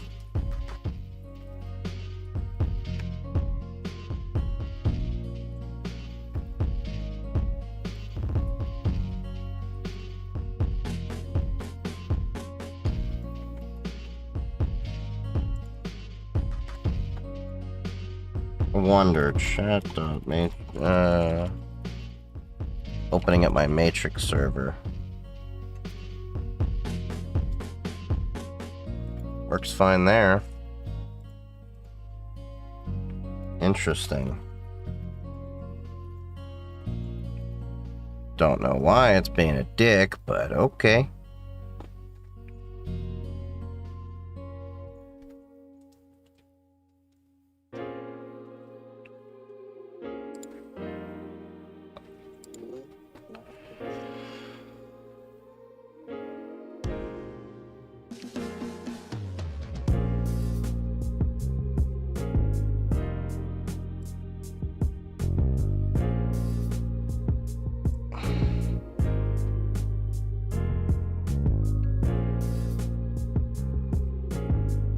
Yeah.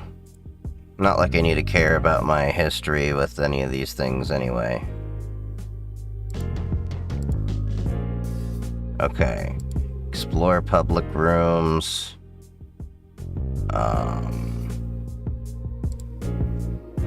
General.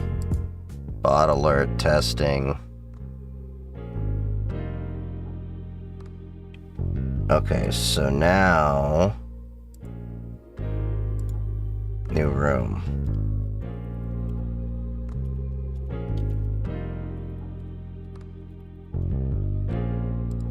This is not a...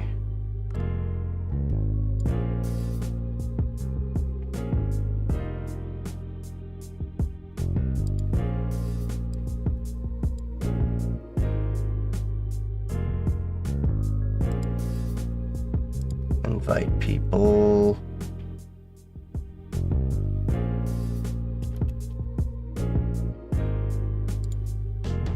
Alright, invite my bot to the room.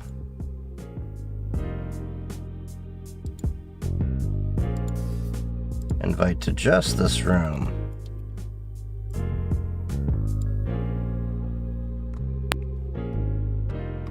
Okay, so I got a separate room just for system updates.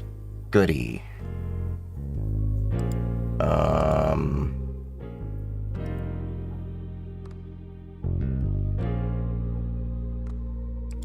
Later. Dismiss.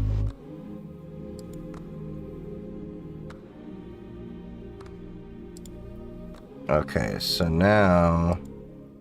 Yeah. Okay, done.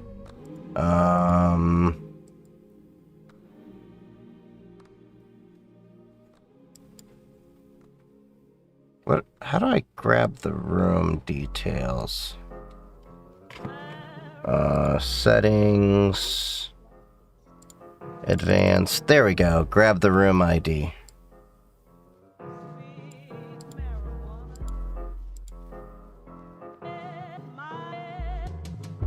Okay, so we need to drop this into production.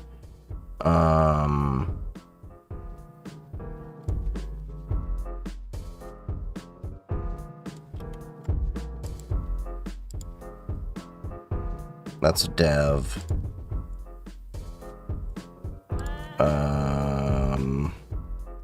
Prod. System update matrix.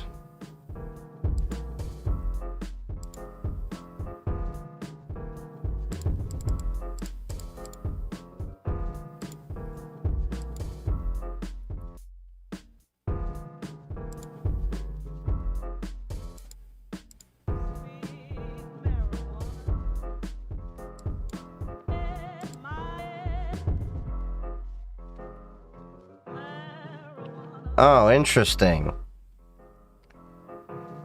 I have to add a dev. Okay. Dev,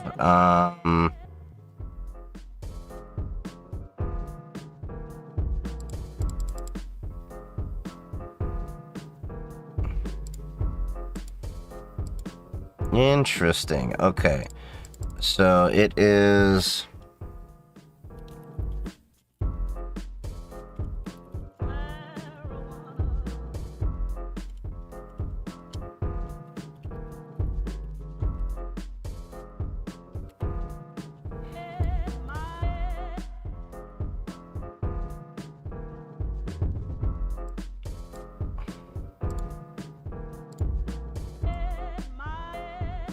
Okay, cool. So you have to create them in dev, otherwise it won't... Okay, that makes sense.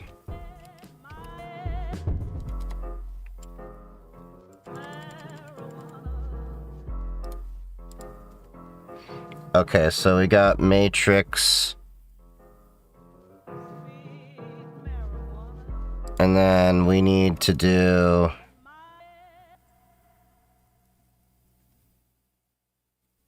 System update Discord. That'll be...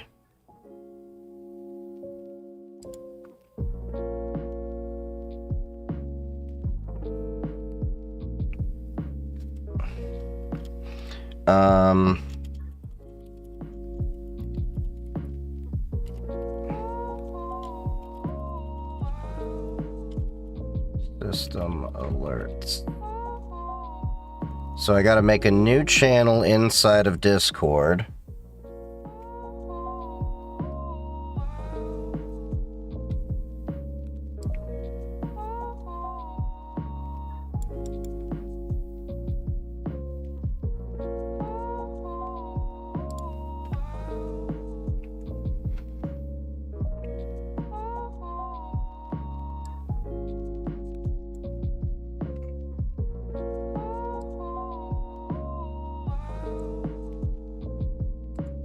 Okay, now edit channel,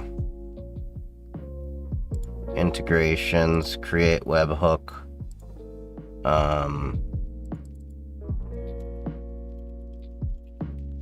Daemon. And then we're gonna get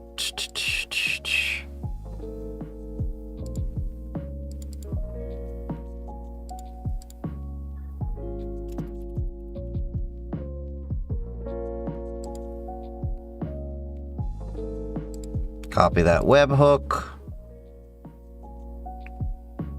And then we got system update Discord.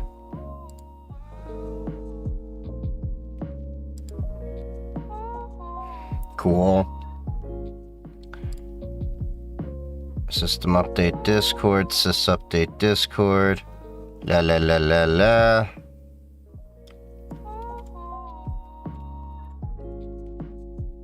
Okay.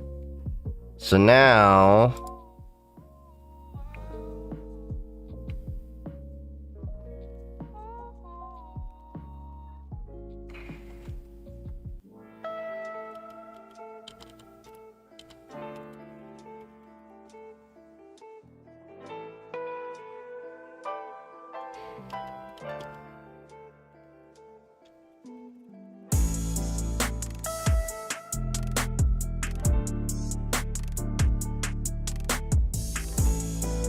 nope, that's not it. Overview. Okay. Sudo Doppler setup. Oh.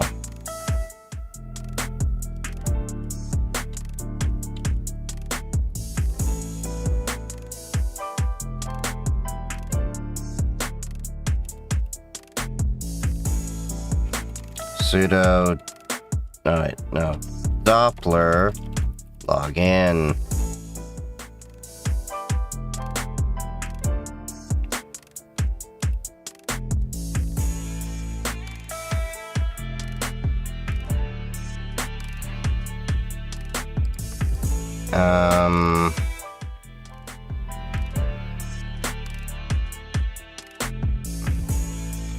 Default, both matrix, custom secret names.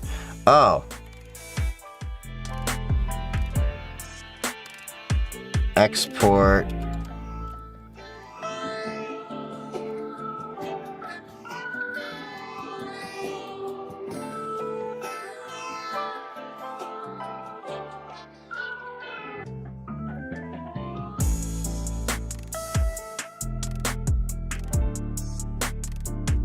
Wait, no, source config.sh.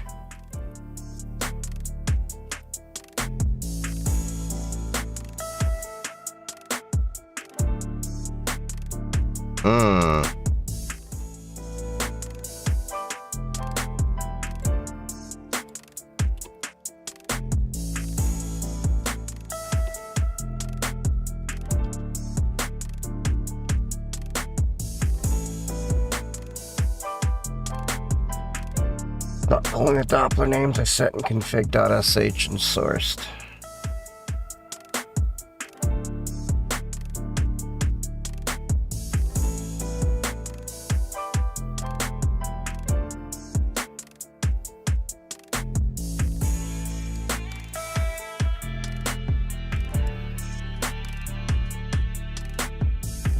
source and then running the event. Oh, okay.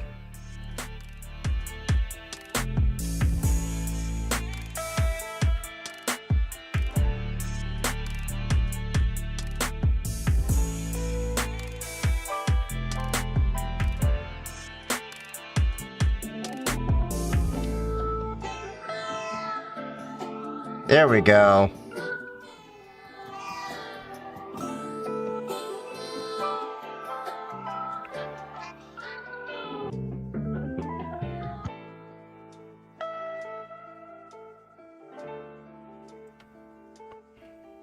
Okay, cool.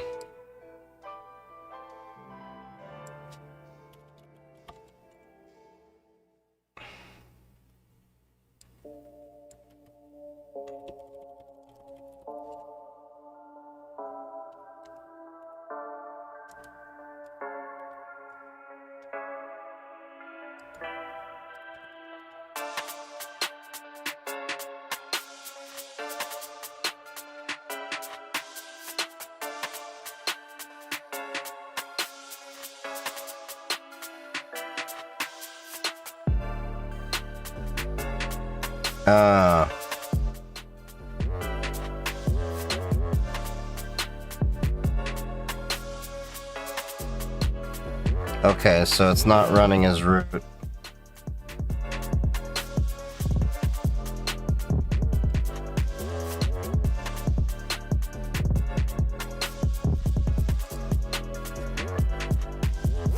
Okay, so where am I putting this file? I think it's in...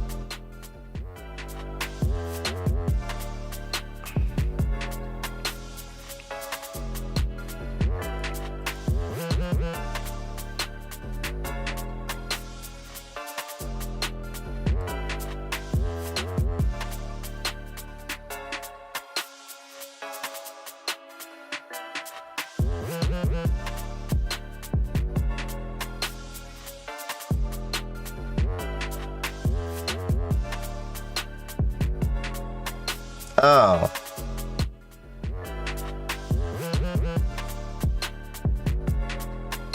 I'm being a dummy.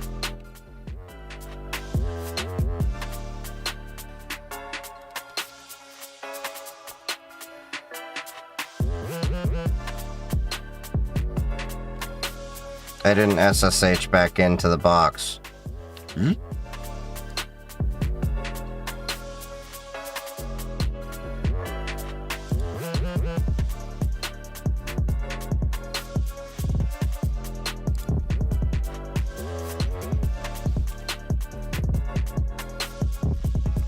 That's what I get for not paying attention.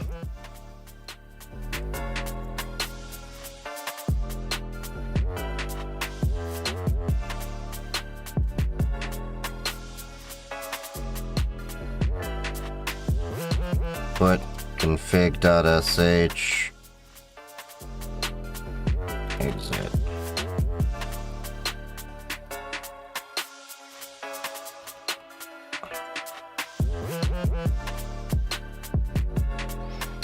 All right.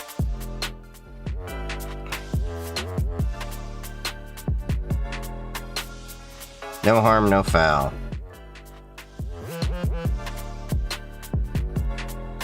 All right, cat.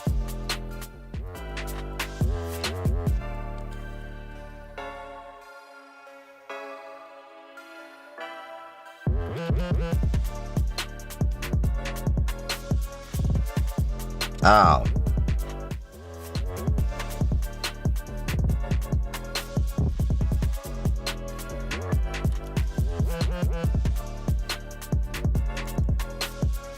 I goofed on that one.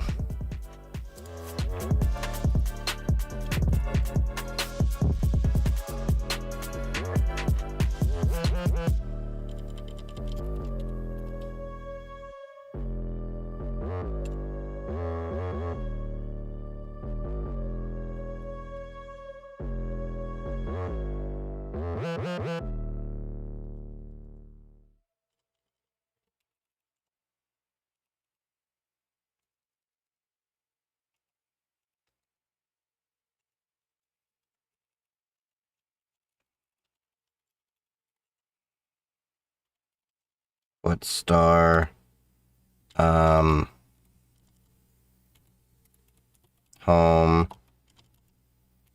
Chief Geek 3D source scripts.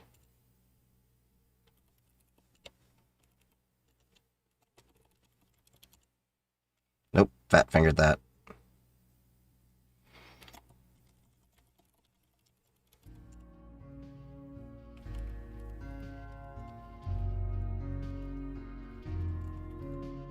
Okay, cool.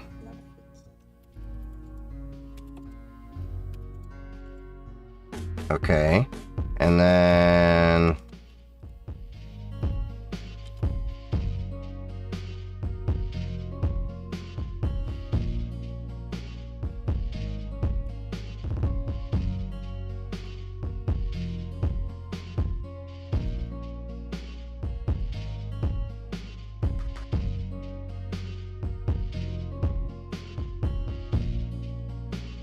okay, that should do it.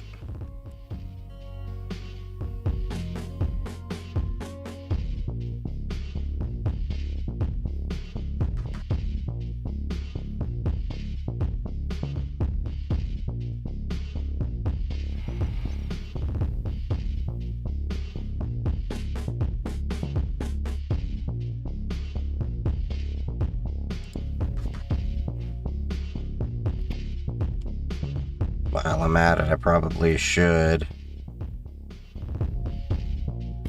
ls etc apt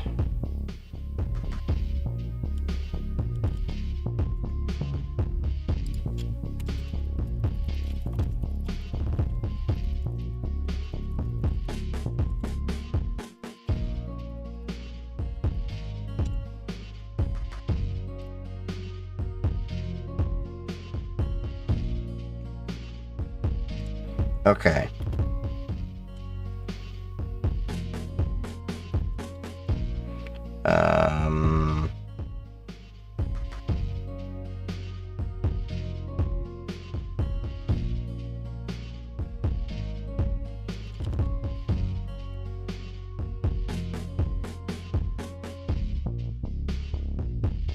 That's the wrong menu. Okay.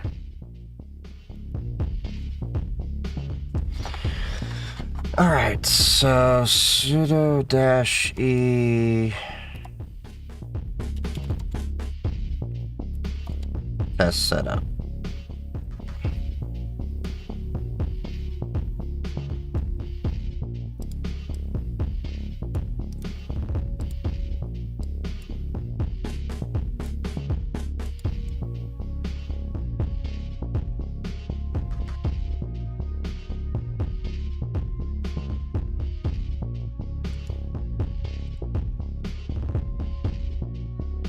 Okay, so I do have to log into Doppler.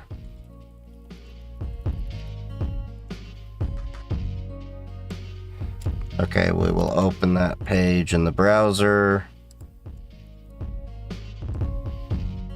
and get an auth code.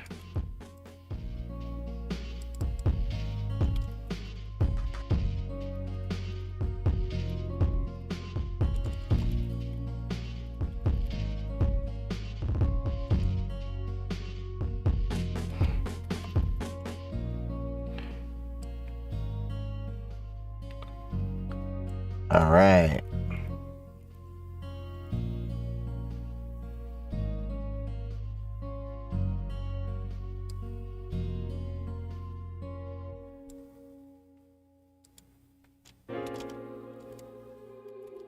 Sudo Doppler config.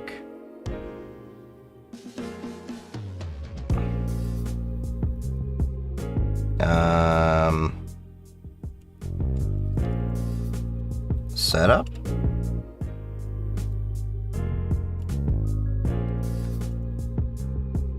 There we go. Let's see if now this works.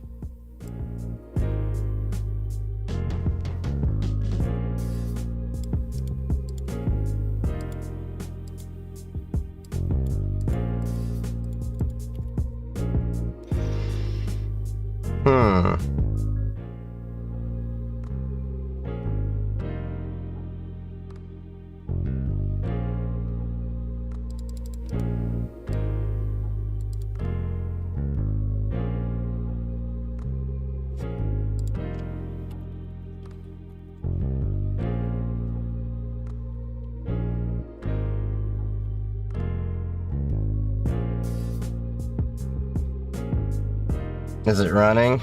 Not yet. I'm just setting up the secrets.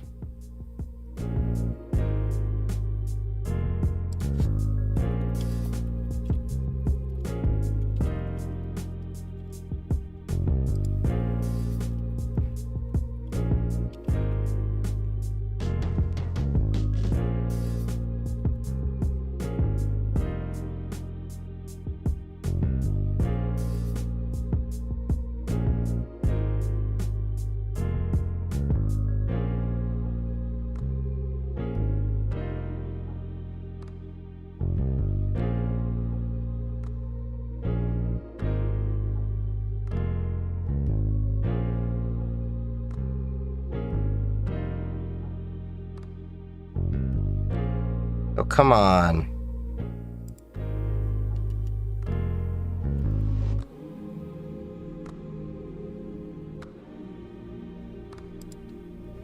"6 a.m. here. I will probably not sleep. Probably have to work at 11:15. Ooh.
And 92168 208 150.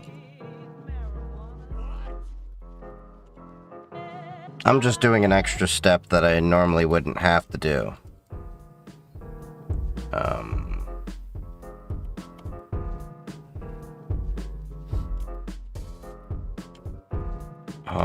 Chief Geek 3D,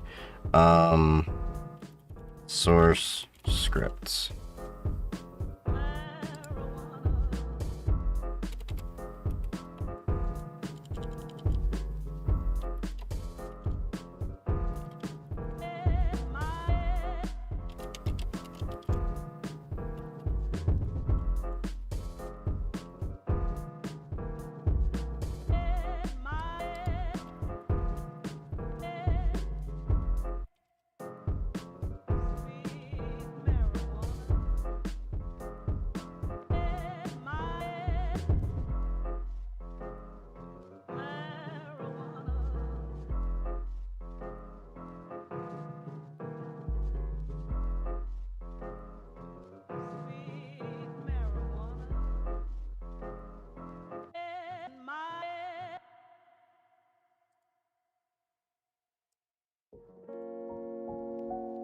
Hold on. Doppler.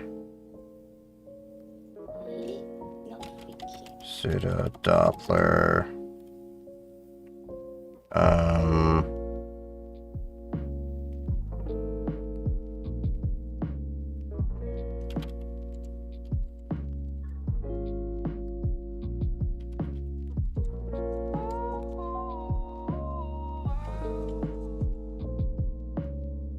get.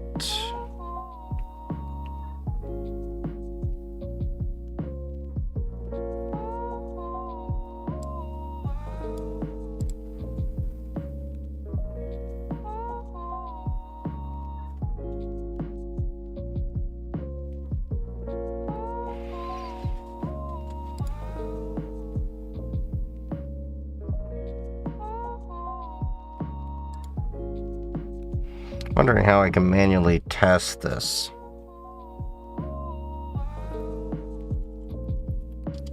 Control status.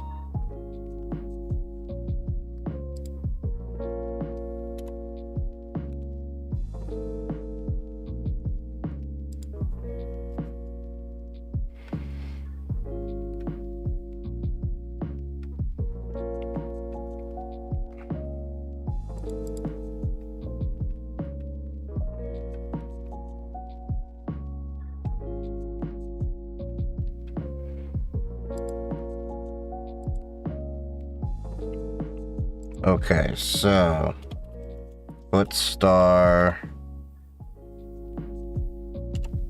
dot, okay.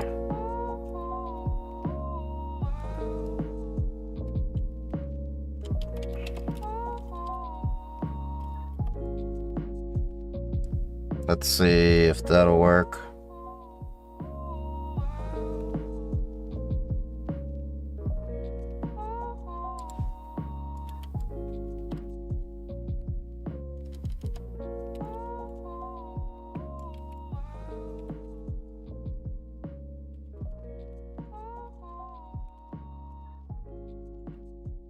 There we go.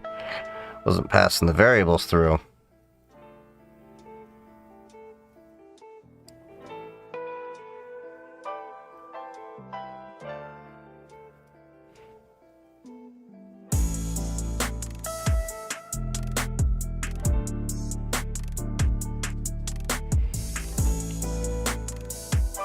All right, let's see.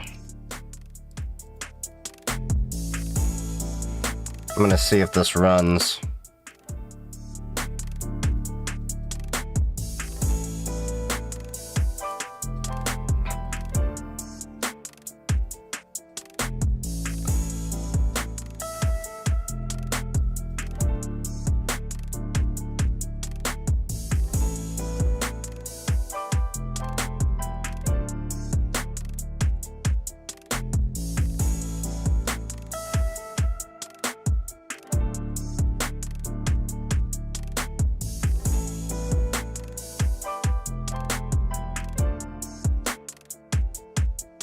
All right, so let's see.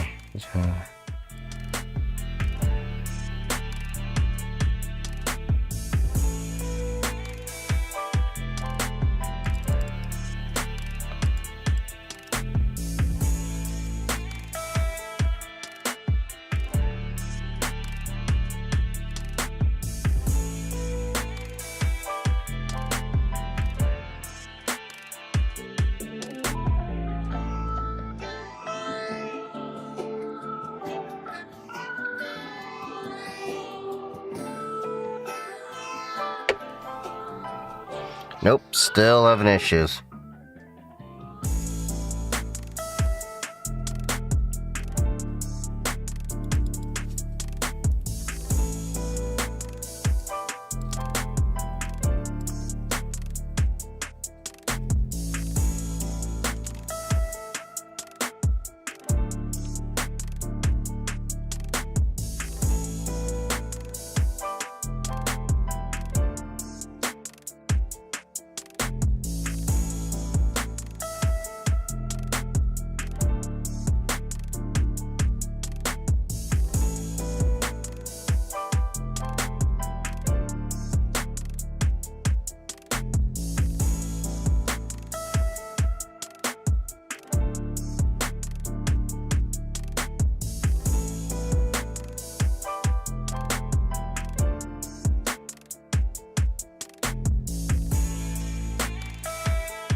Update Discord system matrix.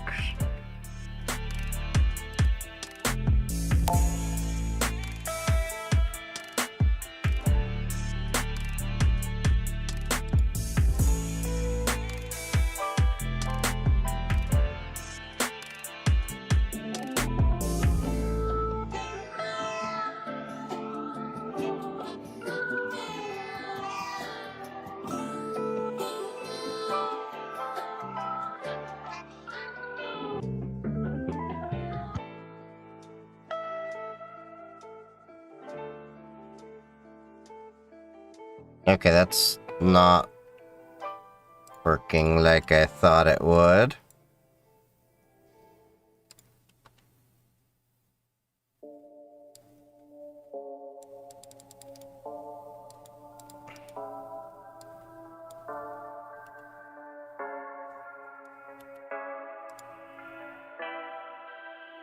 Wait.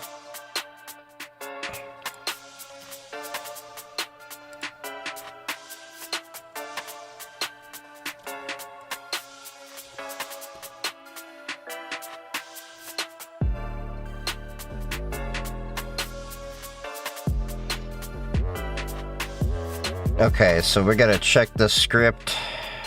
This is an extra step that I'm doing.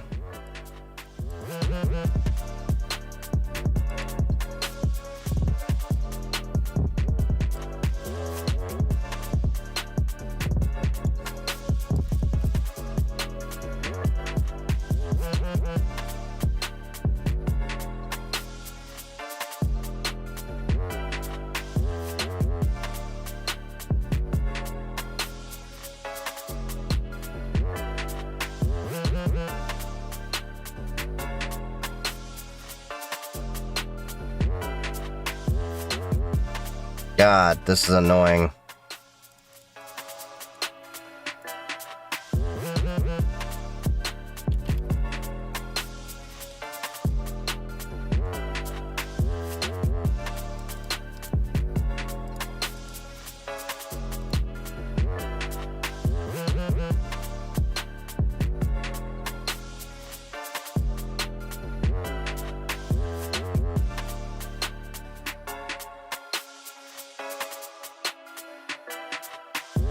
Kind of annoying how it can't figure out that you don't need to open another terminal window for this.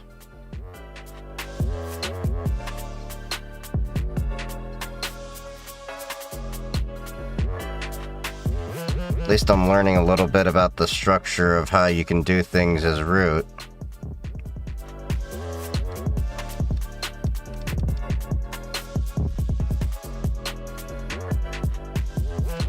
Force source in the config, so okay.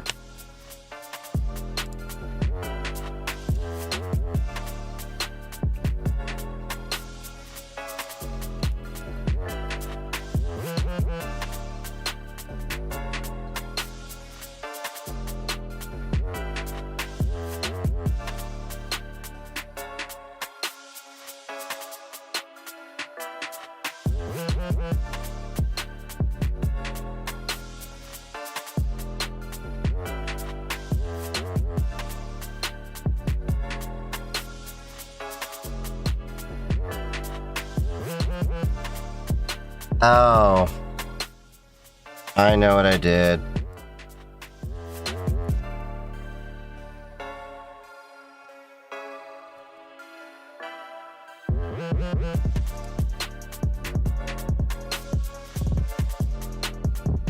I goofed and I put it in the wrong folder.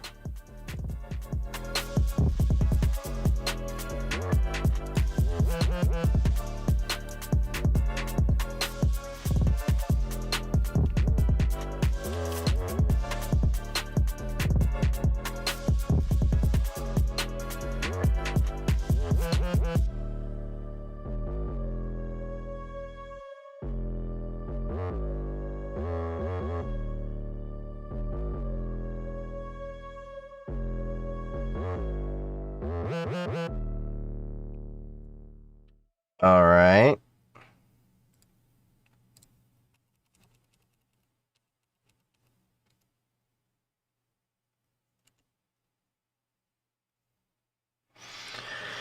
All right, so I think that may hopefully have fixed it.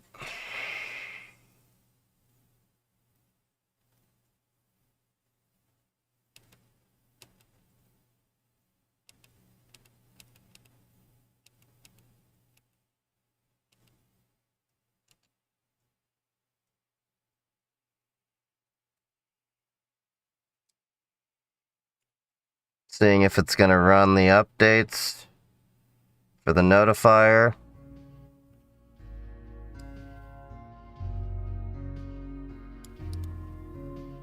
Oh, that's a different error.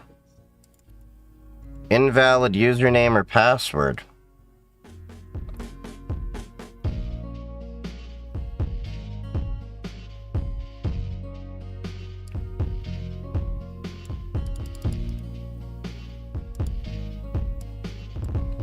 Alright, I gotta...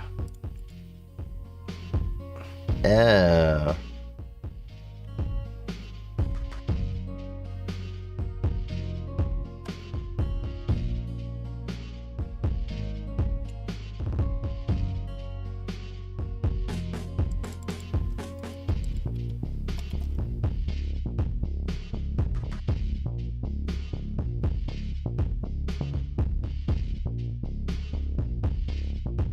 Okay, so it is seeing them.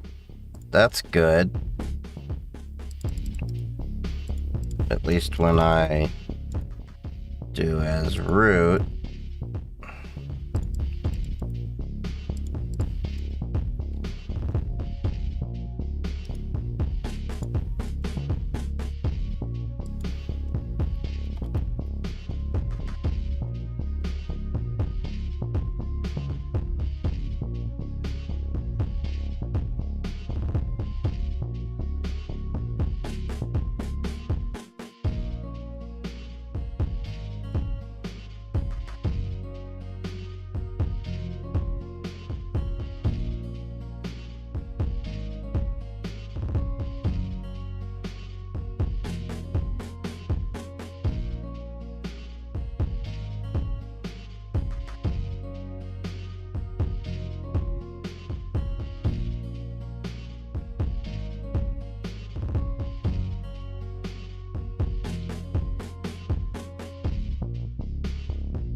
Okay. So...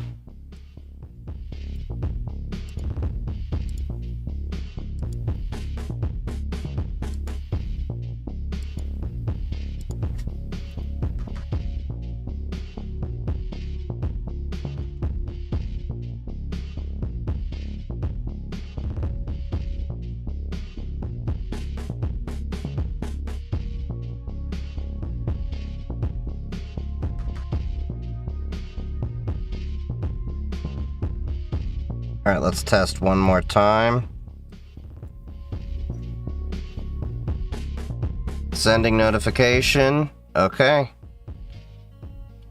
That notification worked.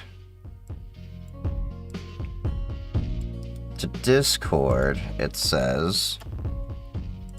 So let's see.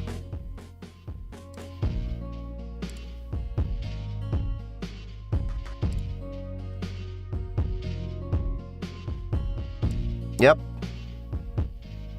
That worked for Discord. Now we gotta fix the Matrix side.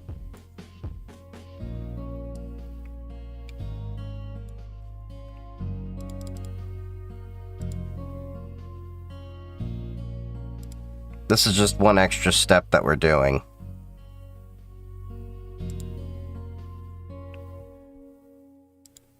I may actually bake this into the, core project.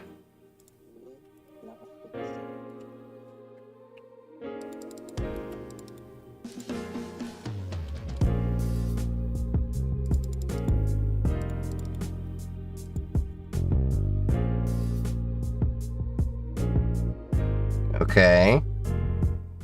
Went to Discord. Nope.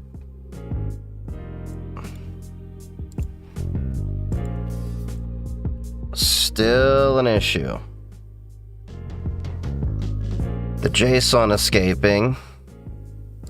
So we're getting results. We just need to,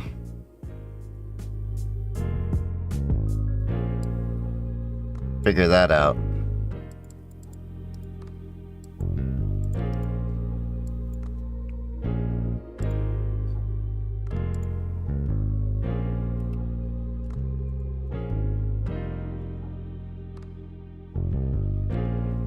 Alright, is it gonna run?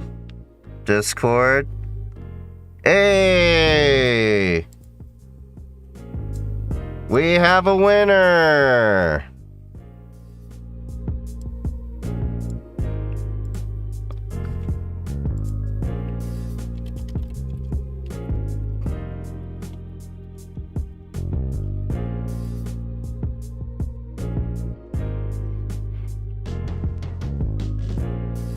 Nah, I forgot how to change the host name.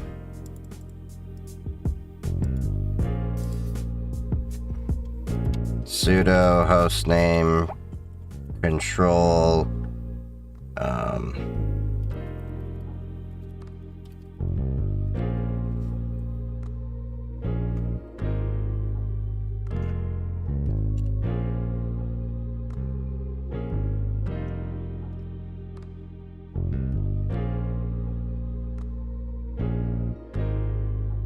host name.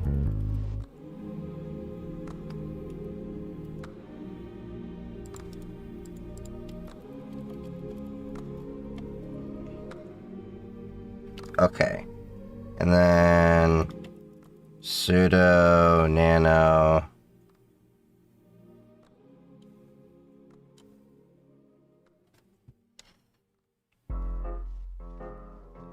Okay, so we got the update going for that. Sudo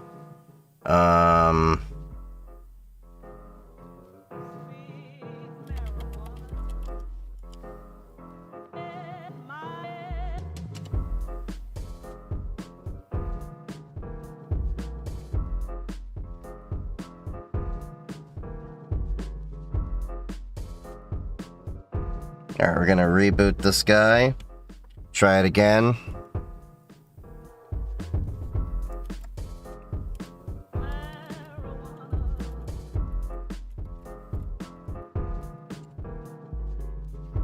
Wait until he comes alive. There we go. And then we're gonna log in. There we go, Chief Gook 3D, it's Streamer Daemon.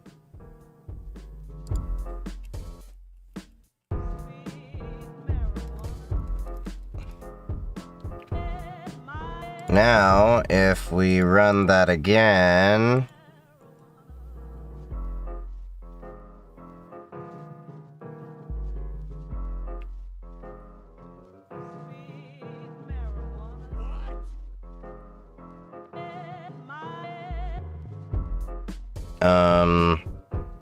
name or service not known.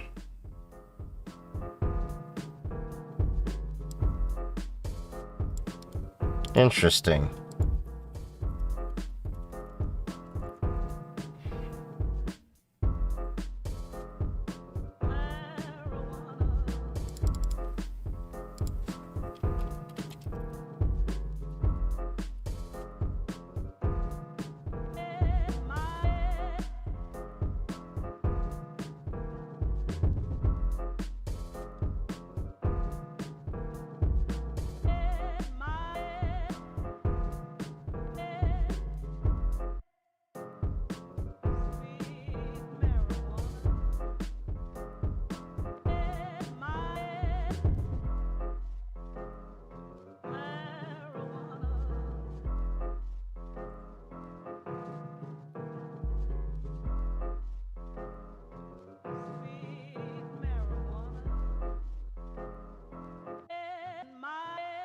Okay, let's see. Is it gonna work now? Yeah.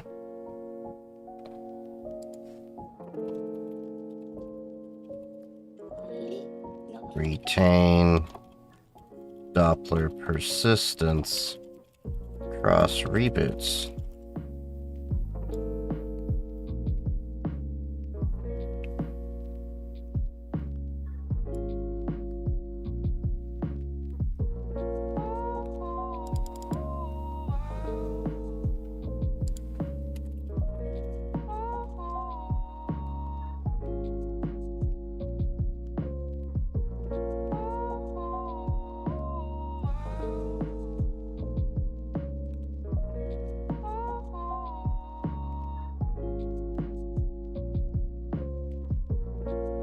Okay, let's see now.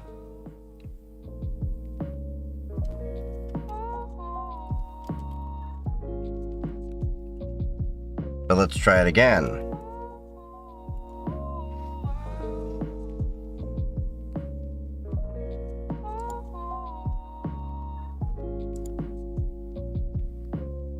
And then we can rock it through the rest of this.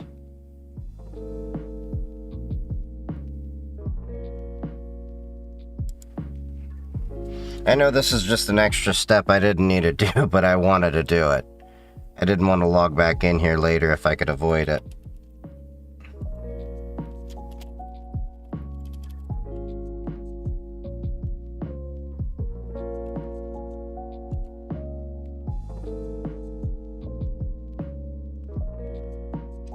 Oh, okay. Cool. So it did persist. Maybe I just needed to set up the project. Alright. CD source, CD streamer daemon.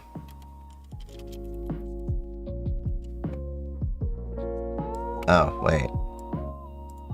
Probably should.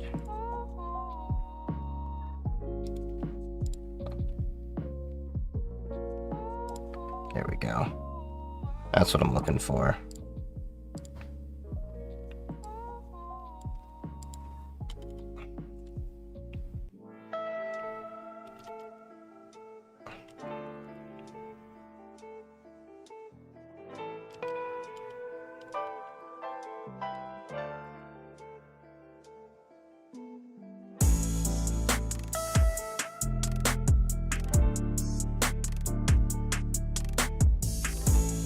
Remove unattended direct double CLI.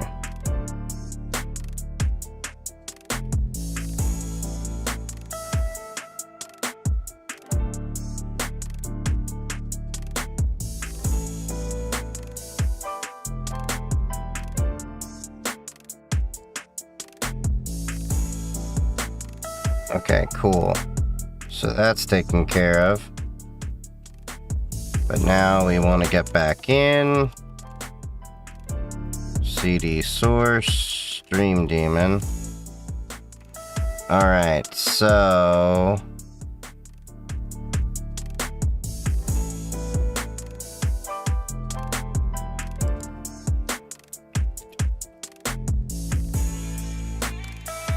make sure everything's set up. Enable true. Okay, that is goody.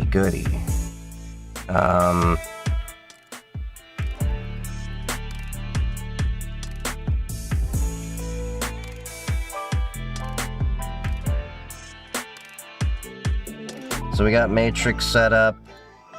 We've got that set up.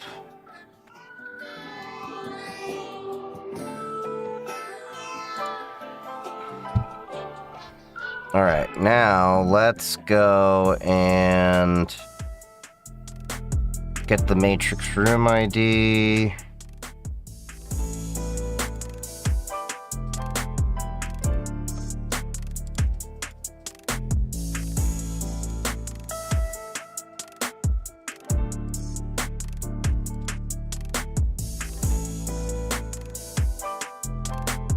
Advanced. Copy. Alright, matrix room ID.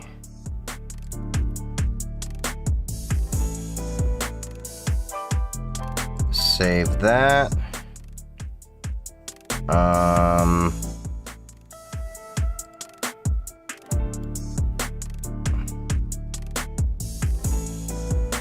Discord webhook.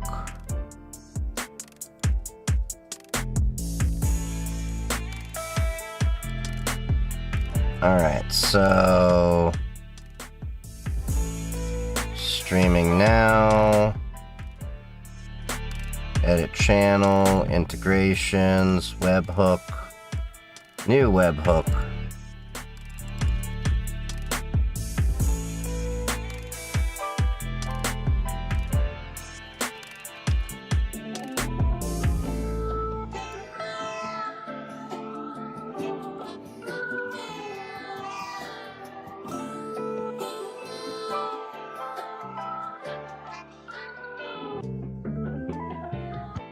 Got Stream Daemon set up there. Discord role.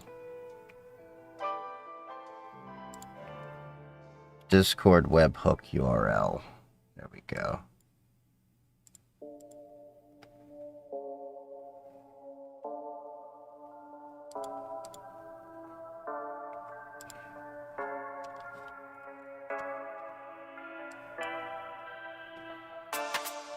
hold on.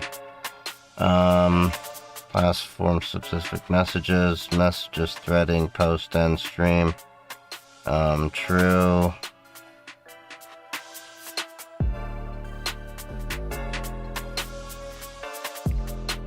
Overrides default webhook for specific platforms.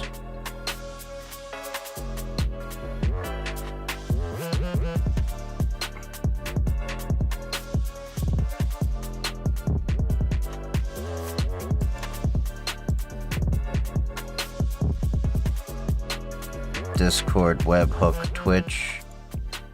Discord webhook. Okay, when I was going to the testing ground, YouTube test, kick test. Okay, so...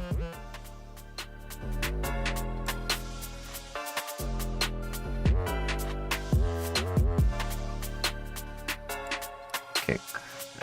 Alright. Webhook YouTube.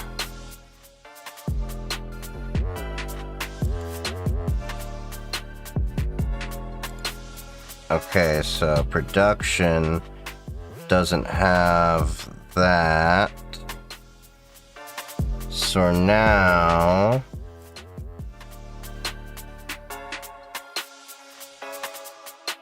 we need Discord role.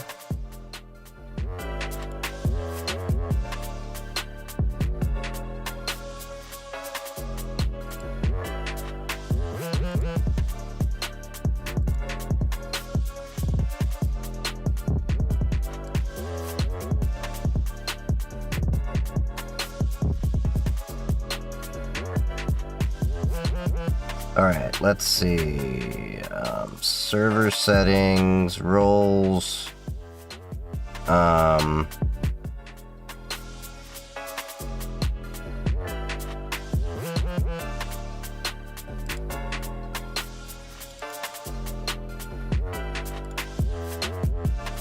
Okay, I got it. Server settings, roles. Create role, kick.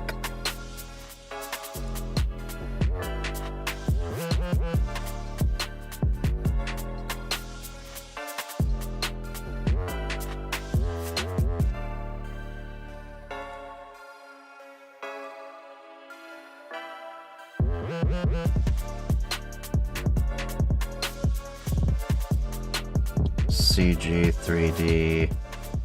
Okay. Kick notification, TikTok, Twitch, YouTube, kick. Okay. Kick notification. Done. Permissions. Okay, this doesn't give any permissions. Cool. YouTube, done. Twitch, copy roll, done.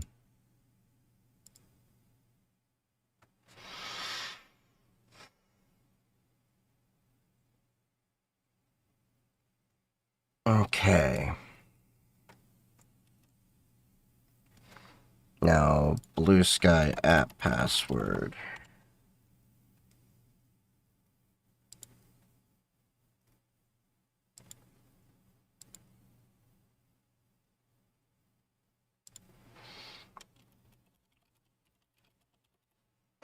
Stream Daemon.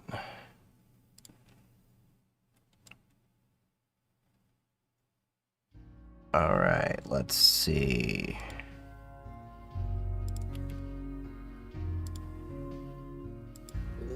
All right, we got that production in there.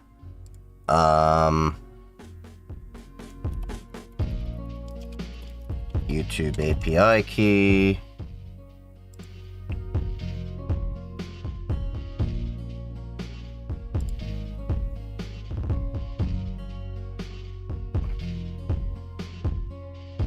APIs and services. Gentify. Credentials.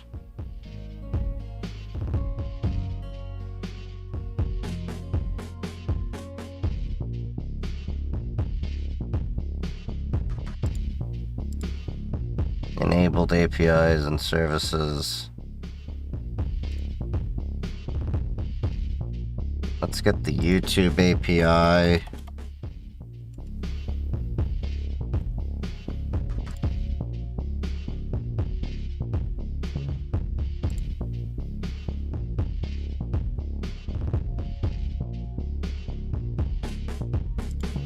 Credentials.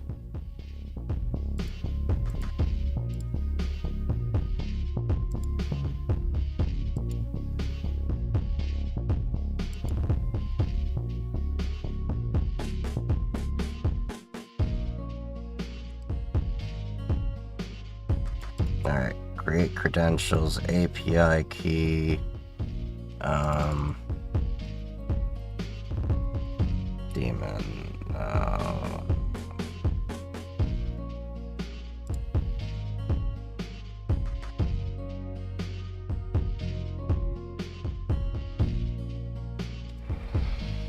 it's creating the key, we got it going. And that's created, okay. So now we need Gemini key.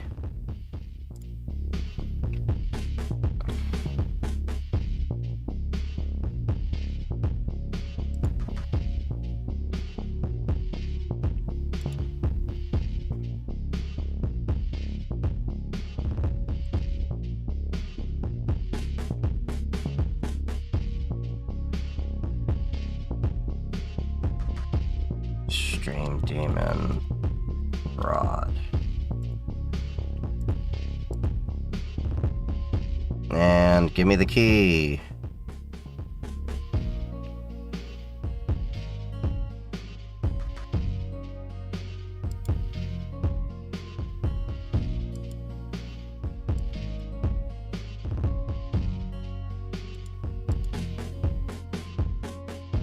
LLM enabled.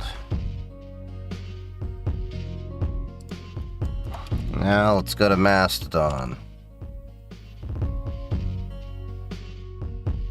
Preferences.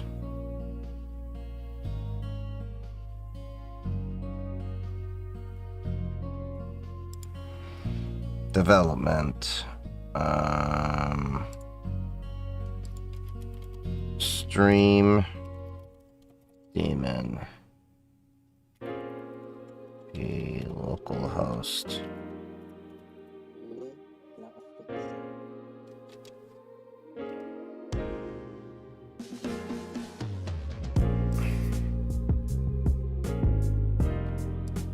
Trying to remember.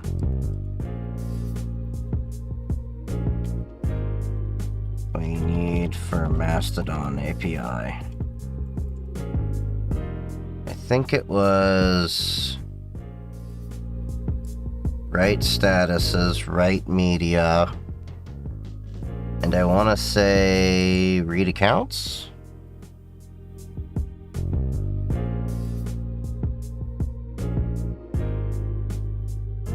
Read accounts, write statuses, write media.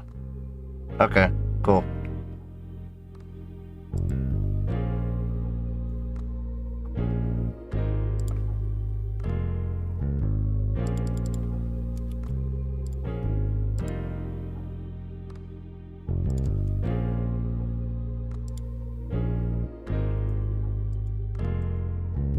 Okay, that is the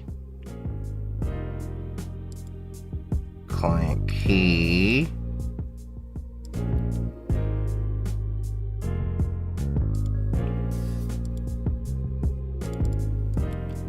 Secret.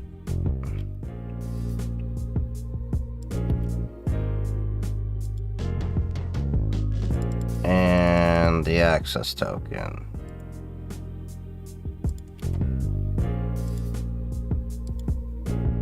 We're almost there.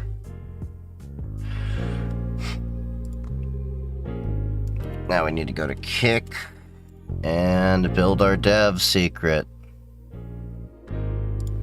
So if I remember, we go to Settings, Developer.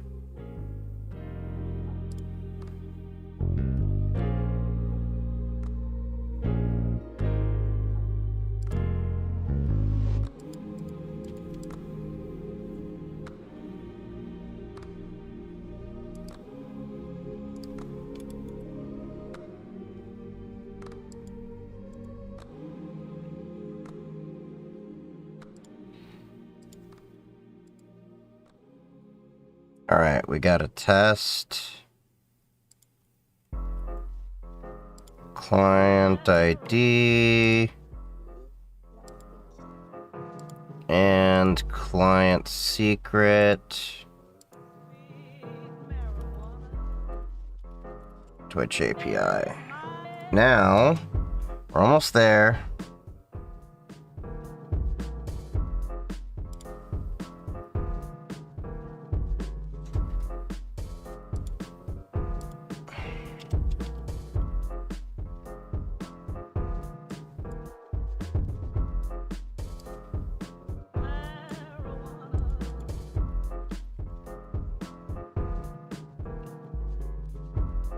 HTTPS 127.0.0.1.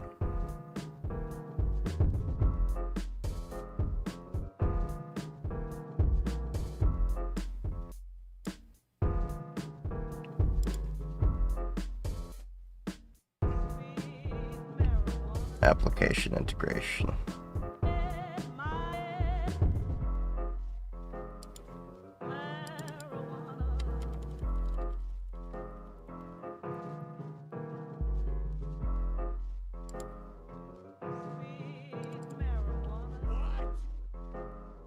All right, client ID.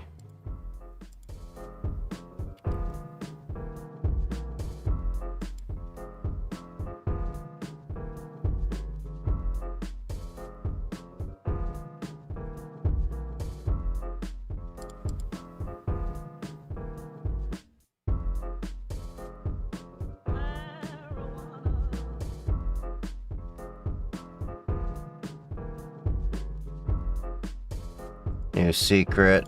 Okay. Got that.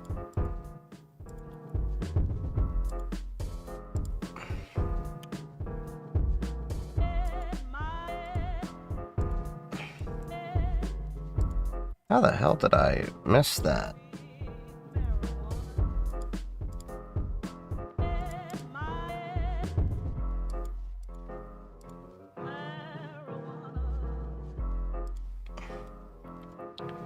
And then we're gonna need the kick roll.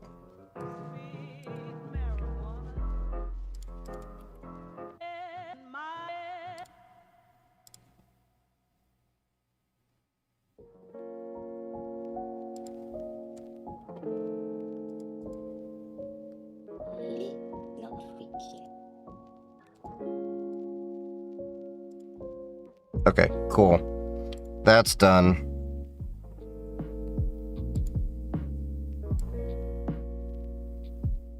Now,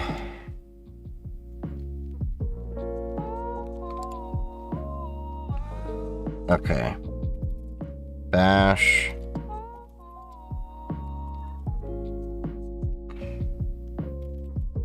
scripts, install, systemd.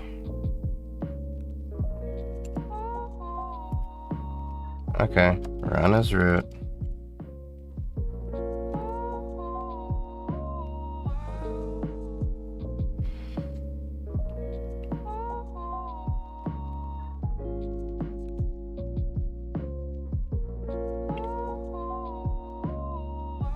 All right, it's building.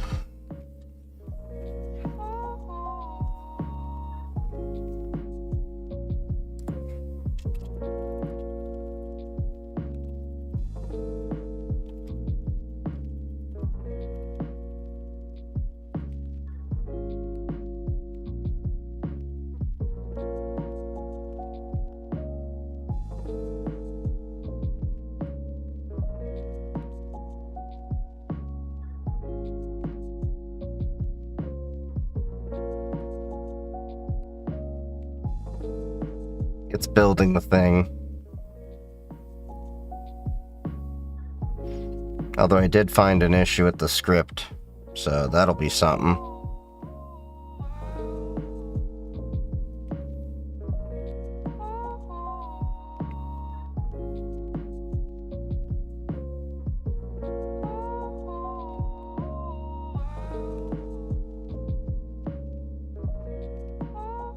We're almost there. Almost there.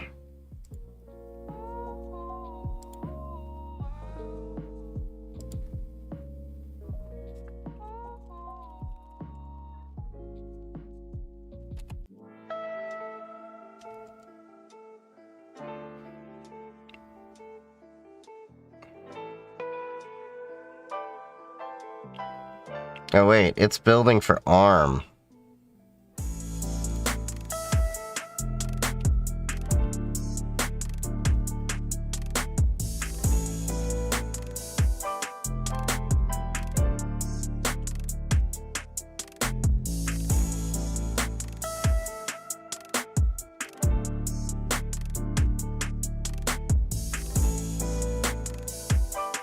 Oh, so it does have to build locally for that reason. Interesting.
Okay, this is still building. This is gonna take some time.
We do have a permissions issue.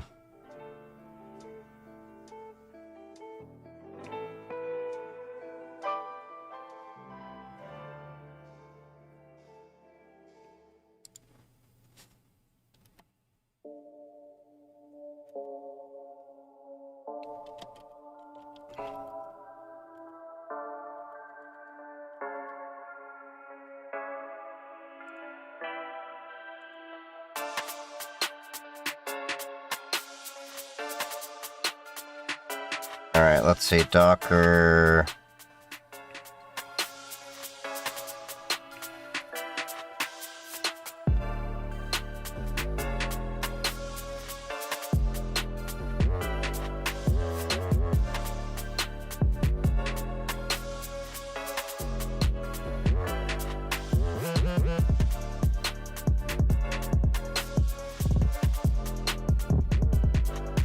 So we almost have it built. I just identified a root running issue.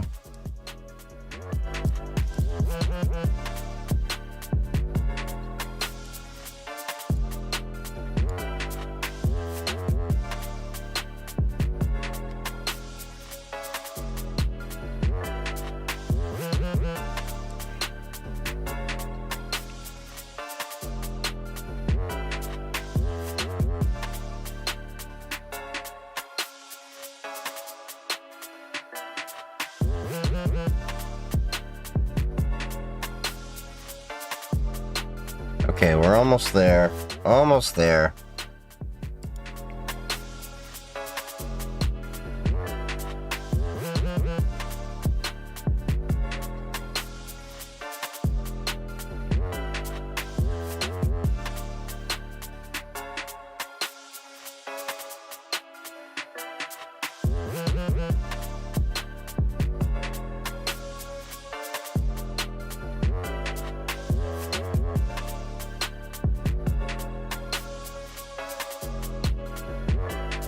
What are we gonna call this?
Docker image. I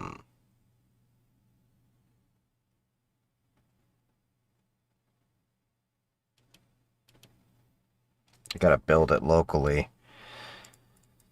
because we gotta put a pull request in. So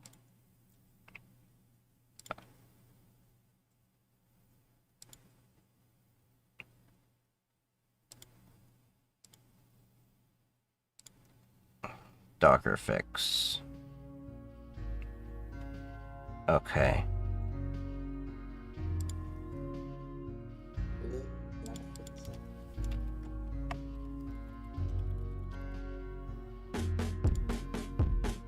Dealing my phone with air cracking right now, using your life as a test if it's gonna work.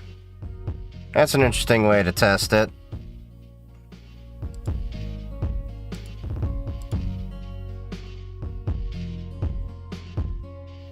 Alright, we're gonna have it run some CI/CD checks.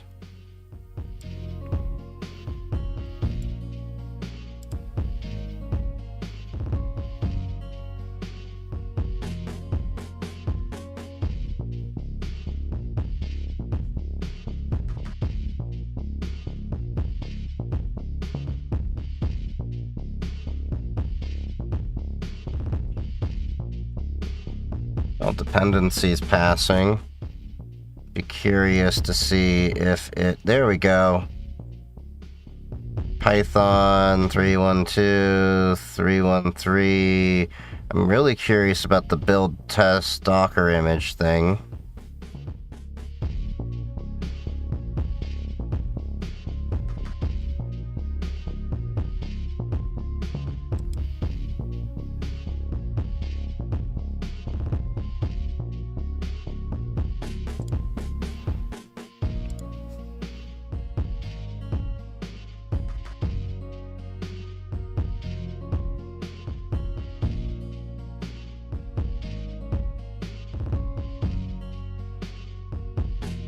Entire script runs at risk. The key differences are sudo.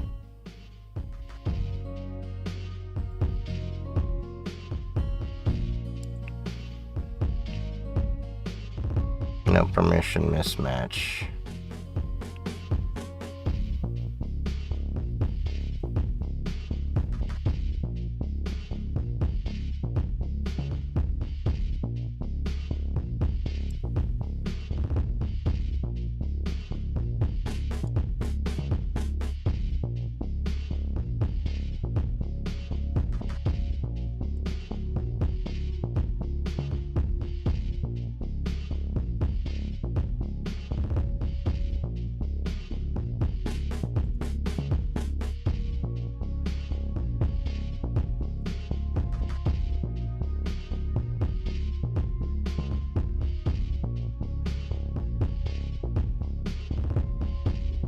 Okay, it passed all the checks, but need to get this going.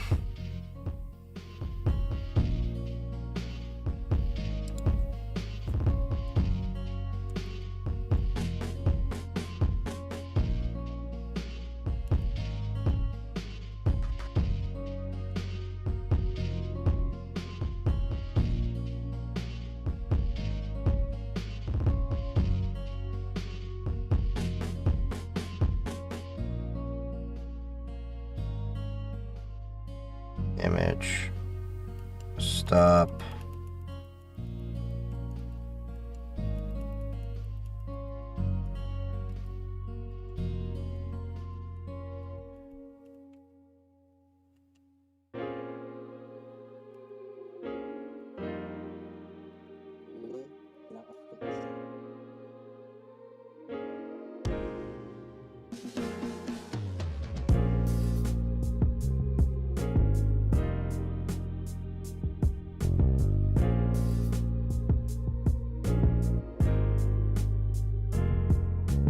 I don't have one built. I'm installing my little stream daemon package that I made, which is on GitHub, and we're doing some checks with it because I'm getting it installed for production with my little wizard scripts.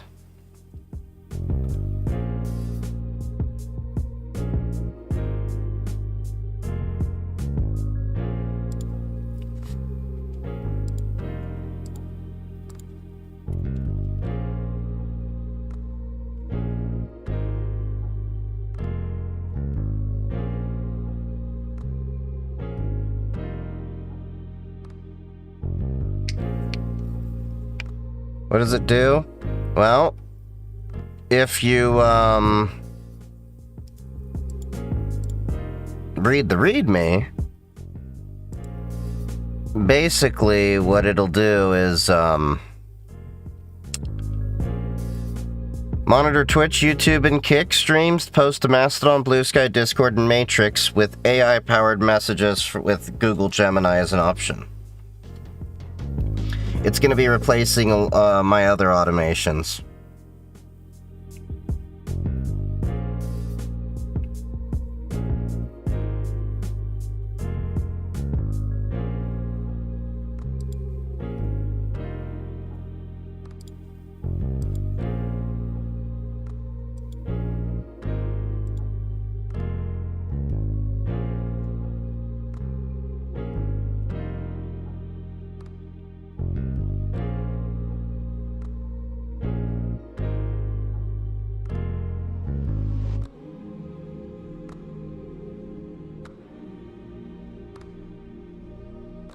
Alright, so it's running Python through the venv, the virtual environment.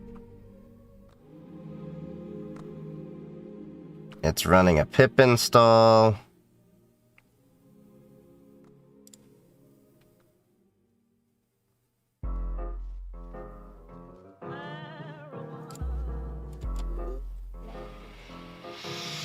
This part always takes a while, and it's a Raspberry Pi 3B Plus, so it's not the fastest little guy.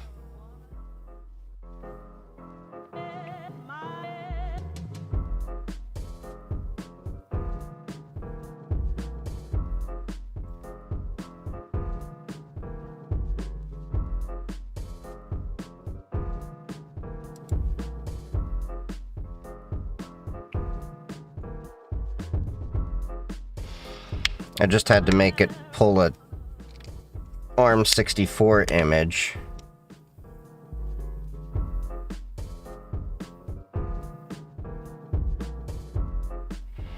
Okay, so it's almost got all the dependencies downloaded. It takes about this long to download all of the dependencies. Oh yeah, this takes a little time here.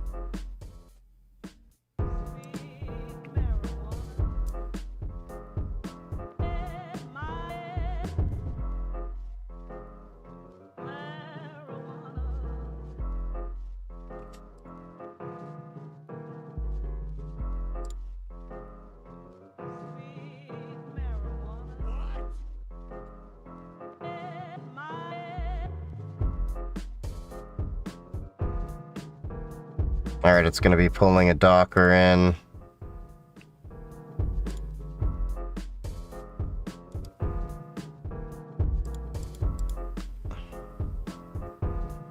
Okay, so it's doing the Docker build right now. I want to get this done before I go to bed.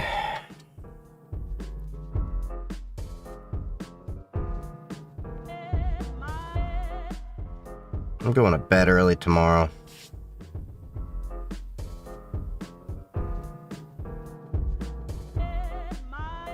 Alright, it's installed.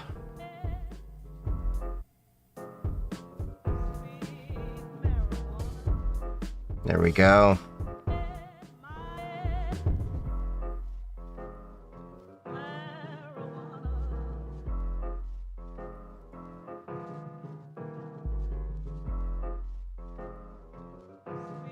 Come on.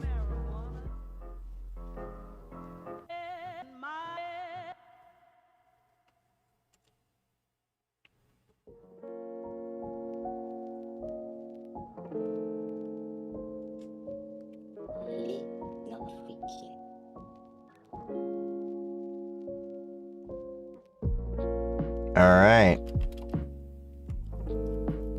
System control, status, stream Daemon.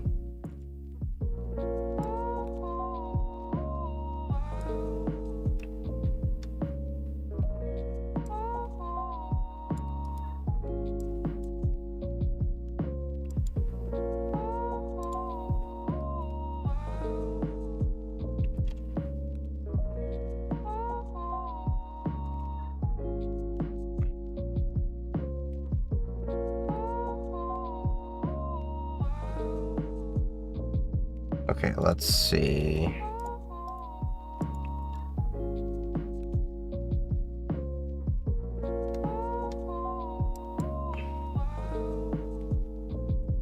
And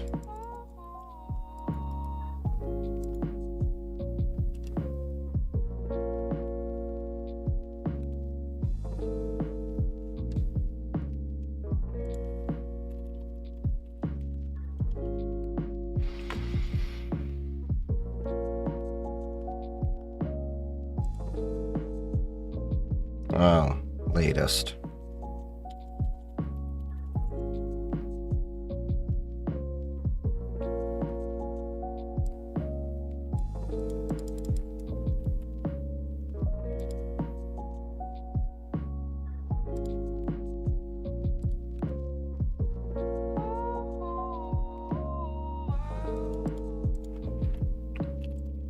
Git add, git commit. More fixes. Git push. Git pull.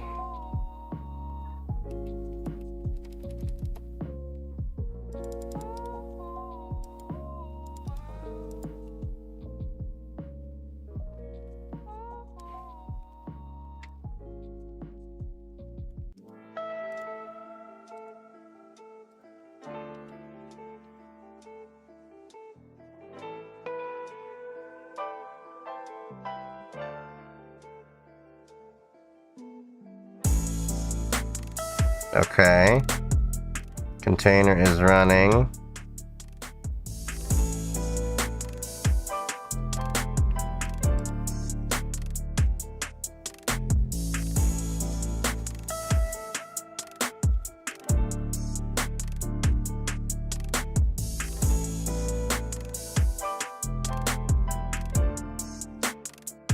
Alright, so now we gotta see the logs, which would be...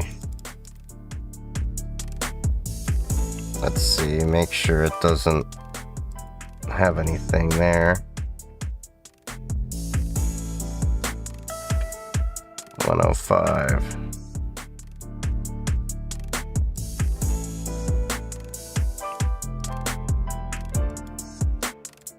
Seems like it's executing, but failing.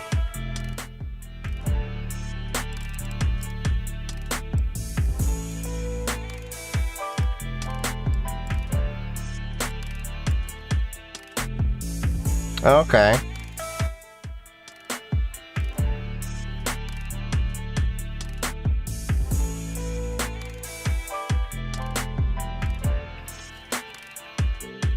Okay, cool. I think this is working.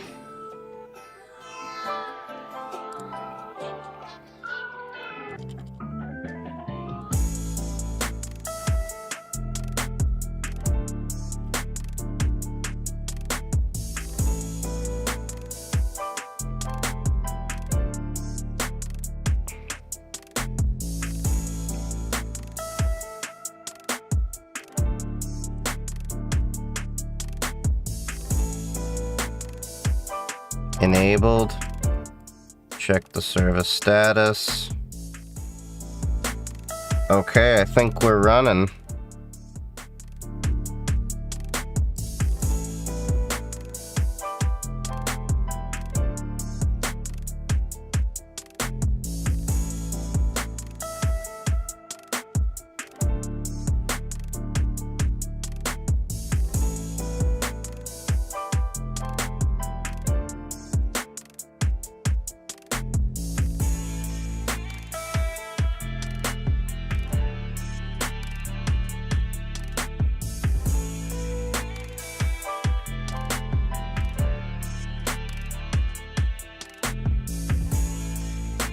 Okay, so it should be any second.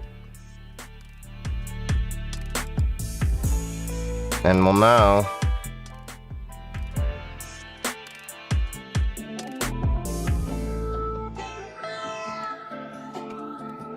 Still hasn't run again.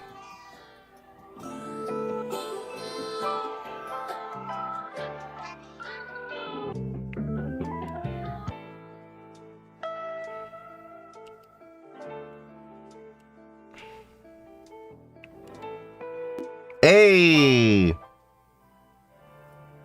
Ba-bam! Ba-bam! That's working on Matrix.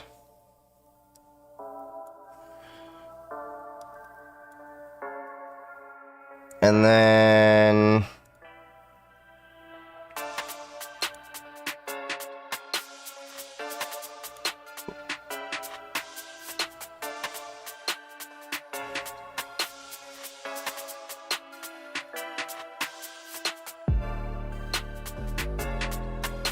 Kick, Twitch, YouTube. Boom, boom. Look at that. We got it working. For that, now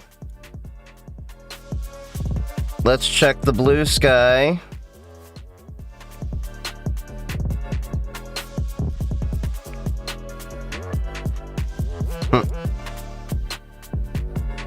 Boom. Boom. Blue sky. Working.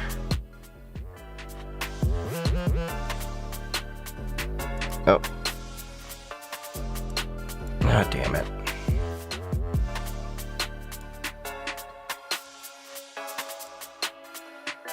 Did not want that scene. It's okay.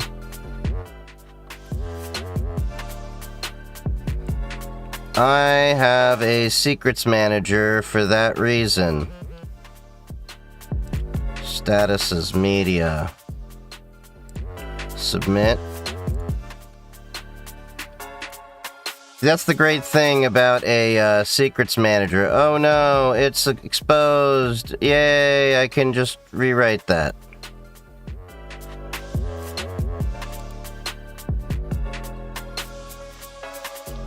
Alright, so Mastodon access token.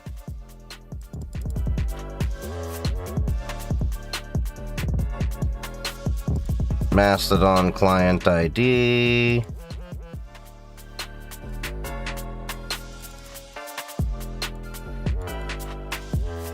Mastodon client secret.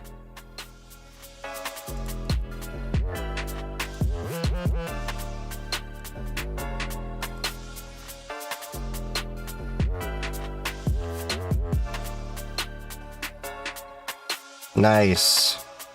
So we got that working.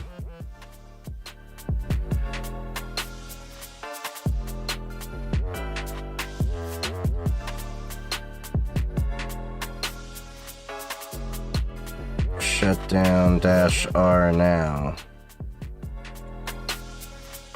Alright, so we're gonna reboot the box, log back in, make sure it works, and then we gotta unhook the meeseeks.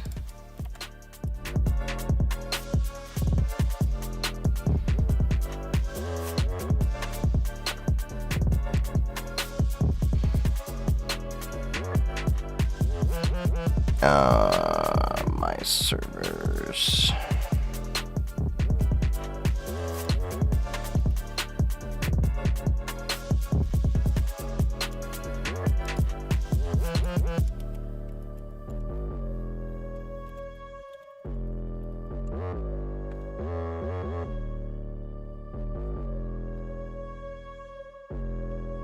System control.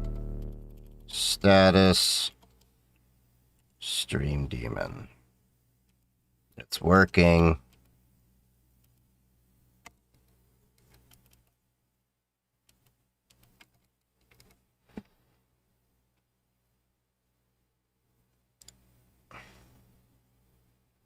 Twitch alerts. Deactivate.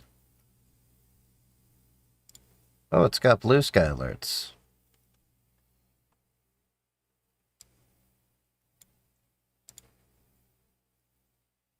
But you don't have Mastodon alerts. Huh. YouTube alerts. I'll have to fix that though. Cause I know... kick alerts, I don't have that in. I just had the Twitch alerts. So the only thing I have to fix is the streams when it comes to YouTube posts. Alright. Docker logs. Cool. That's running. That's a win. That's a win. Alright. Well, with that being said, I'm going to bed because this is all done. I accomplished my goal. So thank you all for joining me. If you haven't already, make sure to follow me on all of my socials. I am on Blue Sky, Mastodon, Twitch, Kick, YouTube, TikTok, bunch of places. And then, of course, make sure to join the Discord server.